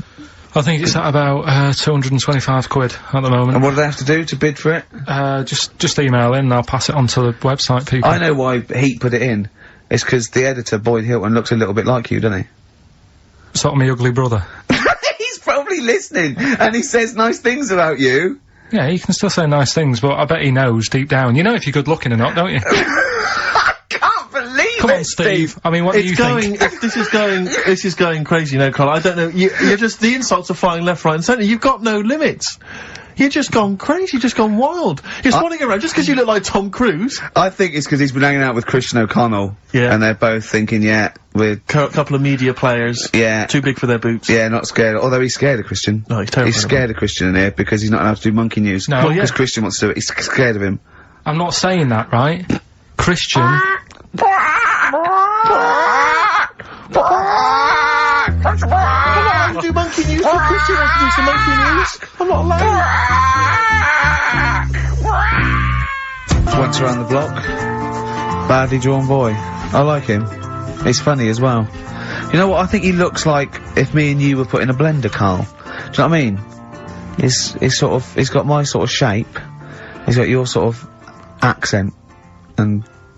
I think, when you put in a blender, does that... would a voice sort of mix?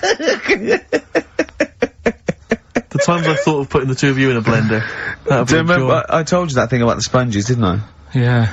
Yeah, that freaked him out. You know, if you get two sponges, and you dye one red and one blue, and you liquidise them, we pour them into a tank of water, after a couple of hours, there's a blue sponge and a red sponge, because their cells know, and they reform. And do you know what he said? He went, how'd you kill a sponge then? Yeah, of course. Oh, what a great thing to say. Oh, my back's killing me, because I went, you know, I did my back in last week, and I had to get a chiropractor out, and I couldn't walk. Well, as soon as I could walk, I mean, I came in here on my day off and did when you were in Bristol with your mum and dad looking after you. And then I went to Selfridges Sunday, and... Well, you got a bit of money now, why not?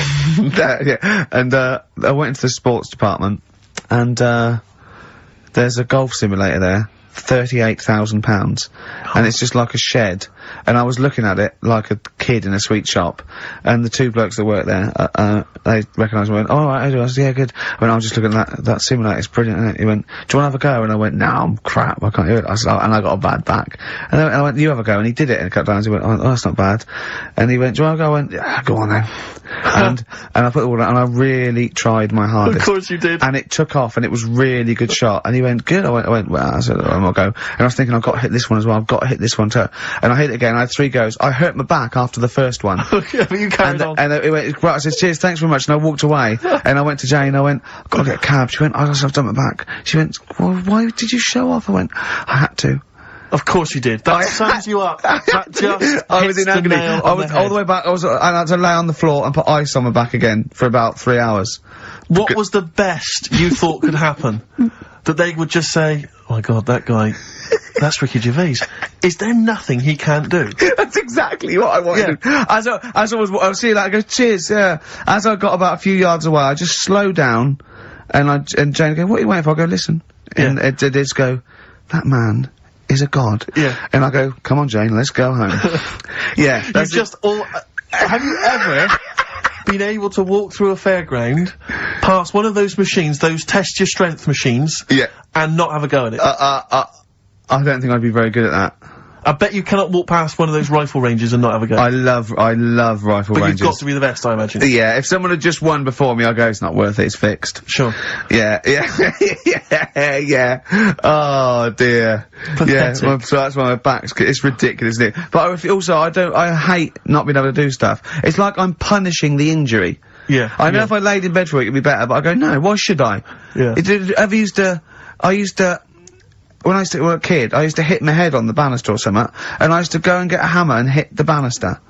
And then I started thinking, when I was about 8, I remember, if I'd hurt myself, I'd go, ha ha, God, didn't hurt. He's up there thinking, oh, bloody hell. How mental is that? Carl, what are you thinking, mate? Right, Rockbusters, that's what I'm thinking. Straight to it. Go on then, who's the winner? Right, go on, do the clues again. Right, the first one was, the hitchhiker needs a lift, but in something bigger than a car. Yeah, snappy, go on. VH. Yeah. Right, that was Van Halen. Hailing a van. Because he wanted something bigger than a car, that's the first one. Yeah. All the tenses are mixed up, everything, it's just, go on. Second one, don't be selfish, and some of that out to your mates, that was C, that was share. Alright. It's alright. Yep.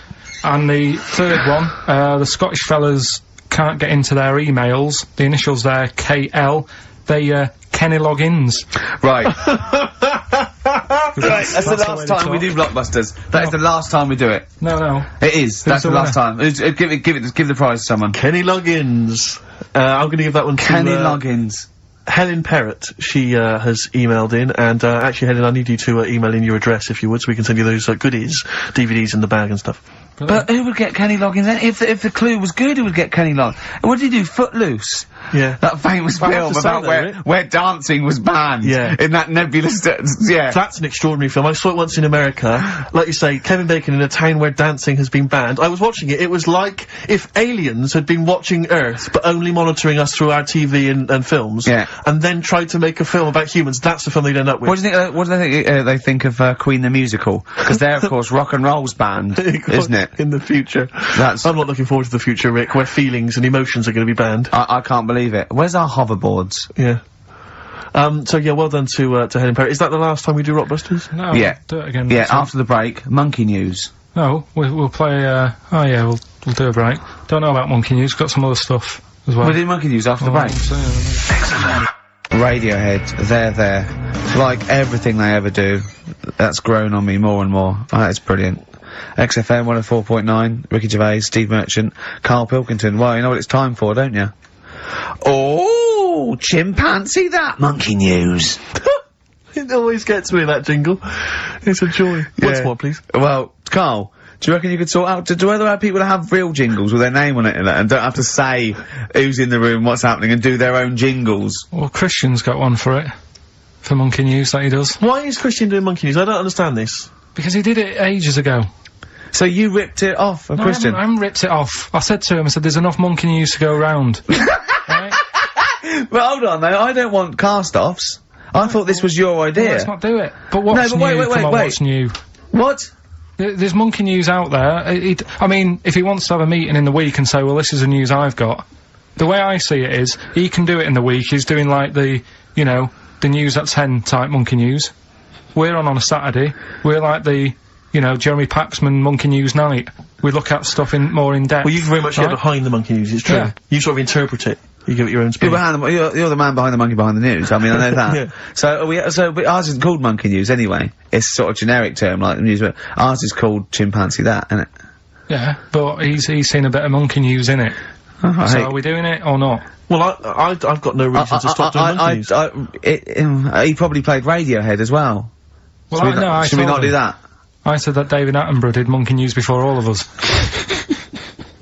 Do you know what I mean? But I personally don't listen to Christian because I don't get up that early. So, you know, I'm missing out on a lot of Monkey News. I mean, I'm not saying I don't listen to it because I don't get up that early. I'm not saying it's a bad show. My point is this. There's a lot of people I imagine who don't listen to, Monkey News in the week. Perhaps they miss it or they're busy. It's nice to have a little kind of omnibus Monkey News at the weekend with Karl Pilkington.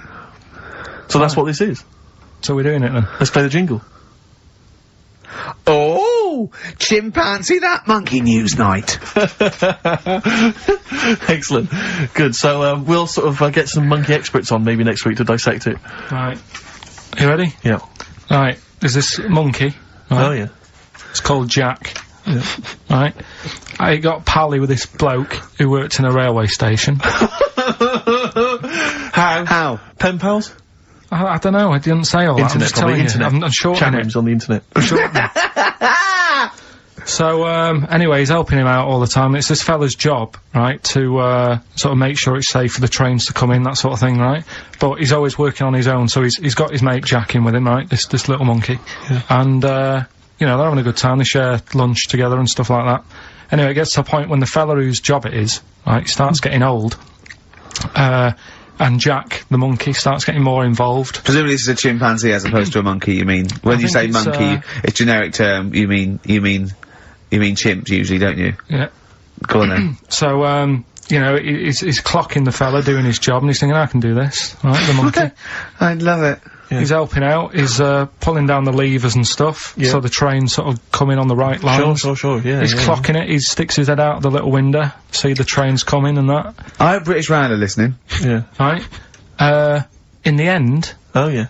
The fella whose job it is, he lost a leg for some reason, couldn't work anymore. Lovely. Gave Jack the job. Yes. Right. Okay. The railway company are happy with that. I'm sure they interviewed a number of people, but he was the best monkey for the job. And that's good, isn't it? Well, it's not true. Right, once again. Well, it's not true. Don't hand Steve a piece of paper that someone put on the internet who is probably a bigger mentalist than you. That's not proof. It's not true. At no point did a railway company give a chimpanzee the job of signalman? It was ages ago. What? Steve, when was it? It was before trains, probably. Well, it's in the 1880s. Yeah. According to this piece of paper, which is what you've based your monkey news on. Now, of course, I think ITN and a lot of the news channels, they tend to get lots of independent confirmation of their news before they give it out as fact. But you've got an email from someone, so let's assume that's real. It says, for this, Jack was officially put on the railway payroll, earning 2 cents per day and have half a bottle of beer on Saturday. That's what we pay you, isn't it, Carl? He doesn't even get the beer. Oh, dear, he's not allowed to drink, are you? Someone emailed in, actually, and said, Carl, some years ago, did you die? And they took your face and transplanted it onto that of a chimpanzee. It would make a lot of sense. I've never seen you. He always has t-shirts right done up and long sleeved. I bet he's hairy under there. Yeah. I bet you are hairy because you have to shave right up to your eyes. You're one of them, aren't you? And I can see the growth, and it comes out the top there. Are you really hairy underneath? Pretty hairy. Are you really? Well, what's up with that? You're a humanzee, aren't you? That's why you're fascinated with them, and why your IQ is sort of about 80. I think you might be. I don't mean there was any. I think it was a genetic sort of throwback. Well, you're pretty hairy. Look at your arms. What? Just look, give me that banana and shut up. Play a record. That's mine. Cheering breaks. Average Man on XFM 104.9. Well, nearly another show over, Carl. You know, I've got a squeaky chair there. Why don't you sort that out? Have it oiled. What do you do in the week? Do you know what I mean? Can I just nominate a woman that annoyed me today? Go on. On the tube. I got off at Piccadilly Circus. The sign says mind the gap. Big sign saying mind the gap. Voice on the tannoy says mind the gap. Woman steps over the gap, goes, oh, that's dangerous. I was livid. I was just annoyed. I wanted to slap her. There's always one in there every day. So as you walk down the street, I just feel like I want to squat certain people out the way. Swat them out the way. We went into this little restaurant. Me and Carl. Was it Thursday? And we're sitting down there, and it's busy outside, and we were going to sit at the back. She went, that's no smoking. I went, yeah, we're not going to smoke. So we sit there right at the back, right? We get there, and there's two women, right? And I'm sitting there, and they light up a fag. And I go to Carl, there's meant to be no smoking. He went, yeah, so what? I went, well, it's the principle. Rules are there. He goes, rules? You say twat, muff, and shit on air. Never mind rules. I went, well, they've annoyed me now, right? Yeah. So the waitress comes over, and he goes, oh, God, he puts his head down as well. I said, I don't know why I said it like this. I went, I thought it was just no smoking. Of course. Right? Yeah. She went, it is, yeah. And I went, right, okay, well, they're smoking. She went, oh, well, you'll have to move then. I went, what? She went, do you want to smoke? I said, no, I don't want to smoke. I said, they're smoking over there, right? Try not to, and she went, oh, well, I told you. I said, no, I don't want to smoke. They're smoking. She went, oh, right, and I got to move, didn't I? See, that's what a little snitch. Yeah. But it annoyed me. Do you worry, though, that someone's gonna look around and go, it's like Ricky Gervais off the telly? Yeah, well, I can't complain now. If I go in, I get bad service, I can't complain, because I think, oh, look at him, he thinks he can complain. So I have to do it, secretly. Yeah. You know what I mean? But, there was, oh, God. Right. People come up to me, they recognise me, and they give a lot of laughs, and I don't mind it at all. I never know what to say, and I'm always, I say, thank you very much, I say, love the show, whatever, I say, of course, and that's great, and they're polite. And I was in the pub the other day, and I was just with Johnny, and, people had been coming up, they go, do you mind if I said, no worries at all, yeah, that's absolutely fine, right? And then this group came in, about 20-somethings, right? And they're a bit pissed up. And this woman comes up to me, right? And she stands there, she goes, right, we like you in our house, right? But you're not as good as Paul Calf. And I went, oh yeah, Steve Coogan. I said, he's brilliant, isn't he? She went, yeah, you're not as good as him. I went, oh, well, it's not bad to come second to, is it? And then, because I did that, she went, no, you're great. I've just done my dissertation. I went, oh, right, well, it's in nursing. She went, yeah. She went, right. Anyway, she went, can I have a hug? And I went, well, she went, can I have a kiss? I went, well, not really. No. And then this woman who wanted to take a photo, she went, oh, you were so nice on the BAFTAs. I went, well, I am being nice. I'd rather, I don't know you. And I was, oh, God, it was embarrassing, right? And then, so I took a picture, right?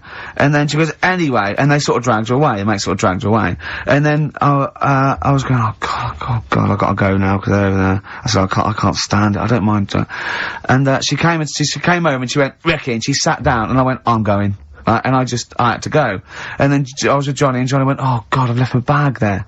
So we had to go back and go back. She's going through the bag. Oh. She went to me, "You bastard! I'll never effing watch you again." I thought, well, alright. I don't know what to say, really. Nice of her to clean up her bad language. Yeah. Well, she Family knew. pub. I know, she knew. I got no time for it. I just think it's out of order. You know, I mean, this whole sort of notion that if you're a celebrity, you're public property. I just how I discount it. They go, people, you know, what you hear people say, "Oh, it's me who put you where you are today." And I think, well, yeah. Thanks for watching, but we made the show and everything. I know. We put it on the TV. It's not like, if you get a plumber round, he does his job and work for you. You don't go around his house and hassle him it's not, I don't seek it. I don't, you know what I mean? I don't phone up the, but you know what I mean? I don't try and get on the telly and everything, and I refuse to, I don't go to showbiz parties, but I refuse not to go to the pub with my mate, and I just seek out, there's fewer and fewer pubs, and I just go to the quietest, you know, one old bloke and a dog, and it's sort of like... But most people are really... I love it, honestly, people who come out and they're polite, and I chat, I say I love the show. It's like it's alcohol, yeah, I know, it's just, oh God. They mutate into something, you know, and they just, they don't understand, of course they don't, you know, they're not, but to me, it's the same people who behave badly in the cinema. It's just this breed of person. It just, I mean... I know. Can I put them in room 101? Let's do that next week, shall we? What, are we all having a moan? Yeah, go on. Tell you who's annoyed me this week. Go on. If we were making it a little feature. Go on. David Blunkett. What's Blunkett been up to?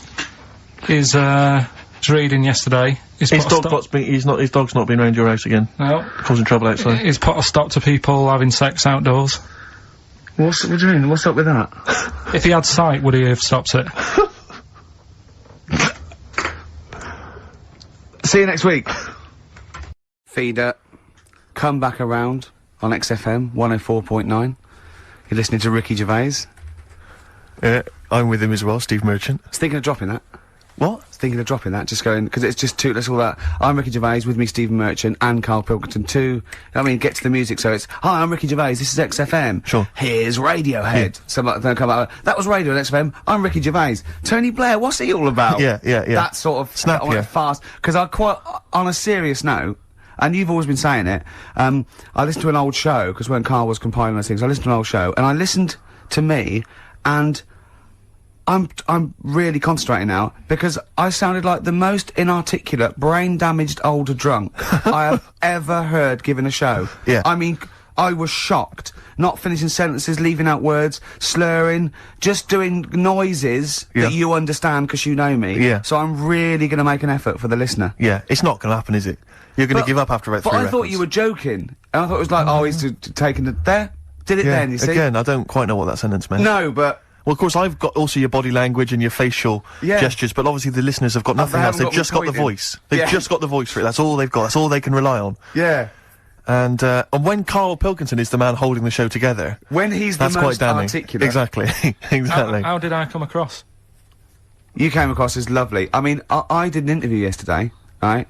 And I was trying to describe you to this journalist, and I was going, it's like a cat can talk.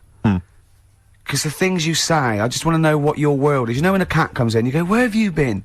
And it looks as you're like, you know, it can nearly understand you. And you're like, oh, I wonder, I'd love to know what that cat thinks. And with you, it's almost like we've got one. Yeah. Yeah. Did you like that? You can also lick your own testicles, I think, can't you? So, yeah. Should we play the Doves?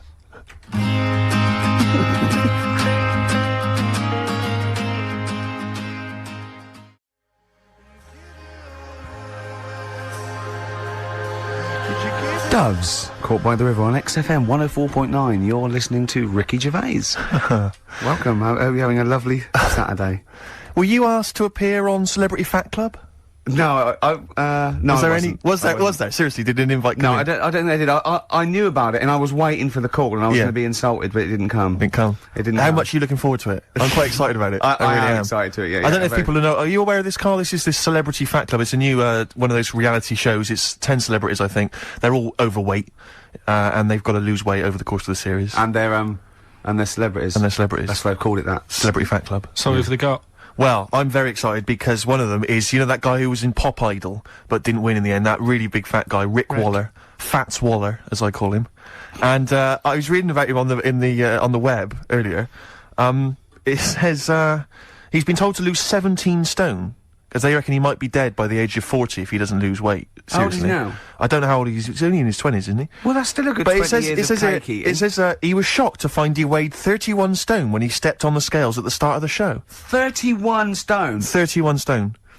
But I love the fact... That's really big. I like the fact it says he was shocked to find he weighed it. Yeah. I had no inclination. I kept my eye off the ball. Didn't I? Exactly. That must be all those breakfasts. I haven't stood on the scales for years and I didn't know how much I weighed, Rick told The Sun. 31 stone, right?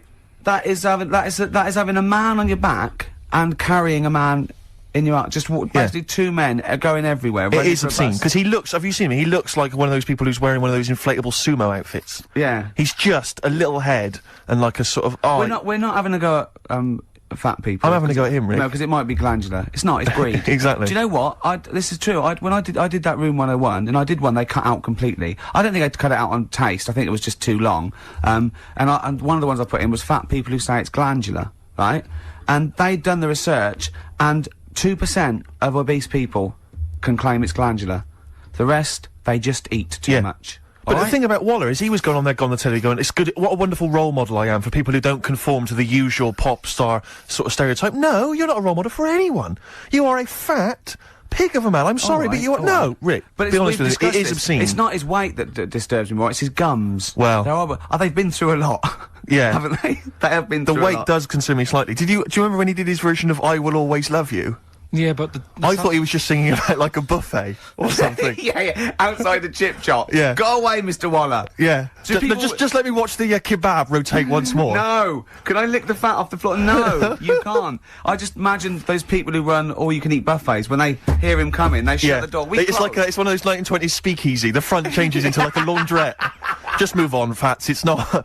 I can smell chip fat. No. Move on you go. But, I mean, we're not Olympic fat Brits. They are also fat. 31 stone is sort of, quite big. But the American, that one, did you see that one? Seriously, we talked about it before. That one on Jerry Springer. And he was 75 stone. Did you see 75 stone? He was in his bed. Honestly, it looked like a, I don't know, sort of molten lava in his bed.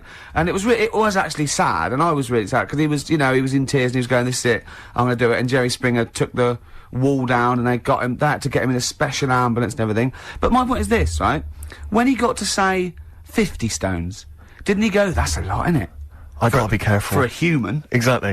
For someone that lives on land. Yeah. That is, I'll tell you, the fact is they have to have special weighing equipment, so wasn't that a clue? That must have been. The fact they had to get in someone from next door to lift up a bit to tell him how much he weighed. Yeah, the fact that he featured on the Ordnance Survey map should have been a clue that... We've given you your own mare. Yeah, you are, yeah. Stop eating. Oh, dear. Fat.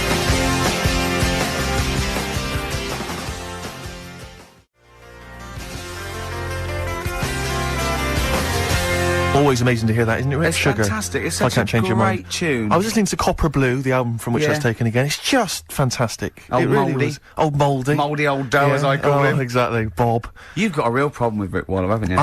He turns my stomach. I know, but don't... Because he's arrogant as well, Exactly. That's the problem. Don't explain to people that... No, he is a bit arrogant. It's his whole thing, that it's the whole package, so to speak, that you don't Well, there's another thing in this quote, because it's not just the fact that he eats too much. He tried, apparently, to lose some weight, and, he said, the first month I lost 11 pounds, the next I lost a stone, but in the third my body did somersaults and I put on 9 pounds. I had a slip up. I can't say when, why or how, but it just sneaked up on me. Yeah. I don't believe it. Yeah. Don't believe it just sneaked up on him. That body's never done a somersault in its life. No. It just sneaked up on him. Yeah. It was the cakes again. Yeah. It was the same old cakes as before. It was exactly the same problem. Sleep eating. Yeah. It's called. It was the KFC bucket again. It was the family-sized KFC bucket for breakfast. Dear. Poor man. The other thing is that I don't think that's a very good shock tactic for a doctor to tell a 20-something, well, to be honest, you've got 20 years to live. Yeah. That's not... and when I was 20, the thought of dying at 40 was fine. Yeah. I didn't want to live to 40. Yeah. I just thought, what can you do when you're 40? Yeah. Just laying around doing nothing. Eating cheese. And then you got there, and you discovered... No, but someone sent me... dream came true. Sophie here sent me something, and she said, I realise you're not Graham Norton, but I had to send you this. And she sent me the top of a little cream cheesy thing, and it's the brand name is Gervais.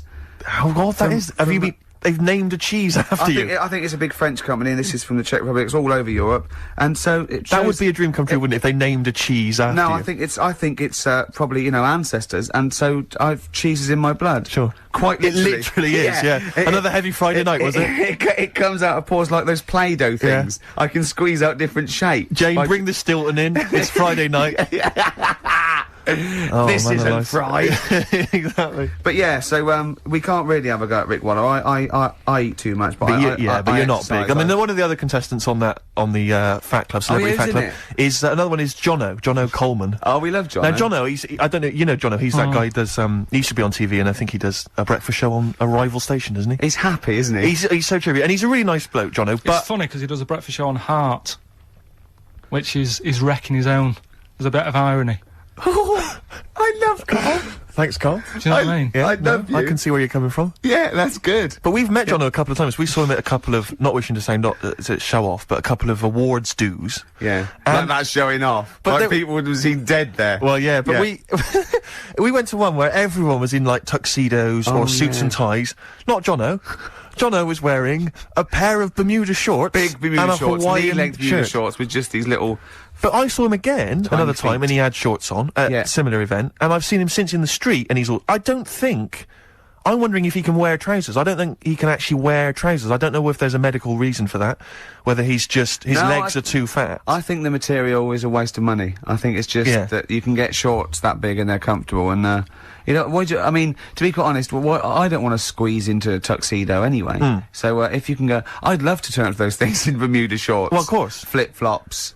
But do you think he started off by wearing, maybe he just had the upper half was a tuxedo with the tie and then the shorts for and the shorts underneath, and he would just have to come in, kind of sneak behind, you know, a sideboard. Potted plant. Or a potted plant, or bring his kids ahead of him. Yeah. You know, you are wearing trousers, aren't you? You're wearing trousers. Of course I am, yeah. In you go. Kids move a bit. Well, no, exactly. Of course I'm wearing trousers. Why would I? Wearing trousers. And then he just thought, oh, this isn't fooling anyone. So now I'm going to make a wacky effort to sort of, you know, the next zone is, I've heard he's going in a grass skirt and a garland around his, and he's going to come in limboing. But you did ask if you could go to the BAFTAs in a dressing gown, didn't you? Just for ease. Yeah. Yeah. But, right, is this talking about diets and stuff, right? Go on. They've come up with a drug that, They tested it out on a mouse, right? They said, you know, it's a problem that weight is a big issue in the world, and, you know, a lot of people are depressed, and that probably like Rick Waller. Well, I'm depressed looking at Rick Waller. Well, you know. Oh. I mean, you could sort out Rick by, you know, Jono is an old man, he's got loads of money. He's not old. No, but he's getting on a bit, right? He's about no, but my hang on a age, minute. What I mean is he does his own shopping, right? So I bet it's hard. What do you mean? Because he's like, how old is he? 35. Right, he's got loads of money, he does his own shopping, so when he goes to the supermarket and he passes, you know, the sponge cake section, it must be tough when you've got loads of money to burn that you go, oh, just one more. Yeah. One more. Look, so we are getting close to libel here, I think. No, but I'm saying how it is, because I've tried, like, losing a little bit of weight. Have you? And it is difficult when you know, you're in Waitrose and you see a little chocolate muffin and you think, well, one more and I'll do without... Do you like a little chocolate muffin now and again? Well, yeah, right. Is that your favourite thing? So the thing is... Let him finish his point. So the thing is, right, now with Rick, he lives at home with his mum, so why doesn't his mum just say, I'm going to buy less this week, and if you eat it all, you're not getting any more? Yeah. That sort that Does he live a short, sharp shot? I bet he does. I bet he does. So you don't actually know if this is true or not? No, but anyway, right, so this drug they've come up with... They've tested this on mice, haven't they? They've tested No, I'm worried if they haven't tested it on mice. Thank God for that. It's definitely been tested on mice. Definitely. They fed a mouse a load of cake. Yeah. Right? And it went a little bit chubby, and he said, right, stop a minute. And then they gave it this drug that makes you lose weight. Yeah. And its weight went down, but the only bad side effect was its eyes were popping out. Well, that seems to be fine then. Let's give it to Jono. There doesn't seem to be any problem. Oh, let's Rick should get some of that. Hey, Struth, Doc, look at these. Oh, Jesus, Jono, your eyes are popping out. That happened to the mice. Sorry? That happened to the mice. But what do you mean? That's the option. What do you mean that's the option? So I love the fact that your choice is either be like a fat, happy man who has the odd sponge cake, or a stick man with eyes on stalks. I mean, Steve's chosen that. All right, calm down. Oh, I sorry, thought we mate. were slagging off Rick Waller and Sorry, fat mate. people. Sorry, Let's mate. have a go at the fat people before we start sorry. on me, Rick. Yeah, no, I didn't. I You know forgot. what I mean? It's like... Yeah. Because I got some issues, and body issues, you know. know. But I mean, Rick Waller's grotesque, you know. Yeah, sorry about I'm that. just a little bit weird. I mean, do you know what I mean? Yeah, should we play a song and... Well, I'm sort just of- a little bit offended. That's upsetting. That's upsetting.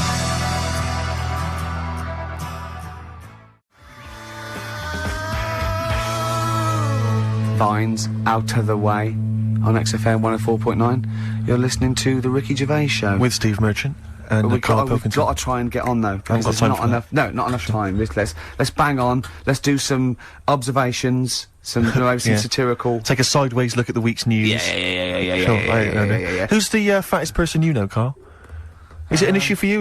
Are you concerned about fat people? Only if I'm travelling somewhere and there's one sat next to you. That Yeah. can be a bit annoying. Yeah. I mean, I think Ricky pointed out a few months ago when I went away, we were talking about plane journeys, and you were saying how it's a bit out of order. When you go on holiday, right, you take your suitcase with you.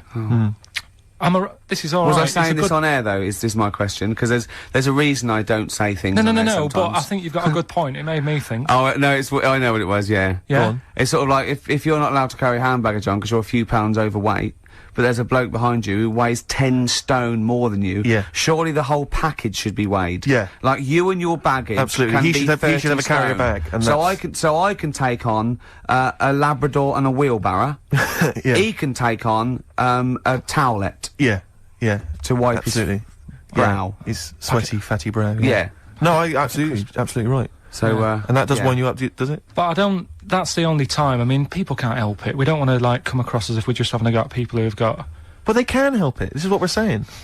No, but No, that's, but that's a because- little bit. But I'm talking about obesity. I'm not talking about people who are overweight or have got a problem with eating and so on. I'm talking about people who are obese, because that seems to me to be an indulgence. I mean, I read some statistic. Well, God, if we're getting serious, it is a problem, isn't it? Because it's an eating disorder.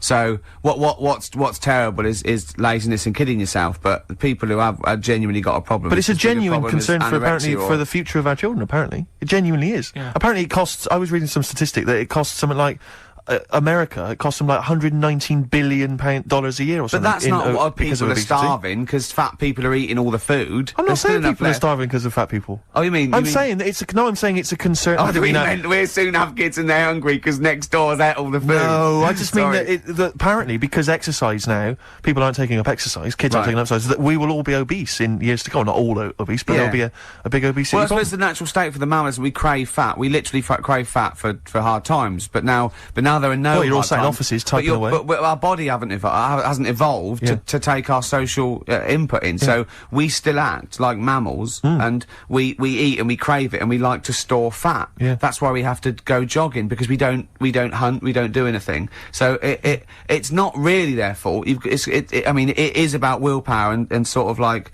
you know, self. Hate But in all years that, to come, we'll have just pictures, like kids will just have pictures of, they won't have NSYNC on the wall, it'll be like sumo wrestlers. Oh, God. You know sumo wrestlers? I saw this thing about sumo wrestlers. Because they're athletes. They go into this thing because it's a big honour to be a sumo. It's absolutely Really? true, right? Yeah, absolutely true. Yeah. So you'd go along and you'd be 9 stone, and they have doctors there, so you have to eat to get big. Right? Right. And this doctor was interviewed, Japanese doctor, and he's going, it is against, you'd think it's against the Hippocratic Oath, but whereas they do it anyway, I do it healthily, so he gives them diets of like, 10 pounds of rice, Wow. 9 pounds of fish and things like that, and they get, but now, because it's such an honour, it's almost a spiritual thing to be a great sumo and all that, they have apprentices willing to, like when you're an apprentice, say, runner or something, you have to make the coffee, and or when you're working an apprentice in the studio, you have to clean the floor and stuff. Do you know what apprentice sumo's job is? An apprentice sumo. Go on. They wipe the sumo wrestler's arse because they can't reach. They literally can't reach. Rubbish. Right, we'll give out the Who's phone taking that up as a profession? I know.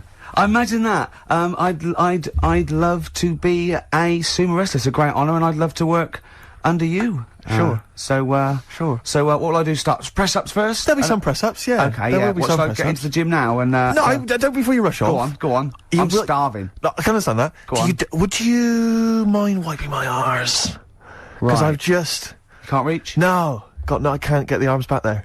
Can't get them down there. So, and but I'll be honest with you, a lot of this Oriental food, it doesn't sit well with me. So it goes straight through me, to be honest. So it's quite messy. It's quite messy down there. It's quite runny. Okay. So be careful. Okay. Wear some gloves. If you want to wear gloves, wear gloves. I don't want to wear gloves. I don't want to wear gloves. It's an honour. This apprenticeship is 2 years, isn't it? You know, you're not going to take my feces and sallow, are you, as souvenirs or something? No, I'll be mainly getting fat myself. Sure. Wiping your ass. Yeah. Great honour. Yeah, no, good. Well, Great honour. If someone could call in and verify that, look at Carl looking at us like we just said the worst thing ever. This is true, apparently. Makes your eyes pop out and put in Forrest Gump in a wheelie bin. Don't look at us like that.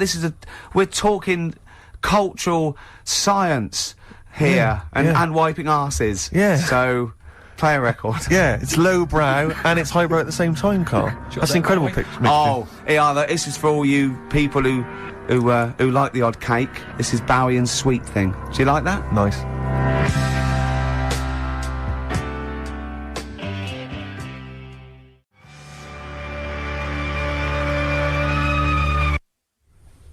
Sweet Thing. David Bowie. Beautiful. Amazing, off Diamond Dogs. Absolutely. We went to see him in the week, didn't we? We did indeed, yeah. This little exclusive tiny gig that Jonathan little gig, also 100 people. Amazing. Yeah. Yeah, lovely to see him. Yeah, lovely to see him again. Lovely to see Dave again. Yeah. No, he's looking good. He looks great, doesn't he? He was. Yeah. Was he bisexual? Sorry, I don't know why. Sorry, at the gig. No. It's just a fact because I know he's married now, isn't he, with a kid and stuff. Yeah. But there was some sort of. Oh, I think possibly. I don't know. I wouldn't want to. These pop stars, they dabble with anything, don't they? I suppose. Try anything once, don't they? These rock and roll stars. But yeah. So if anyone knows the truth behind sumo. Yeah, well, how does sumo begin? Because that's what I've never understood how it began as a sport, because it's.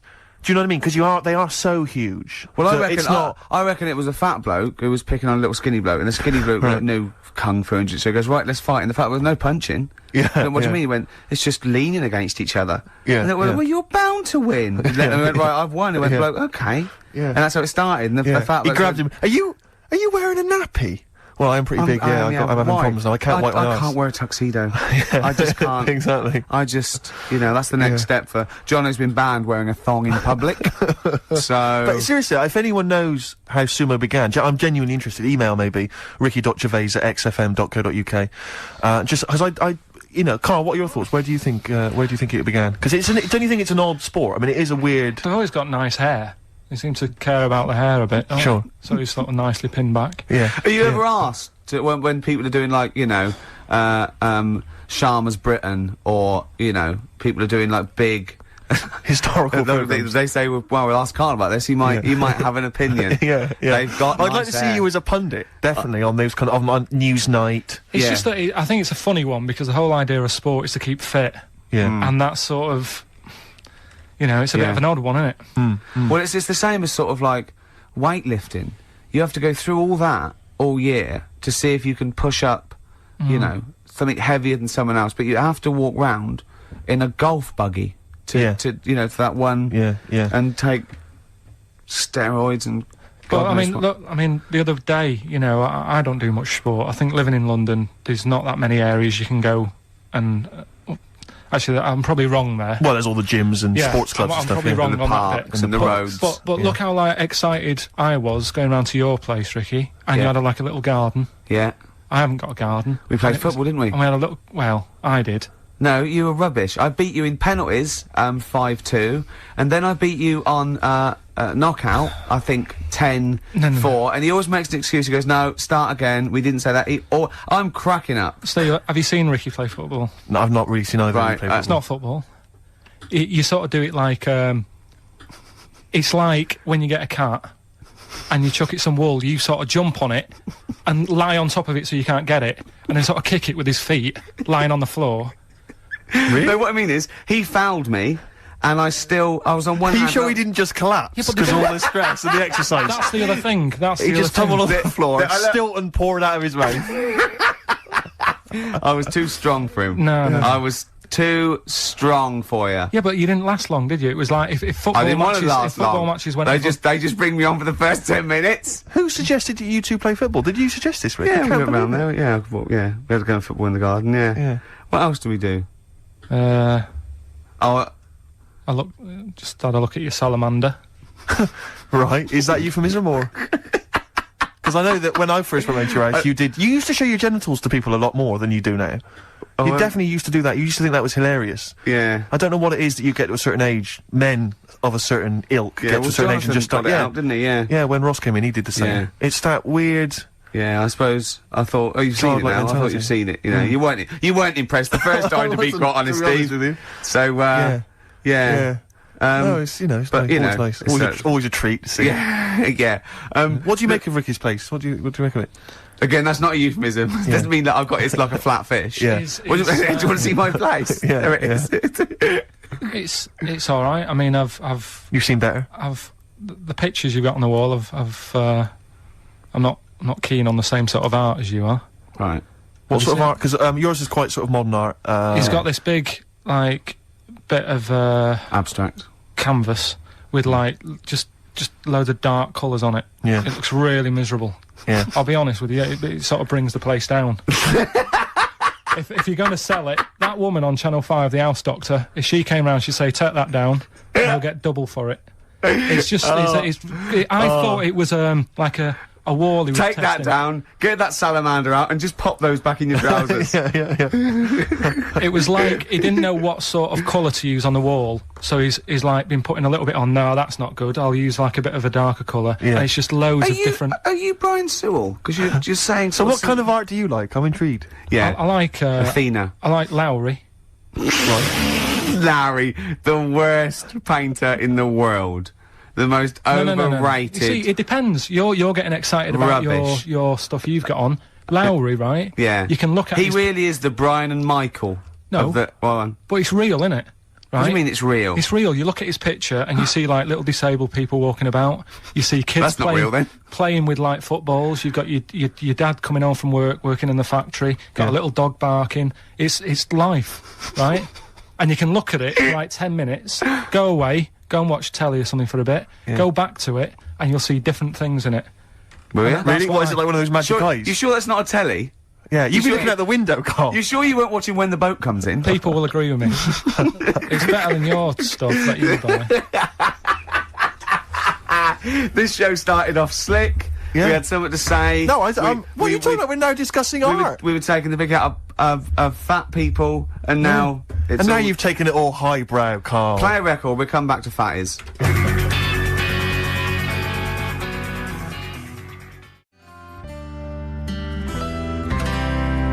Badly Drawn Boy. Something to talk about on XFM 104.9. You're listening to Ricky Gervais. Well, then Steve Mitchell. Well, let's just get on with we've already had a complaint. Yeah. Someone saying, your TV show's so good, why is your radio show so hard work, you useless fat? Yeah. So, you can't please everyone, Carl. It's like Lowry. Some people like Lowry. Some people like that fella who did the dark painting for me. Talking of emails, there was some guy, he hasn't mentioned his name, rubbish. or maybe his name's Steve, but he said that he was checking out the Office DVDs. DVD's going on sale, isn't it, soon? I think the video and the DVD of The Office are going on sale soon. But he was checking it out on Amazon, and he said that, it says on there, and I did check it, double check it, that, it includes, some special frottage. Or special frottage. Oh, is that how frottage. it's correctly pronounced? Is that mutual doing it to each other? I think it's sexual. Or is it the rubbing up against each other? Yeah. It's one of those, isn't it? Yeah, It's is that what it is? It's where you rub up against people? I don't know, it's something like that, yeah. But so there's some special frottage on there. Yeah. Look forward to that. I think they mean footage. I'm imagining so. If you're buying it for frottage, you are going to be disappointed. Yeah.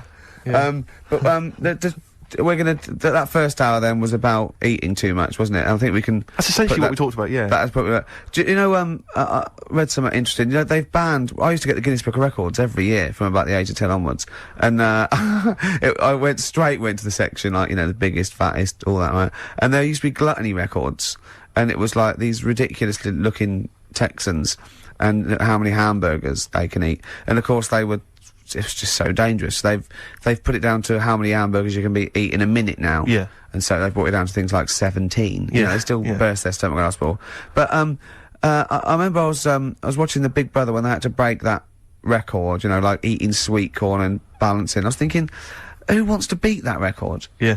Most of the records in the Guinness Book of Records exist because no one wants to contest them. There's one in there, a bloke there, had his picture taken with a milk bottle on his head, and it's the record for having a milk bottle on his head. Yeah. And it's like 4 days, I want to go, no one wants to beat that record. And there was one in there, this is amazing, this is absolutely true, right? Last year's Guinness Book of Records, it says, in Thailand in 1988, some sort of temple or ceremony, these incense burners fell over and I think crushed people or burnt people to death. 7 people died, and it's under the heading "Worst Joss Stick Disaster Ever." Do you reckon they're going to try and beat that one? Oh God! There's a guy up north, right, who's he's in the Guinness Book of Records for being able to put a car, a little Mini, Up his arse. on his head, right? And you think, oh, that's good, but without the engine in. I love the fact that he puts this thing that still weighs like, 50 stones on his head, and you're going, boo! Yeah. What do you mean he puts the Mini on his head? He wears a little cap with a little bit of sponge on. They all do up there. And and he picks up this Mini. Yeah, go on. And it takes like 2 blokes to put it on his head, and then he walks around for about 10 seconds showing off. But it doesn't have the engine in it. So, I mean, if you're going to do it... Yeah. Go the whole hog is what you're saying. See, the reason I think he didn't do it with the engine in is because he couldn't, Carl. Well, we'll do a motorbike or something. My mate went to see that, what's that circus that came to London? And that was in, the Camden, and it's sort of like really weird sort of gothic thing. Oh, right, yes, I remember. And, there's he said at one point, this nude woman got into a jar. He went, but it was a big jar. Yeah, he said it was a jar big enough for a woman. Yeah. People want to go, boo! Yeah. But, get into a jam jar, Exactly. and, I'll be applauding. But that was a big jar. That's a jar shaped like you. I will get into a wardrobe. What, that big wardrobe? Yeah, well, I can get into that. No, I will get into the wardrobe. I remember, I told you about this before, Rick. I was devastated I think it was a couple of years ago, when I read about that guy that won the world record for staying underground the longest. Right? What happened, right? He got in this box, and he was buried like 10 feet underground. It was in a pub car park in Mansfield. Yeah, and the only way he could communicate was through this tube that they had that went up to the surface, and he could talk to people, and I assume that was how he got oxygen. And it said that while he was down there, right, he began and ended a relationship with a woman. She was a passerby, she chatted to him, they started this relationship, and they ended it, right? Now, my point was, right, obviously, my luck with the ladies is not triumphant, and, I haven't got a girlfriend or whatever. You're not Don Juan. Well, exactly right. And what I'm saying is, when you read that there's a man 10 feet underground pulling women through a tube... Yeah. You've got to sit yourself down and ask yourself some very serious questions. Yeah. I was a little bit, as you can imagine, a little bit upset From by that. the Midlands? Exactly. Yeah. A little bit devastated. Oh, dear. Really upset me. Do you what is your method now of do you still throw little rocks at them and go, over here? Yeah, there was a kid I remember at our school, Mark Johnson, when we were like 10 or something, and we were talking about Guinness Book of Records, and Mark Johnson went, yeah, I'm in the Guinness Book of Records. I thought, I'm intrigued. You're a 10-year-old. I said, go on. He went, no, does this qualify? Does this qualify? He claimed that he was in America once, and he went to see, a baseball game, and supposedly that game was the world record for the number of people in an audience for a baseball game. It was like some massive stadium, and this was the most people ever. I'll tell you what it doesn't count. And he claims he was there. I don't reckon it was listed. Well, I don't reckon Mark Johnson got his name on that list. Exactly. Ross McWhirter would be going, well, that's the whole book. But I think I remember him looking it up and going, there it is, I was there. Yeah. Yeah, Does that count? I mean, no, I don't. I've done a similar thing. There was an ice hockey game in Manchester. Sure. And they filled it. It was the arena. Yeah. They had an ice hockey game, and I was part of it, but I wouldn't go around bragging. No. Do you know what I mean? Now you've brought it up, I'm telling you. Yeah, sure. Yeah, but you're not going to boast about it. No. Not going to get a t-shirt made. What's the best thing you've ever done? I don't know. Come on. What's the best thing you've ever done that we will go, did you really do that, Carl? You see, it's weird, because I've been thinking about this quite a bit. Because I'm 30 on Monday. Are you? Are you really? Yeah. Oh, you're just going to try and get presents, aren't you, from the listener? No. I say listener. Yeah. But I kind of was thinking, have I had a good 30 years? What do you think? I don't know. Carl, is this going to get a bit melancholy now? Yeah. Because we've been having a few laughs at the expense of fat people. I'm not sure we want you to bring it down now. No. We've been having a jolly laugh about people who are morbidly obese. It's always when my girlfriend's working away, I always think about odd things. Do you? Odd times. Doesn't she leave you shiny things or videos in so you don't get too depressed? You can... Well, last night when I sent you that text. That was... Right. Right, let's play a record. This sounds intriguing, because I'm worried it is intriguing. It's incredible. Right, play a record. Right, wait for this text that Karl sent me.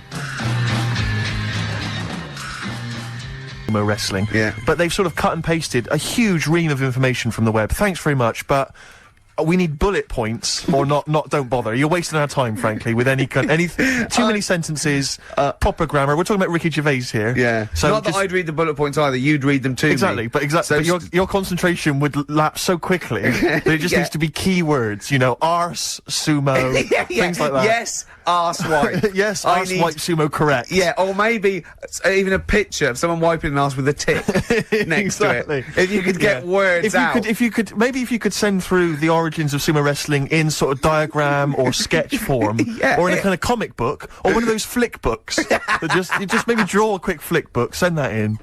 But thank you very much. But thanks for thinking of us. I woke up this morning, feeling fine. It's not a blues song, and I turned my phone on, and it was from Karl, and it went, "Forget it, I've made my mind up." And I thought, wow, what is that? And I forget it, I've made my mind. I went, "Karl, what is it?" He went, "Oh no, it's about the text I sent you last night."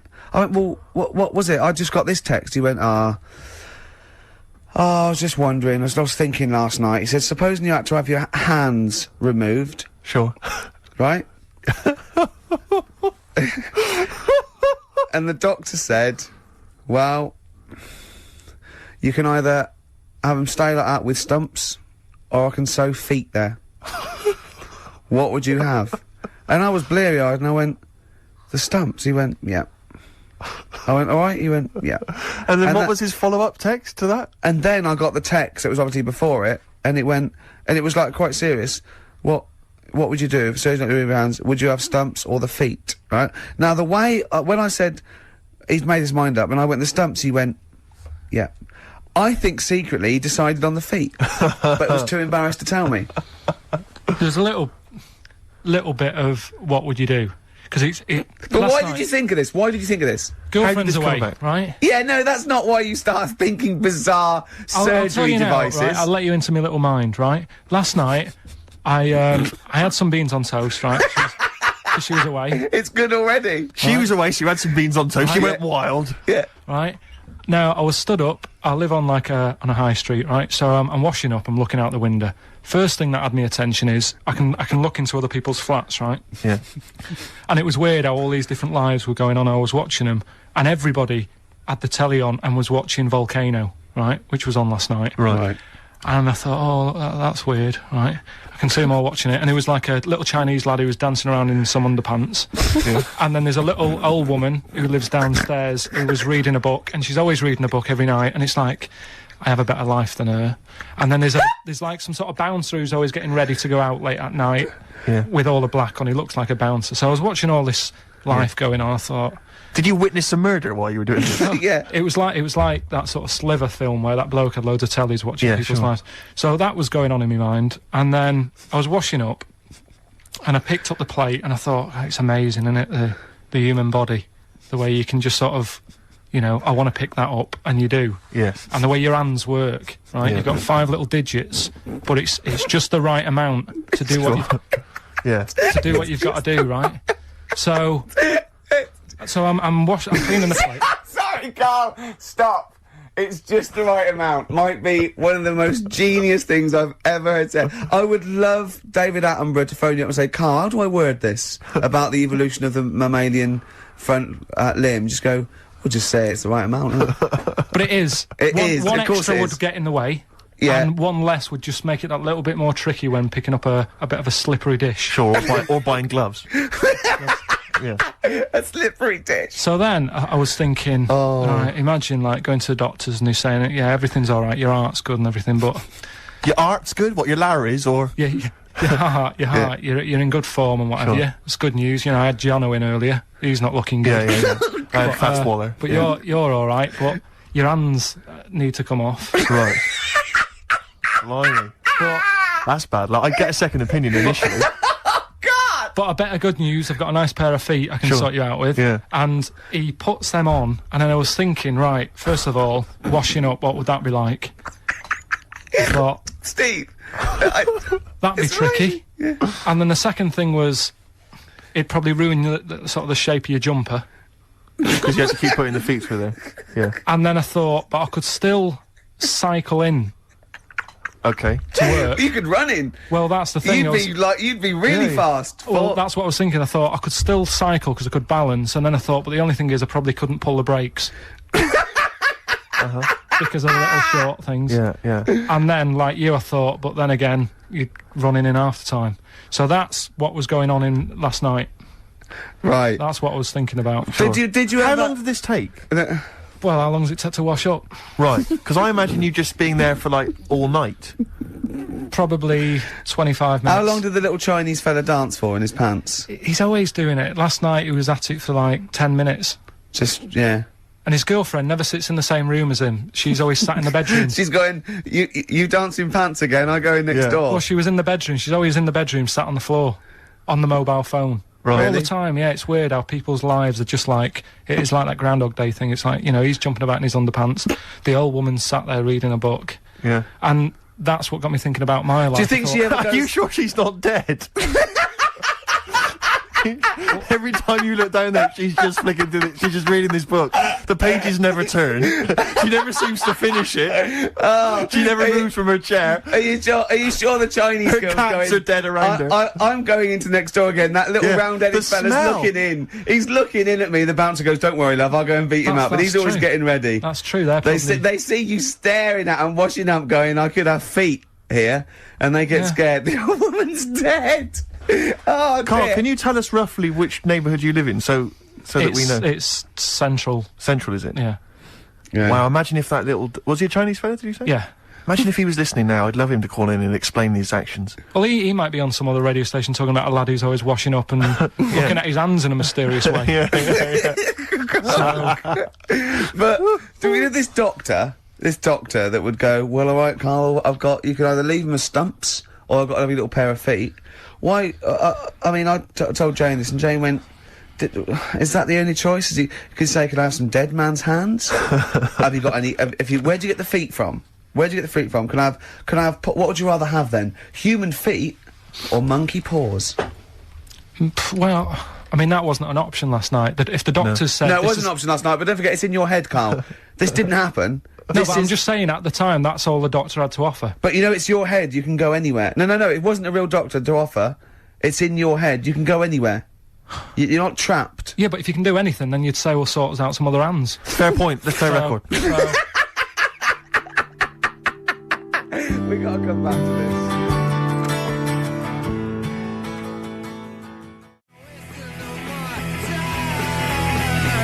Strokes, someday, XFM 104.9, Ricky Gervais. Lads, can I just stop you there straight Right, away? Because listen. the record finished before we'd finished chatting about what we're going to do Well, next. we're gonna do Carl's stupid competition again. We're just trying to get the... I think that... What are the rules? Right, I Because think last that- week it was a shambles, Rick. I know, it was too easy, that's The why. week before, I should say. I think people should phone up now and be held in the queue, and then he should have the clue. Otherwise, because people are just phone up when they know the answer or not. But how is that entertaining to the listener? That's what I'm going I to throw don't think- back at you straight away. I don't think this is entertaining at all. I just think people might want to talk to Carl for us just a Right. split second. The way we'll do it, right? Yeah. Right, this is me roll here, right? This is the way we're going to do it. Right. We're going to say, if you want to win The Office on VHS, right, Yeah.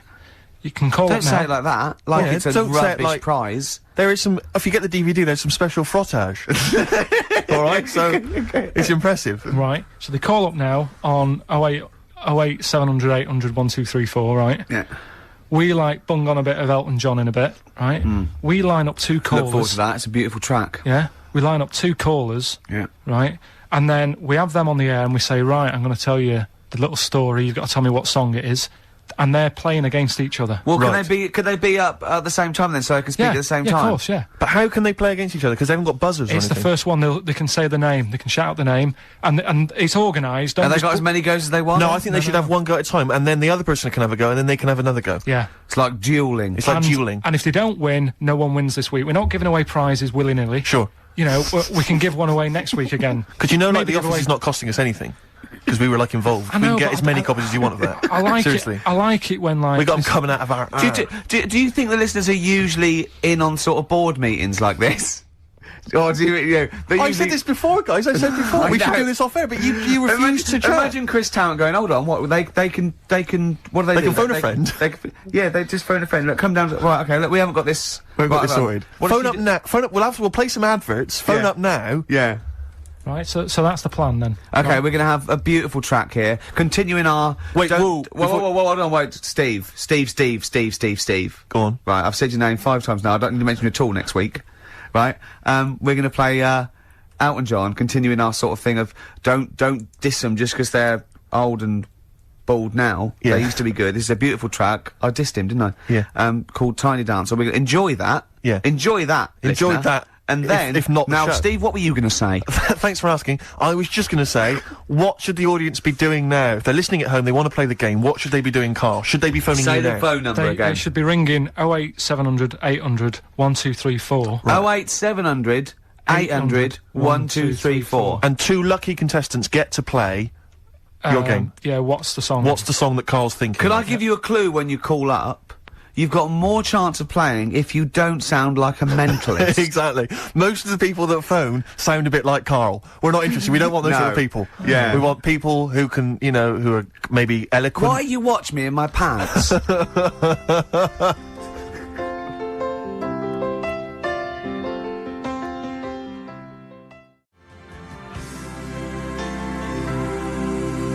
Elton John, Tiny Dancer. What Beautiful. a great track. Oh, it's that is. magnificent. Well, we've got... despite Carl's actions, you should have seen Carl. It was like squiddly diddly.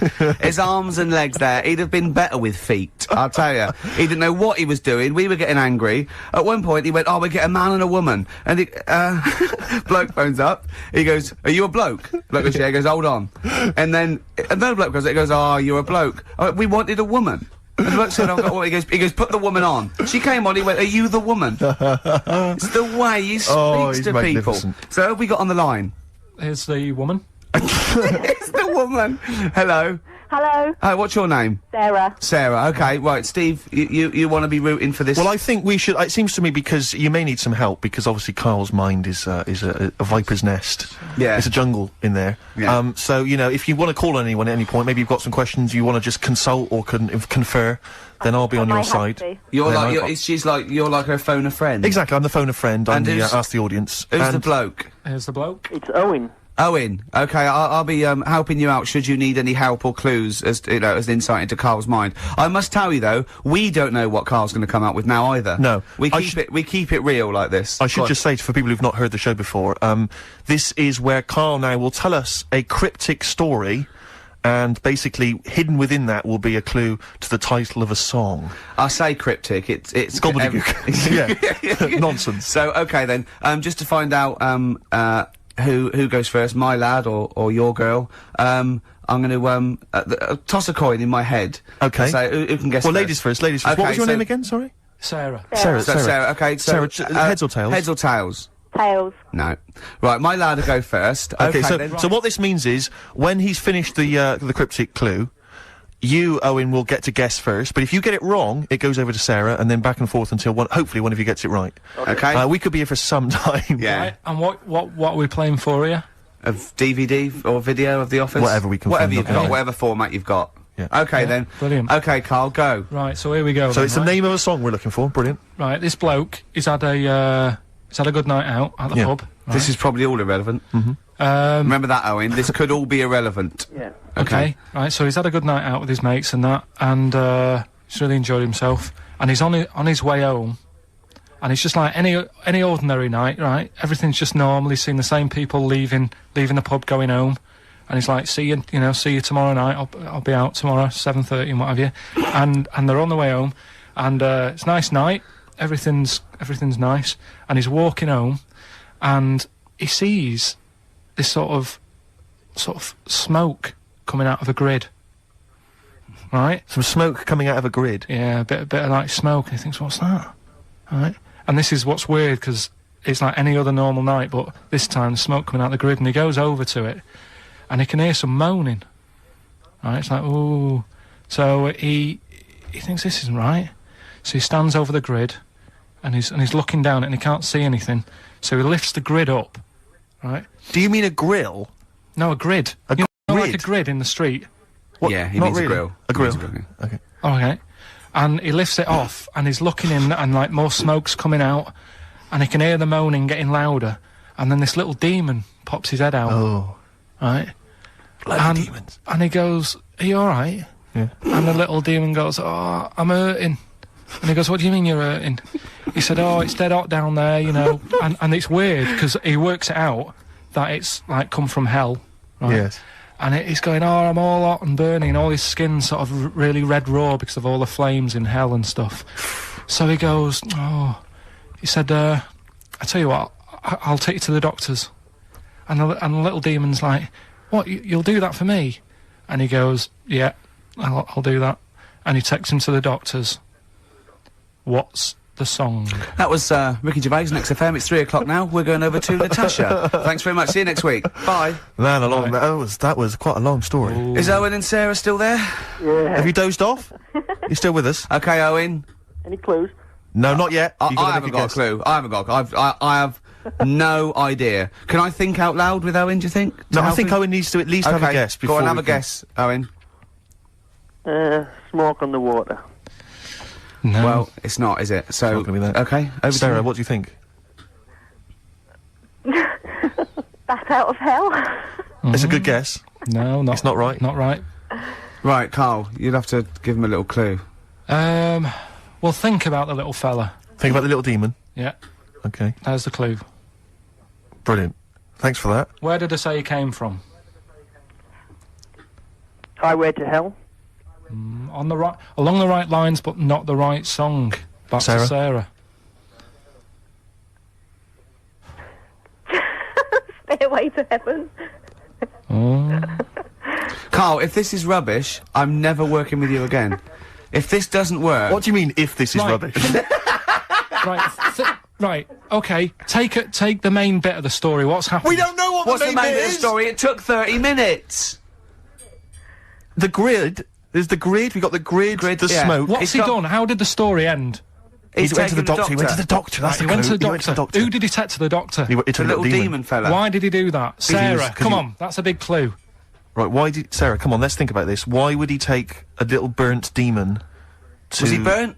He was Well, burnt, wasn't he? He's from hell. Yeah. All the flames and that, and all his skin's Hell. really raw, and he was moaning in pain.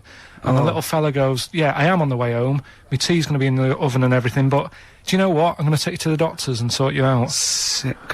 Doctors. Doctors. Oh, God. Is there no. anyone you got there in the house who could maybe help you? Like a sort of 8-year-old child? yeah. An alien. Yeah. I've got a 3-month-old baby. Oh. He probably talks more sense. Yeah. Not than you.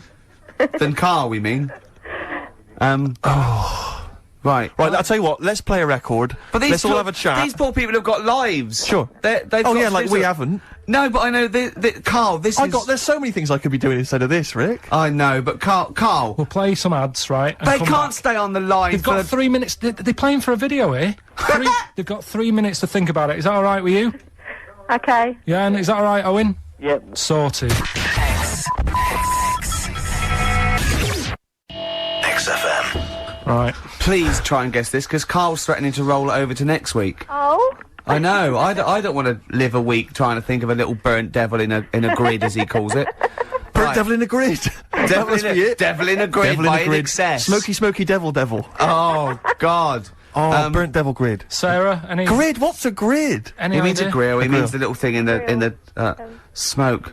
Burn. Smoke on the water. smoke. Barbecue to doctor. Burnt. Doctor. Owen, any ideas? Devil Without a Cause by Kid Rock. No. What we're gonna Oh, do? is the word devil right? Yeah. So devil's a key word here. and you're thinking about what's the bloke done? He's took him to Devil, the doctors. isn't he? They can't Why really did he do that? Why didn't he just say, oh yeah, it looks terrible, but I've got to get off home? He's a good Samaritan. He's a good Samaritan. Right. He's a good guy. He's a good guy. Saviour. Devil. Saviour devil for later. We're really running out of time. I've got it! Have you really? Sarah, Yeah. I tell you this, love, you have got something to entertain yourself with in about 3 weeks' time when we get the DVDs and videos through. Cool. Ladies and gentlemen, I give you Sympathy for the Devil. Well done! Sympathy for the Devil. Carl, Oh, it's man rubbish, alive. It's rubbish. That's not a cryptic clue. It's not rubbish. Sympathy for the devil. You said he wasn't a devil. You said he was a demon. Right. Yeah, but I one. couldn't- no. Right. Okay. Sympathy for. What's all that rubbish about him being burnt and taken to the hospital? Sorry, Rick, but I'm noting a little whiff of jealousy there. It's so rubbish. No, I'm sorry, but Sarah is It's happy. not allowed to try and make people Her guess. baby is happy. Sarah, her husband, or maybe partner, Sorry, maybe they're not Owen. married, maybe they're living in sin. He's also happy. Yeah. They're happy. That household is happy. Owen's Owen, gutted. devastated. Static. Yeah. Oh, Do yeah. you want it on DVD or video? DVD, please. DVD. Sarah, Okay. thank you very much indeed for playing. Cheers, Owen, Sarah. commiserations. Sorry, Owen. yeah. Triumphant. Another You're so triumph. rubbish, Carl. You are so rubbish. There you got it right. Oh, then. dear. Rubbish. Well done, Steve. Jealous. I love it. I Rubbish. thought it was a great one. It's Nice one. fine. I'm Ricky Gervais, with me Steve Merchant. Absolutely, yeah, hello. That clang you heard there isn't Carl. No, Carl's away. It's Sturgis. Claire Sturgis is here. Yeah. You'll know her from the Claire Sturgis show, but we know her from our early days on XFM, Yeah. and, you know, we're good friends. It's sort of like old times, isn't it? And Carl is had a little surprise birthday present. What's for the me. story with this, Claire? Because I don't know about this. Do you know, I came in on Monday expecting to see his little smiley face, as usual, and it's always not here. Yeah. What do you mean? So, apparently his girlfriend had surprised him and dragged him off to the Caribbean for a week. Wow. No, Canaries, isn't it? Oh, I mean, I don't Yeah, know. he likes the Caribbean. He likes the crabs. Yes. Yeah. I thought he was bored of the Caribbean. I thought he didn't enjoy it last time. No, he loved it, didn't he? No, I don't think he did enjoy No, the it's crabs. Tunisia he didn't like. Right. He's been travelling, hasn't he? I know, yeah. He gets he about. didn't like Tunisia because there's flies the size of matchboxes. Of course. And, and, midgets in the kitchen. No, there's nothing wrong with that. Yeah. Midges or midgets? Midgets, he said. Right. In It the was kitchen. midgets. He wasn't saying anything bad, he said that there were lots of midgets in there. Lots of midgets in the And kitchen. I thought it was, he'd gone away to some sort of, like, theme holiday. Yeah. But, no, this is, I think, Gran Canaria, or the Canaries, or whatever it's And how called. old is Carl? 30. Is he 30? Is this 30 the big last reveal? week, I think, yeah. Oh, so it was actually a birthday present. Oh, I Yeah. see, It's a big right. deal. Yeah. Okay, I just So, thought, but that's alright. So have you got a competition that you can regale us with, Claire? Because obviously Carl provides a lot on this show. Hold on. We could do White Van Claire. White Van Claire. Yeah. Are you familiar with this? We ask No. you questions, topical questions, just Okay. getting your opinion really on the week's news. Okay, yeah. It's on the If you spot. look forward to that. But you know I'm a little bit, you know. A little bit simple. That's well, fine. just a little bit, you know. What? What? I always sit on the fence. Don't Oh, I? right. Well, don't you sit on the fence. You This see, is the this worst time. thing there was she was saying I'm a little bit like, you know, liberal. I was- or I- no, undecided, I and was you got- went simple. Yeah. You Well, assumed. I didn't know. I thought I'm a little bit, coked up? I don't know. Who knows? It's Sturgis. Anything could be possible. But the other thing is with Carl, we didn't know how good value Carl was until we asked him sort of intelligent this is questions. true enough, yeah. Because he looks quite intelligent. Well, this doesn't is he? it. I mean, So the thing with you, we Claire, might is I don't discover- think we've probed you enough. We don't know what, you You your haven't views are on a lot probed of me things. enough, But we actually, don't know what Steve, your no. views are, you know? This is what I'm saying. We don't know where you stand. I mean, don't sit on the fence. This is the new Claire Sturgis. Yeah. All right? We're Yeah, going to delve deep, dynamic. find a personality in there, Claire. Let's go back All to right. the old days. How about a bit of the Smiths? That was beautiful, Rick. Go on. Oh, you've been practicing that? Dates. Lovely. Smiths. Cemetery Gates. It's a lovely tune, lovely song. There's one bit that worries me about it. It's sort of like a teacher warning. It goes, if you must contrive prose and poems, then the words you use should be your own. Don't plagiarise or take on loan. It's sort of like, what are you telling us that for? Yeah, yeah, yeah, Sort of like yeah. a lot of people there going, thanks, Morris. Yeah, Yeah. actually, yeah, that's not mine. That's Wordsworth. Right, I'm going to write my own. Yeah, yeah. It's weird, isn't it? Queen is Dead, though, one of the great album it's titles. not my favourite album. it was voted best album But of the all Smiths, time what by- I love about the Smiths, they just seem to get, like, the Smiths is That's- just a that's done, brilliant isn't it? name. Yeah. Don't you think it just captures everything about Yeah. them? You know, We've got a thing about bad. bad, yeah. Well, I was watching VH1 Classic Smooth last night, and I love it. Absolute Sade? joy. Sade always on. You Yeah. can always get a love a bit of Sade. But Foreigner were on. Oh, yeah. I've been waiting. Yeah. And well, I don't know I can't remember which tune it was, but the album I noticed it came from, classy album title, Agent Provocateur. Oh, It makes my skin crawl. But I also, from the album Agent Provocateur. I imagine there's a band called Agent Provocateur, and they're from Wigan. It's a girl singer. She's 35 in a tight dress, and it's 4 blokes with ponytails. Yeah, exactly. Yeah. Doing covers. Yeah, exactly. Yeah. Here's what you may remember. Then they play a wedding. They go, "We're not doing a wedding again." There was people. There was cake being trodden in. There was kids. Children were just sliding across the parquet floor. They weren't listening to the music. Well, we've got a gig at the Marquee coming up soon. Yeah. It's endless guest list, £5 in. Agent Provocateur. If your band's Agent Provocateur or Agent Provocateur, have you ever been in a band called Agent? Yeah, but that's got to be one of the, because it's not. I don't know what that title says. I don't imagine Foreigner. I've got that sense of intrigue and. Well, one of the worst names. Right, okay. To Pal. Right, it's the worst. Let's start worst album titles. Okay, I'll kick off with To Pal. Bridge of Spies. Oh, Bridge of Spies. Is that the one that featured China in Your Hand? I assume so. I don't think I did too many. Bridge of Spies. Who did Bridge this of album? Spies. Who did this album? Beggar on a Beach of Gold. Beggar on a Beach of Gold. It's got the likes of Collins written all over it, but I know it's not very Collins. Close. Mechanics. Mike and the Mechanics. Yeah. Of course. I don't know what that means. Good old Mike. He's a beggar on the beach of gold. Just look around you, there's some money. He's saying, don't be a tramp, there's some money there, gold, mate. I don't know what it means. I think it means that everyone else is rich, but he's still poor. Yeah. I like it. Yeah. Oh, it's a bit deep for me, Steve. Maybe you just need a little asterisk at the corner and then a little explanation at the bottom of the record cover. I'm thinking about this, I'm not quite sure what it means. Oh! He's very poor emotionally. Chumbawamba. Well, you know, what can I... Uneasy listening. Yes! I bet it was, from the Chumbas. Are they still cracking on? Are they? Because they used to live in a squat. They've done about 400 albums, them and the Levellers. Yeah. Who's the best? Chumbawamba or the Levellers? So, good question, thanks for asking that. Yeah. What's the telephone number, Claire? It's 08700 800 1234. Or you can email ricky.gervais@xfm.co.uk. Worst album titles ever. It's like real radio, It's just like Chris Moyles. It is, isn't it? Exactly. Oh. We got the big fat guys on the telly. Yeah. In here. You know, and his kind of cheeky sidekick. And my Comedy Dave. You're almost as funny as Moyles. Fingers crossed one day. Right, Sturgis, you've brought in a record, haven't you? What are you going to play? Well, What's this all about? Do you know what, like, a bootleg is, Ricky? Oh, what are you talking about? Oh, Yeah, I've snapped a lot of them up on white label. Yeah, go on. Okay. Well, no, this is quite a good one that Ian Baker bought in the other day. Sure. It's a bit of Dre, a bit of Snoop Dogg, Oh, yeah. mixed in with Crowded House. I thought you'd love it. Hold on. intrigued. The juxtaposition there is exciting in itself. That's true enough, play it. Smoke every day. The weather episode, Snoop Dogg, Dr. Dre, Crowded House, I love that. Enjoyable. That works for me, Steve. Yeah, What it's do you good think? stuff. No, it was nice. Well, she started off alright. Should we give her one more go? I think a round of applause for Claire. Yeah, that's brilliant. No, that's excellent, that. I love that. Rick, the phone... Oh, it's just gone. The phone, no, I tell you, the phone board had lit up there, Gervais. Really? There was a call buzzing through on call A call one. came through? A call came through on line 1, Yeah. and Sturgis missed it. Carl would never have missed that. He knows how valuable they are. I'm sorry. Yeah. That was probably someone with an amusing album title. No, I We did get missed it, one, yeah. Steve. I What did was get it? one. Do you Someone want to came hear through? it? Yeah, go on. Okay. This is from Al, who says that, what about this? H to H-E, who am the only one. Sorry, H To H-E, H-E. who am the only one. I don't know what it means. No. Van de Graaff generator. Oh, well, no wonder. That's the thing that one of those things at the museum that you wind up and you touch and it makes your hair stand on end. Yeah. That's the scientific thing, isn't it? Sure. I've given up, Steve. Yeah, no, Do you know, I that noticed, didn't really I make me noticed. laugh either. I'll be honest, I'm thinking that the whole kind of amusing album titles thing we should abandon. I thought that as I said it. To be honest with you, I thought it was easier than this. I mean, Chris Moyles makes it work, that kind of crazy comedy, Okay, let's try radio another. magic, but obviously and I don't think our listeners are into that stuff. Okay. I just don't think they can be bothered to get to the phone. I don't think a lot of them are able. I think a lot of them are, you know, Do you remember still kind of smacked up. Do you remember when we spent about 3 hours trying to get to through to the Chris Moyle show? Vaguely, yeah. What was the He was reason? doing this competition, and it was song titles with golf, about golf. Like, so we go like Drive, the cars.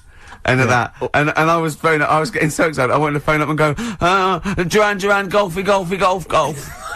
And I just thought, it might have, oh god, Yeah, it we probably cost me about spent 30 quid just to ruin Chris Moyles' competition. Yeah. That was a long time ago. Yeah, those were the Before I days realised- when we realised, you know, he was a great talent and one to watch. Yeah. Before we'd enjoyed his new TV show. But, anyway. Yeah. Let's not No, that's Slagging cheap. It's people cheap. off. It's cheap. Yeah. Anyway, what should we talk about now then? Because that all went well.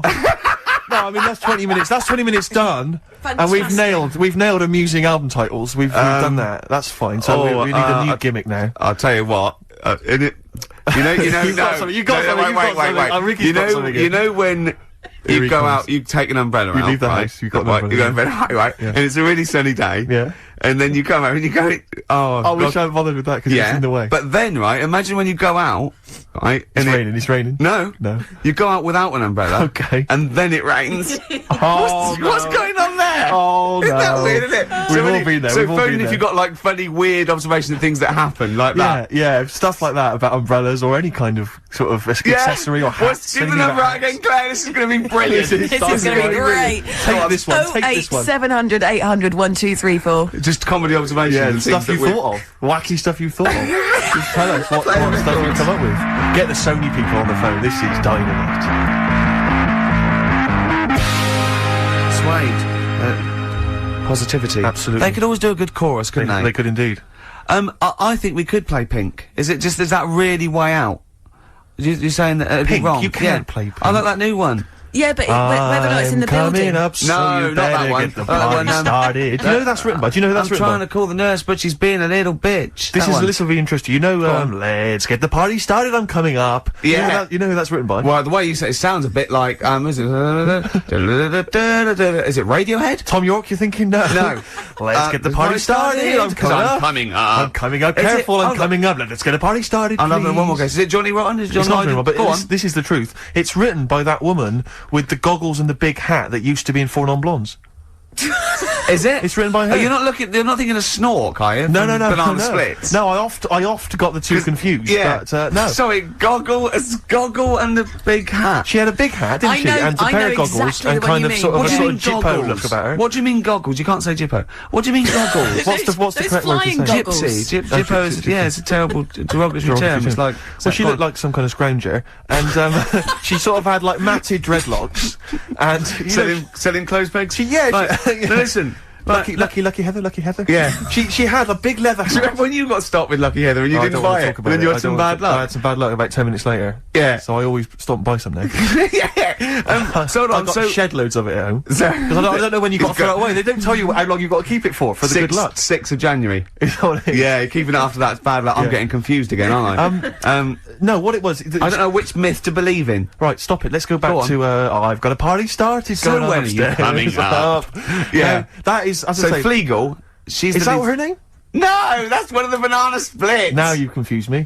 Fleagle's the one with the big teeth and Right. the goggles. Right. Snork is the one with basically. To be honest, I think it's an elephant. Okay. I think they've pretended they've made up an animal. There's so many people listening who don't know who the Banana Splits are. The Banana Splits. Banana Splits. Right. Listen, yes, they know the Banana Splits are, and even people under 20 know that. Snork, Fleagle, Drooper. Who was the other one? If you can remember the name of that. Yeah, what's the number? Because I actually want to know this. This is what radio's for. When I can't think of something, they tell me. Yeah. So It's which one have you got? 08700 Fleagle, 800 1234. Drooper and Snork. I've no idea. God. I've no idea. Fleagle, Drooper and Snork. Da-da, Drooper and Snork. Fleagle. Bingo! Nice. Well done. Don't bother calling. Sorry. That particular tragedy or that has been avoided. Bingo. I Yeah. don't know what The bingo moment's looks passed. like. Yeah. There was one. Anyway. There was one that had sewn up eyes. Drooper, I think. Sorry, go on. No. Anyway. My point was this. Go that, on. Pink. Oh, I can't be bothered. No, really? can't be bothered. I think we can play that new one by Pink. You 'cause it's cannot sort of play like, Pink. Why? Because it's too poppy. They just won't allow Pink on XFM. They what? They will not allow Pink on XFM. They what? Wait a minute. That's red rag to a bull. I've always been a rebel. Someone's telling you that you can't do something. That's crazy. Right, let's I'm also gonna get the new Justin Timberlake single. Well, I the tell you thing what. is, Ricky, you're gonna have to nip down and have a word with Foxy because we haven't got it up here. Really? Yeah. I'd I mean, love he'll have to. it. Can't but- you call someone at Capital Radio? Well, yeah. Can we What's that call one? some? What's that one by Busted? That's what I go to school for. What about Abs? Dynamite. Abs. The new one from Abs. Dynamite. Yeah. Well, play a record and we'll discuss this Pink thing. Would you want a bit of cat? Oh, Cat Stevens. Yeah, Yeah, bit of Cat's that. Bullet 4. This is Sittings. Lovely. Piano and everything, isn't it? Oh, this was the tune we were originally going to use as the theme music for TV's The Office. That starts Yeah. again on Monday, I think. It's Just play it.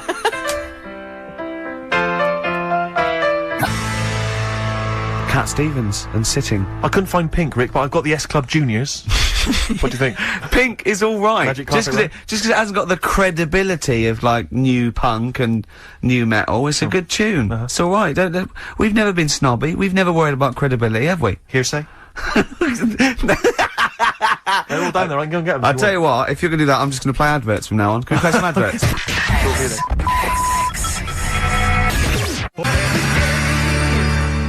Supergrass.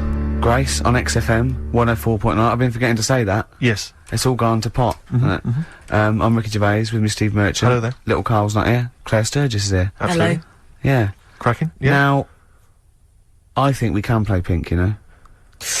Well, I don't know. I mean, I don't want to be responsible for it. No? I mean, I don't have a problem particularly with the lady. You know, she's made a good effort with it, and I think, but apparently it's either number one or it's likely to be number one Really? this week. So it's not that rebellious, me it's not playing this. particularly rebellious. No. But I don't know. I mean, what worries me is that whether the audience will turn against you, and that you'll lose all musical credibility. Have I got any? No, did I have any? Very little. Really? I had an email just now, and I think maybe this answers why we didn't get very many calls about the give us a crazy band name or an album title. Think about the number? No. They think maybe they're all at the march, the big march, which makes a lot of sense because I would imagine a lot of the sort of losers that listen to our show. What's the march Probably about? also agree that they should go and protest about a war. Oh, it's the anti-war march, yeah. It's the gangster war. So, well, I don't really know the ins and outs of this whole thing, really. I mean, it sounds like it's a long way away. I suppose it's like, yeah. They were asked if they wanted a war, and they said no. Is that so bad, Steve? Yeah. Do that No, bad? I mean, good luck to them. I don't think it's going to have much effect, to be honest. You don't think? No, I don't really believe in all she's that. listening. I don't think he's worried in the slightest. A couple of sort of dropouts and some sort of junkies are in the streets, you know. Well, you say ladies. that, but what's their names? Specials, Free Nelson Mandela. 8 years later, he was out. That's true enough. So that's absolute. I forgot about that. I think they were. Yeah, and Live Aid sorted out world hunger. Yeah, that put an end was to done. that. So that was. But I see the difference there is Ebony and Ivory, no more racism now. But musicians... That was done. Rick, you see musicians were involved there. Yeah. I don't think any musicians are involved this time. I think David Albarn's there. They've probably taken their bongos and their didgeridoos. tablas. You can see they're walking down now, loads of ponchos. Yeah. You were going to wear a poncho once, because you thought it'd make you more of a hit with the ladies, weren't you? Oh, but they're so now, ponchos. They are, In aren't Topshop, they really? they are so now. So you'd have been ahead of your time. As ever. You see, I think if you wait a couple of years, those clogs will be in. Exactly. This is what I'm hoping. What about this pipe? I like to think that the pipe is definitely on the way back at some point. The pipe's got to come back. What do you think of a lady, sorry, as a lady, what do you think of a man who smokes a pipe? I think it's lovely. Do you think it's quite very sexy, yeah. Because I think it's quite I wouldn't want to distinguished. snog It takes your breath away. What? because I've given up smoking, Steve. Yeah, it takes... Well, I won't be giving you a blowback. I don't know what that phrase is, Rick. I gambled with that phrase. I don't know if a blowback... I think that could be obscene. I've got no idea what a blowback is. No, I think it is very, very sexy in a sort of a Val Dunican kind of way. He never smoked a pipe. Not Did he Val, not? nothing. No, he smoked a goat. Oh, right. Well, he sang about smoking a goat. But what About worries Paddy me, McGuinness Claire, goat, it blew you know, up. if you look at pictures of the great sort of thinkers of our time, and, you know, maybe they're at college or university in the sort of 1930s, you got those great, you know, the great thing of people who became the great artists of our century, and you see pictures of them in Oxbridge when they're 19, they're all smoking pipes in tweed suits. Yeah. No young people now are smoking pipes. I fear that it's going to be dead in like 15 years. I don't think anyone's going to be smoking pipes. But I think, again, you I are feel like way maybe it's me ahead with a of your certain time. profile. Yeah. Maybe I've got to try and bring it back. Bring it back. I You think know, so. and then we could be seeing kids in Top Shop on a Saturday. Let's not forget sniffing snuff. Some snuff. My nan used to sit there with 2 brown stains just dribbling from her nose. Lovely. And that bit of snuff and some gin. Well, this is it. Because my friend always said if he won millions of pounds, he'd spend it all trying to bring back as a fashion accessory the cape. The cape? Because I think See, the I cape, quite like the you can cape, make and such an entrance with the cape. And a can't you? cane. A cape and a cane, yeah, and a top hat. I wish people had to wear hats now. See, I couldn't I carry love it off hats. because my shape and size. I look like Bertie Bassett. Whereas you'd like Basil Rathbone. I'd look pretty good at all sort of You'd cut a Christopher good- Lee. yeah. in a cape. Wow. You But would. because I'd sweep into a room, you know, I know. with bellow Yeah, behind see, me. I think you look like, and don't get this wrong, don't take this wrong, right, we're mates. I think you look like a freak with a cape on. Okay. So- alright, well... And at which point would you take it one step further and add the deerstalker, you know, and go the whole Sherlock Holmes So, route? like, yeah, I'd have the cape, the pipe, the deerstalker, and Yeah. I'd solve crimes. It looked great. It looked like some sort You could be my fat companion. I could be. What? Sort of like get padding and stuff. Yeah, no, I like that. Yeah. I'd like to solve more crimes, if I'm being truthful. I would love to solve crimes. Just to solve one crime would be great. I wouldn't matter if I solved it. If the police came to me and said, I'd just look at the first bloke, go in. Yeah. Just get it off the streets, you know what I mean? Just like, tick, done that. Sure, yeah. But I just feel there'd be something, I feel like maybe because like in TV shows, it always used to be, they were a doctor who also solved crimes, they were a plumber, they solved crimes. Quincy. Yeah. But, a couple of sort of BAFTA-winning writers, what did Heart comedians to who Heart also do? solve crimes. That'd be good. That'd be great. What did Heart to Heart do? They were just millionaires. They were just a couple, a millionaire couple who would invariably what was the Murder they She did Wrote? that She was just a every novelist. week, though. Every week, Heart to Heart. Murder She Wrote. She wrote it and she solved it. She always solved it. It's brilliant. Murder She Did wouldn't have been such a good sort of thing. No. But this is what you don't seem to get that anymore. People who do one job for a living. DJ who also solves crimes. The DJ who solved crime? That was Shoestring. Was he a DJ? Yeah. He was Eddie a private Shoestring. ear, wasn't he? He was a private DJ who's ear also a on the private radio. eye. Is that what was the thing they did? Not private eye, private ear. Is that what they said? Yeah. And how did he solve it? He worked out clues for call-ins and stuff. Yeah. No, he used to leave the building. He didn't just sit there and play records and then try and guess. That's great! Give us a call on the usual number if you've got any idea who murdered. Now it's Snitch Hour. Got a letter here. Who reckons she knows? I know a lot of my friends are big fans of Midnight Caller. Do you remember Midnight Caller? Was he a DJ who solved crimes? Yeah, it was one of those late night things in America, wasn't it? But was he a DJ? He solved crimes, didn't he? I don't know if he'd solved crimes or just solved... If you've ever solved a crime, email us. Puzzles. he had one of those puzzler books. Weren't you on the front cover of Puzzler once? One of those things you get. Weren't you? Puzzler. Were you? Was I? No, I don't think so. Oh, it was your other friend who's a mine, DJ, it was Puzzler magazine. That's it, yeah. So was Puzzler a rude thing? No, it's one of those things that you Those puzzle books you can buy. Actually, it's a puzzler. You do for coach journeys, and they just put people's pictures on without permission. Yeah. I know people are just like, well, I didn't give permission. They just find like celebrities, and they just get their picture and they stick them on the front. Well, they would have used me then, would they? Well, I forgot. I didn't. Hey, Pink. Should we play Pink? Yeah. Oh man, I don't live by the rules. Be on your head. Here we go.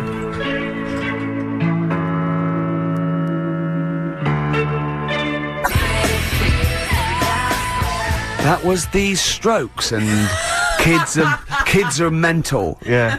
You're all right. No, shut up. No, the thing is, I think if we'd introduced that as just, and we didn't mention who it was, and we just said this is the new one from one of those trendy new bands, the Boomtown Rats. then I'm sure these listeners would have happily accepted it. As it was, they knew it was Pink, and the phone lines have gone crazy. We had upwards of 2 calls. I'll tell you this, we had between 2 and 4 calls. And they've not enjoyed it. Why do we do this show? We don't need to do this show. Because you love us. We could be on Radio 1. Oh man, we could be on Radio 2, probably. Yeah. I don't know. Virgin, I think, called once. Yeah. Someone just emailed, they just said, Pink sounds like Run for the Sun by Bucks Fizz. I can see what they're thinking. What do they want then? Well, yes. Okay, what's the phone number again? You know what people like? I never understand who phones a radio. Who tries? It took us like 2 hours to fail to get through to Chris Moyles. People will phone radio stations. Can you please play the new one by The Strokes?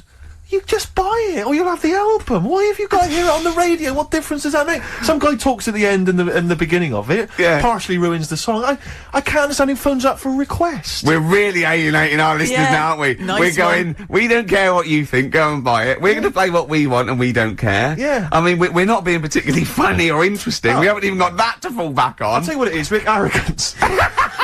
Laziness. When you've got a hit TV show on your hand and you've won the awards and you're making the kind of money that you are at those massive corporate gigs. Yeah. Where they're paying you thousands of pounds to turn up for 10 minutes. You don't need this rubbish. I mean, Steve, don't you get that then? I'm afraid I don't, Claire.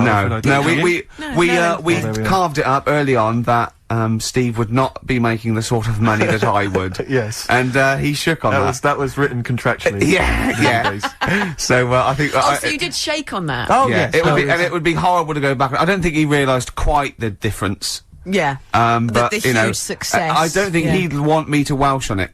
Right. I don't think he'd be happy with himself if I gave him any. I couldn't live with myself if you gave me some of that cash. Well, what should we play then? Should we play some? Should we play the Strokes or something? By playing the Strokes. Go on then. That's stuff. Oh, thank God for that.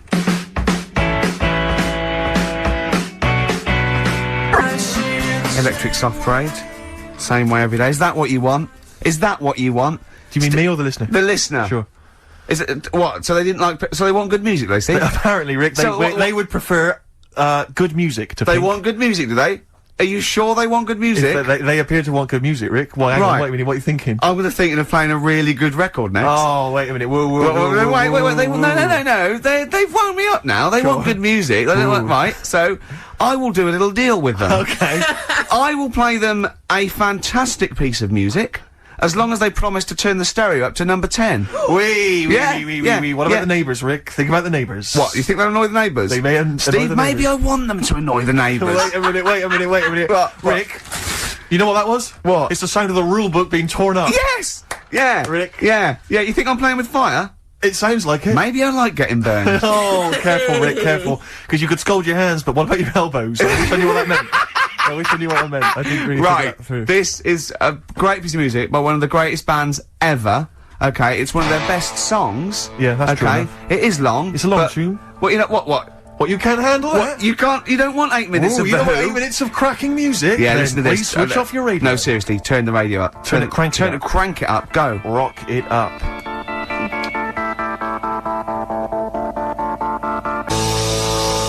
That makes up for Pink, doesn't it? Oh, man alive. Oh, It's an amazing track. It's incredible. And it is, I mean, incredible. It's textbook rock and roll. But when I was growing up, I had two favourite lyrics of all time, and one of them's in there. Meet the new boss, same as the old boss. Yeah, it sends a shiver down your spine. It's fantastic. And the other one was, it's on America's tortured brow that Mickey Mouse has grown up a cow. Nice. You know that is? Nice. Ooh. Got to phone in. This would be a competition. What should we give away? Office. We haven't got any, have we? Just why don't you just sign That's your like signature on a piece of paper or something? That's got to be worth something in a couple of years. £4. Yeah. £4 you get on It would eBay. cheapen the piece of paper.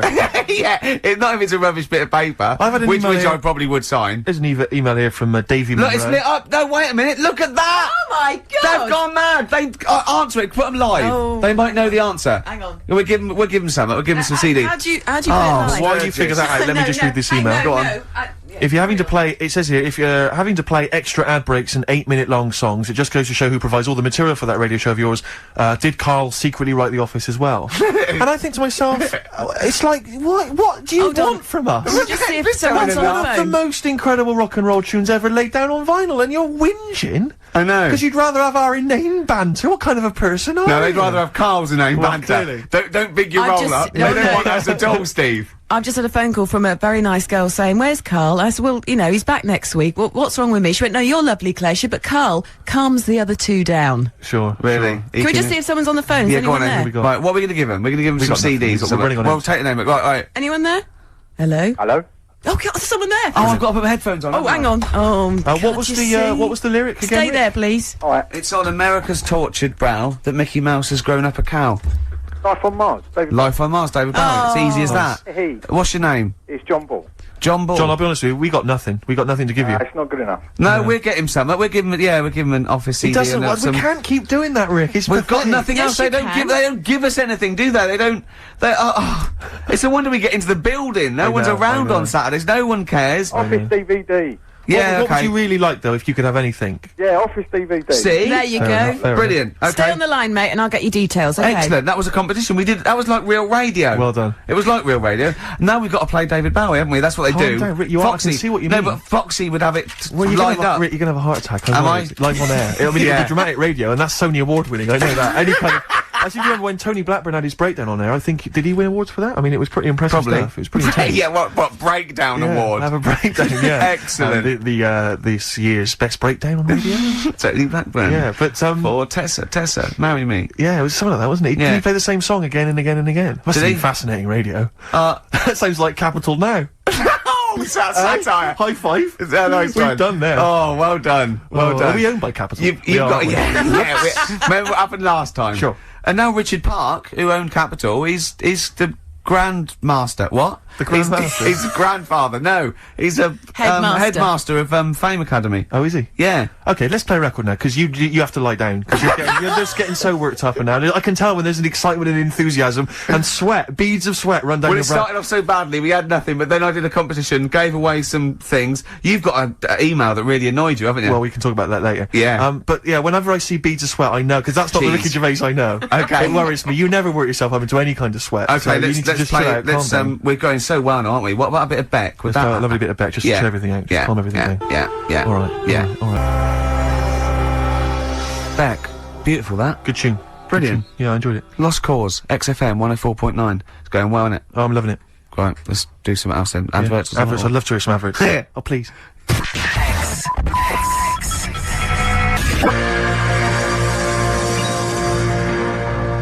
There it is. Life on Mars, with that great lyric by David Bowie. Indeed. Yeah. Although, it's not quite as good as, what was the one, was it Jeff Lynne? The chances of anything coming from Mars are a million to one, and yet they come. Yeah, and still they come. And still they come. I wonder what you get. Would you get that at Ladbrokes? I'd like to a million to one. But it's a million to one, and still they come. Claire. Yeah, and still they come. They didn't know the odds. They go, what are you doing? It's a million to one. It's what? Some guy. There's a million to one on you. We should have put a bet on. You didn't tell me you were coming. Notified us. We could have split it 50-50. I could have fiddled it a little bit. I could have gone, wow. I could have probably got them up to $1.5 million. Gorg, what were now you're here. We're never going to get good odds. Oh, Gorg, the chances of that. The chances of that happening were a million to one. What have you come for? They've probably come for that. Well, why didn't you sneak in? They've come for that quash drink, haven't they, again? You could have snuck down. What are you you could have let us know and flown back and then made another. You know that fella? We come for that drink you call quash. I bet he'd get off with Snork. Wouldn't he? Are you thinking of weird stuff again? You're thinking of crazy ideas again? What about those smash aliens? What, you got something on them, have you? Yeah, you know, they went out, right, without an umbrella. Oh, poured down. It rained, I knew it would. Yeah. I knew it would. Anyway. Oh, anyway, David Bowie, No, beautiful. look, this is spiralling. Can I just mention Lynn, who's just phoned, because she was queuing up all night outside the Apollo for Bowie tickets, and she got a pair, so she's dead happy. Can you dedicate that to everyone who's queuing up? So Yeah, best of luck to them. Jeez. And I wanted to tell you about the time Bowie came into XFM to talk to Zoe Ball. David came in, did he? Was this recently? Yeah. Oh, yeah, I remember. Yeah. I'm not going to mention her name. She works in the office, Charlotte. When he walked by her desk, which you have to do when you come to the studio, she didn't actually meet him, shake his hands, or make eye contact, but she actually cried because he was in her vicinity. Really? And she actually burst into tears when he walked by. Isn't Rick, that? I've made women do that. So, you know. You've got something in common. Well, a little something in common with David Bowie. They whimper and weep when you're on. You know what I mean? It's sort of like... There's a lot more screeching as well. Yeah. A lot of screaming. Tell them about that email you just got. Right, I got to tell I nearly said the fans! People who happen to be listening to XFM waiting for the person after us. Who's on next? Natasha. With the football show. Right, Steve was genuinely annoyed. I laughed, right? Steve is genuinely annoyed. He doesn't like rudeness or people insulting him from a distance. I'm not sure I can find it. Oh, what was it? Oh, you gotta find it. Well, hang on, let me, Oh, hang on. This is good radio as well, the sound of a mouse clicking in the distance. Well, I'll just keep talking. I'll just keep talking. You can come up with some magic. What was Scooby-Doo on about? A talking dog? That's a bit weird, isn't it? What is that? And then, right, what was that? Wacky Races? I don't know if... wait a minute. So why did they run, the cavemen, if they... the car? I've got it. I've got it. Right. Okay, this is an email. This is an email that was sent through. Right. And this is my feeling. I think if you're going to email an insult, you've got to at least be clear what the insult is. You can't make me do the work. You can't make me try and guess or figure out. No, it's like sending someone hate mail and they have to pay postage. Yeah, exactly. You go, well, if you're gonna... Exactly. Or making an obscene phone call, but collect. The postman asks you 25p before he hands you a letter bomb. Yeah. Go on. It says, merchant. Merchant! It opens with merchant. Who are you, call sad, exclamation mark. At least my mother still don't cut my hair. Merchant. Who are you, call sad? At least my mother still don't cut my hair. Is it an anagram? I don't know. I feel like it's been translated from the French. Yeah. It's a Japanese fella who hates you. Exactly. And he's got a Japanese English dictionary. It's just literal. So, how does he know your mum cut your hair then? You've never said that on there, have you? It's not true, Gervais. Can I just say, I think your hair looks really nice, Steve. I've known you for about 5 years now. It looks lovely. I laughed at you needing someone to say it looks fine. Yeah, it looks good. What do you mean it looks fine? It does look good. It looks good. He's got a little bit of product on it, hasn't he? Yes. Maybe I have. A little bit of hair gel. Maybe Gavin had his fingers all over it yesterday. Yeah, I have my hair cut by Gavin of West Hampstead. Is it called? Is what it's called, Gavin, or is he a bloke who works in? It's Gavin who works in. Do a you barber use shop. that fudge stuff? On Sorry, your hair? no, but seriously. I use a form of clay, a moulding clay. Yeah, that's Gavin recommended it. Yeah. Gavin recommended it, and I've been very happy so far. Hold on, though. Rick, what do you use? I don't. Yeah. Don't. I just sort of. Well, that's obvious. No, I just sort of like comb it back and whatever way it falls, really. Yeah. But You had more questions about Gavin? yeah, no. I was up seeing Gavin yesterday, just having a haircut. There's nothing untoward, and I thought I popped past Habitat. There's a Habitat, and it's quite a trendy kind of designer furniture shop or whatever. Sure. And I popped in there. I thought I'll pick up the sort of brochure, the catalogue. There was a big stack of the new You were catalogue. stunned by the prices you're going to tell me, aren't you? No, I'll tell you what. I was about walking out with the guy. Went, "Hey, where you going with the hair? It's a great looking haircut, but where are you going with that catalogue?" I went, "What do you mean?" He went, "It's £2. You've got to pay £2 for a catalogue from Habitat." And I said, well, I could go down to Argos. I can get as many as I want for free. I can go crazy in Argos. I can get them Littlewoods, the mail order people. They'll Yeah. send it to my home. Yeah. I got to pay There's lingerie in that one. You know, you've just got like some furniture and stuff. And I'm paying £2 from it. If there were some ladies draped over the kind of filing cabinets, I'd be interested. I'd pay I love £2. the fact that you. Then what did you say though? You didn't say I can go down to Argos and get as many as I like. What did you say? Yeah, I did. I said, well, what are you talking about? This is, and why am I paying That isn't it £2? weird charging for a catalogue? But this is a catalogue that's just to tell me what I might want to buy. It's sort of their calling card. It's like paying for a poster or a sticker. Exactly. of This is what. something. It's almost like paying an entrance fee to go into the shop. Yeah, that's a good idea. It's a good idea. It's a good. I mean, because it's good to just walk around and browse. So, I mean, I'd pay £1 to like, walk around a really Yeah. good shop. Yeah, but I'll tell you this, if Habitat maybe had some kind of, like, sort of centrefold. Why don't you do I'd this? be interested. I'll tell you what, in a great shop like Habitat, you pay £1, right? If you buy anything, that comes off the thing. If you don't buy anything, you've paid You've £1 to wasted stop quid. wasting their time. It's an incentive to buy. I wouldn't like it. Sure. I wouldn't go in there. I think it's a terrible idea. Well, anyway, that's what should we that. play? That was a sideways look at the world of high street shops. I think you should play the award-winning Ms. Dynamite. Yeah, Oh, go on. she's cracking. Yeah.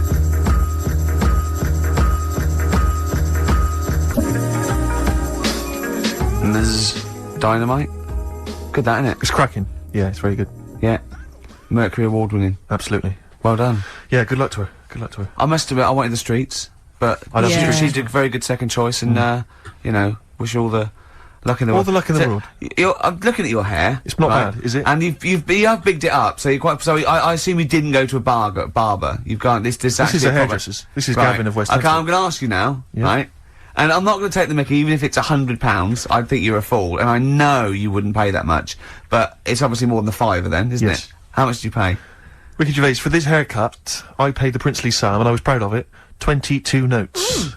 But That's all right. But I went up to 24 because I was pleased with what I had. Little tip for him. £2 tip. £2 tip. I could have just given him one of those Habitat catalogues. He'd have been pleased with that. I love Just about flap that on the desk. Yeah, and he'd have gone, thanks very much. And you'd yeah. like to go, I'm going to be honest, Gavin, that is not free. Exactly. If that had been an Argos catalogue, then throw me out of it. It'd been an Yeah, insult. exactly. Look at the price. Go £2. You go, yeah. Yeah. That £2 is yours. That's yours. You're Would taking you, that home. Would you prefer the money? What should we do? Yeah. We'll usually play a new one around this time. What new adverts have we got? We've got plenty here. Oh, come on, let's Come hear it. on. Are you in any? No. XFM. Badly Drawn Boy. I imagine that starting a British film. Do you know what I Yes. mean? They're jumping on a London bus and they're going around London. Well, of course, the film about a boy, he did the soundtrack for. So if you were a little bit more up on films and stuff, you'd have already Yeah. known that idea's been done, and you wouldn't have embarrassed yourself, and there wouldn't be egg on all our faces. Oh, but no. thanks very much. Sorry Rick. about that, I'm eating. I'm very messy, aren't I? yeah. What have you got, Steve? What have you got for Rick, me? I'm glad you've asked. Thanks for asking. This is a Stevie Wonder track. Now, I hope people aren't as offended by Stevie as they were by Pink. I'm sure they won't be. I mean, for goodness sake, he's one of 20th century's greatest artists. Yeah. This is from an album, not one of his more famous, Fulfillingness's first finale. Yeah. And this is a track called You Haven't Done Nothing. But Rick, here's a little quiz for you, a little pop quiz for you. Oh. There is a very famous backing vocal group here. I mean, they were famous in their own right, but here they're doing backing vocals. I'd like you to identify them. And there's an Office DVD winging its way to you, Ricky, if you can spot who it is. Let's Right, hear it. okay, the pressure's on. Oh, magnificent. Do you not enjoy Brilliant. that? Excellent. Yeah, Fantastic. Stevie Wonder, you haven't done nothing from fulfilling this as first finale. It's quite tricky, that, the backing vocals. Well, They're I not never get particularly that. prominent, well, are they? And it could be anywhere, so I'll just go for someone that's a vocal group with I don't know. Is it obvious, or is It's it... very obvious. What, that it would be, that they would back him? It's not obvious that they would back him, but it's obvious that, I mean, they are huge stars, or they were huge stars. And what's those, what, mid-70s? Early 70s? Talking mid-70s. 1974 is the album. There's an office It's not, DVD winging its way not the through. Jackson 5, It's the Jackson 5. Is it really? There they are, well done. Well, there you They go. are, yeah. Well I mean, that's how done. big Stevie was, that he could ask the Jackson 5 just to stroll in There you go. with some fairly See? nondescript backing vocals. stuff. First album I ever got, Jackson 5. Was it? Which Yeah. one? It was the one with Rockin' Robin on it. Nice. Did you rock to that? I imagine you did. I walked Grooved around to that. How old were you? What were you talking? 18? I was about, I suppose, I don't know, 11 or 12, and I had one of those little cassette players when you had to press down play and what's it, and it had a little handle that came out. They're brilliant, yeah. And I had one CD with it. Well, one tape. One tape, yeah. Sure. And you bought it yourself, did you? Or No, did no, you- that was a Christmas present. Lovely. Yeah. And that was the only one you had for, like, I imagine, like a year or something. Just Well, that one it's- tape, yeah, endlessly played. until I- What was yeah. your first record purchase? It was Sophie? a Disco Fever compilation. Well, actually called Disco Fever, and I got it because I loved Yes Wait a Sir, minute. I Can What, are you Boogie. embarrassed about having your mobile on, or what? Something's what's vibrating, and I'm Sorry. assuming it's a mobile. Oh, so it's my boyfriend. Oh. I did turn the ringer off. Oh, sorry. So what, is a Disco Fever compilation? Yeah, featuring Baccarat, Yes Sir, I Can Boogie. Cracking. Yeah. And Space Float On, I think, which is what I wanted. Float On, that yeah, one? that's one. Yeah, That's the Floaters, isn't it? The Floaters. Yeah. Yeah. Always Hi, made me laugh. Larry. Yeah. My name's... I yeah. don't know. if- Magic Fly by Space. All right. Do you remember that no, one? I don't. No, yeah. No. I don't know if my first purchase is cool or not, really, because I suppose it seems like it was. It was the greatest hits of the Stranglers. That is so we're cool. Are the talking Stranglers different- quite cool? That's scary, because, I finished school by the time that came out, I think. That's scary. The Greatest of the Stranglers, no, I was Well, I never think a that's more to do Stranglers with the fan. fact that my parents didn't have any records in the house. They had, I think they had the Jeff Love Orchestra plays big war theme tunes. That's how they had one of those Top of the Pops albums with a woman wearing a neckerchief on the cover. Yeah. And that was pretty much it. And the 1812 Overture, you know, played I on had the one of fiddle or those. something. I had one of those with Mozart's 40th on it, because that was released at the time. Oh, that wasn't obviously Mozart's 40th birthday. That'd have been a wild swing. I'm not If he'd that made old. it that far, that'd have Yeah, been a wild. that'd have night. been great, I'd love to hear wouldn't that on record. How old was he when he died? He was quite young, wasn't I he? didn't live long that 18 time, was did he, he? or something? He was a genius. No. He was a boy wonder. Yeah, He was a wonder. He blew But up. a lot of people don't It was realise- like Alec Jones. It was What a all lot- over by the time he was 11. What a lot of people don't realise about Mozart was that he also, in his spare time, used to solve crimes. Yeah, that was why he was so. That was what musical crimes. He would often say we've plagiarism come full issues, things circle like that. now, We have haven't we? indeed. We've Yeah, brought that yeah. right back. We should. Actually, yeah, I hate to interrupt you, boys, Go but on, we so near have the got end. to squeeze one more song in Got to wrap for. it up, have we? Yeah, break. What should we do? What should we have? What have we got there, Claire? Well, I thought we I've- thought this through, really. I I've didn't- got we this don't- this one I want to play you. I want What is you it to- you wanna by play? the Electric Six. It better be good, because if you end a show with it, I mean, we've had lots of faux pas This and really is bad going to bits. be possibly the biggest song of 2003. You think so? Rick? Go on then. Man Yeah. alive. Electric so this is it. Six. Thanks very much indeed, Claire, for Cheers, coming down. thank you. No, it's a been pleasure. No, it Yeah. really Is was Carl good back fun. next week? Yeah. But yeah. Yeah. Yeah. Oh, just he doesn't care, does he? Yeah. Can we just quickly say, so you're on Parkinson tonight then, Ricky, yeah? Oh, yeah. Okay. And the office starts, what is it, Monday? This is easier, this, isn't it? And there's a DVD winging its way. Yeah. Hey! I guess I do want one. See you next week.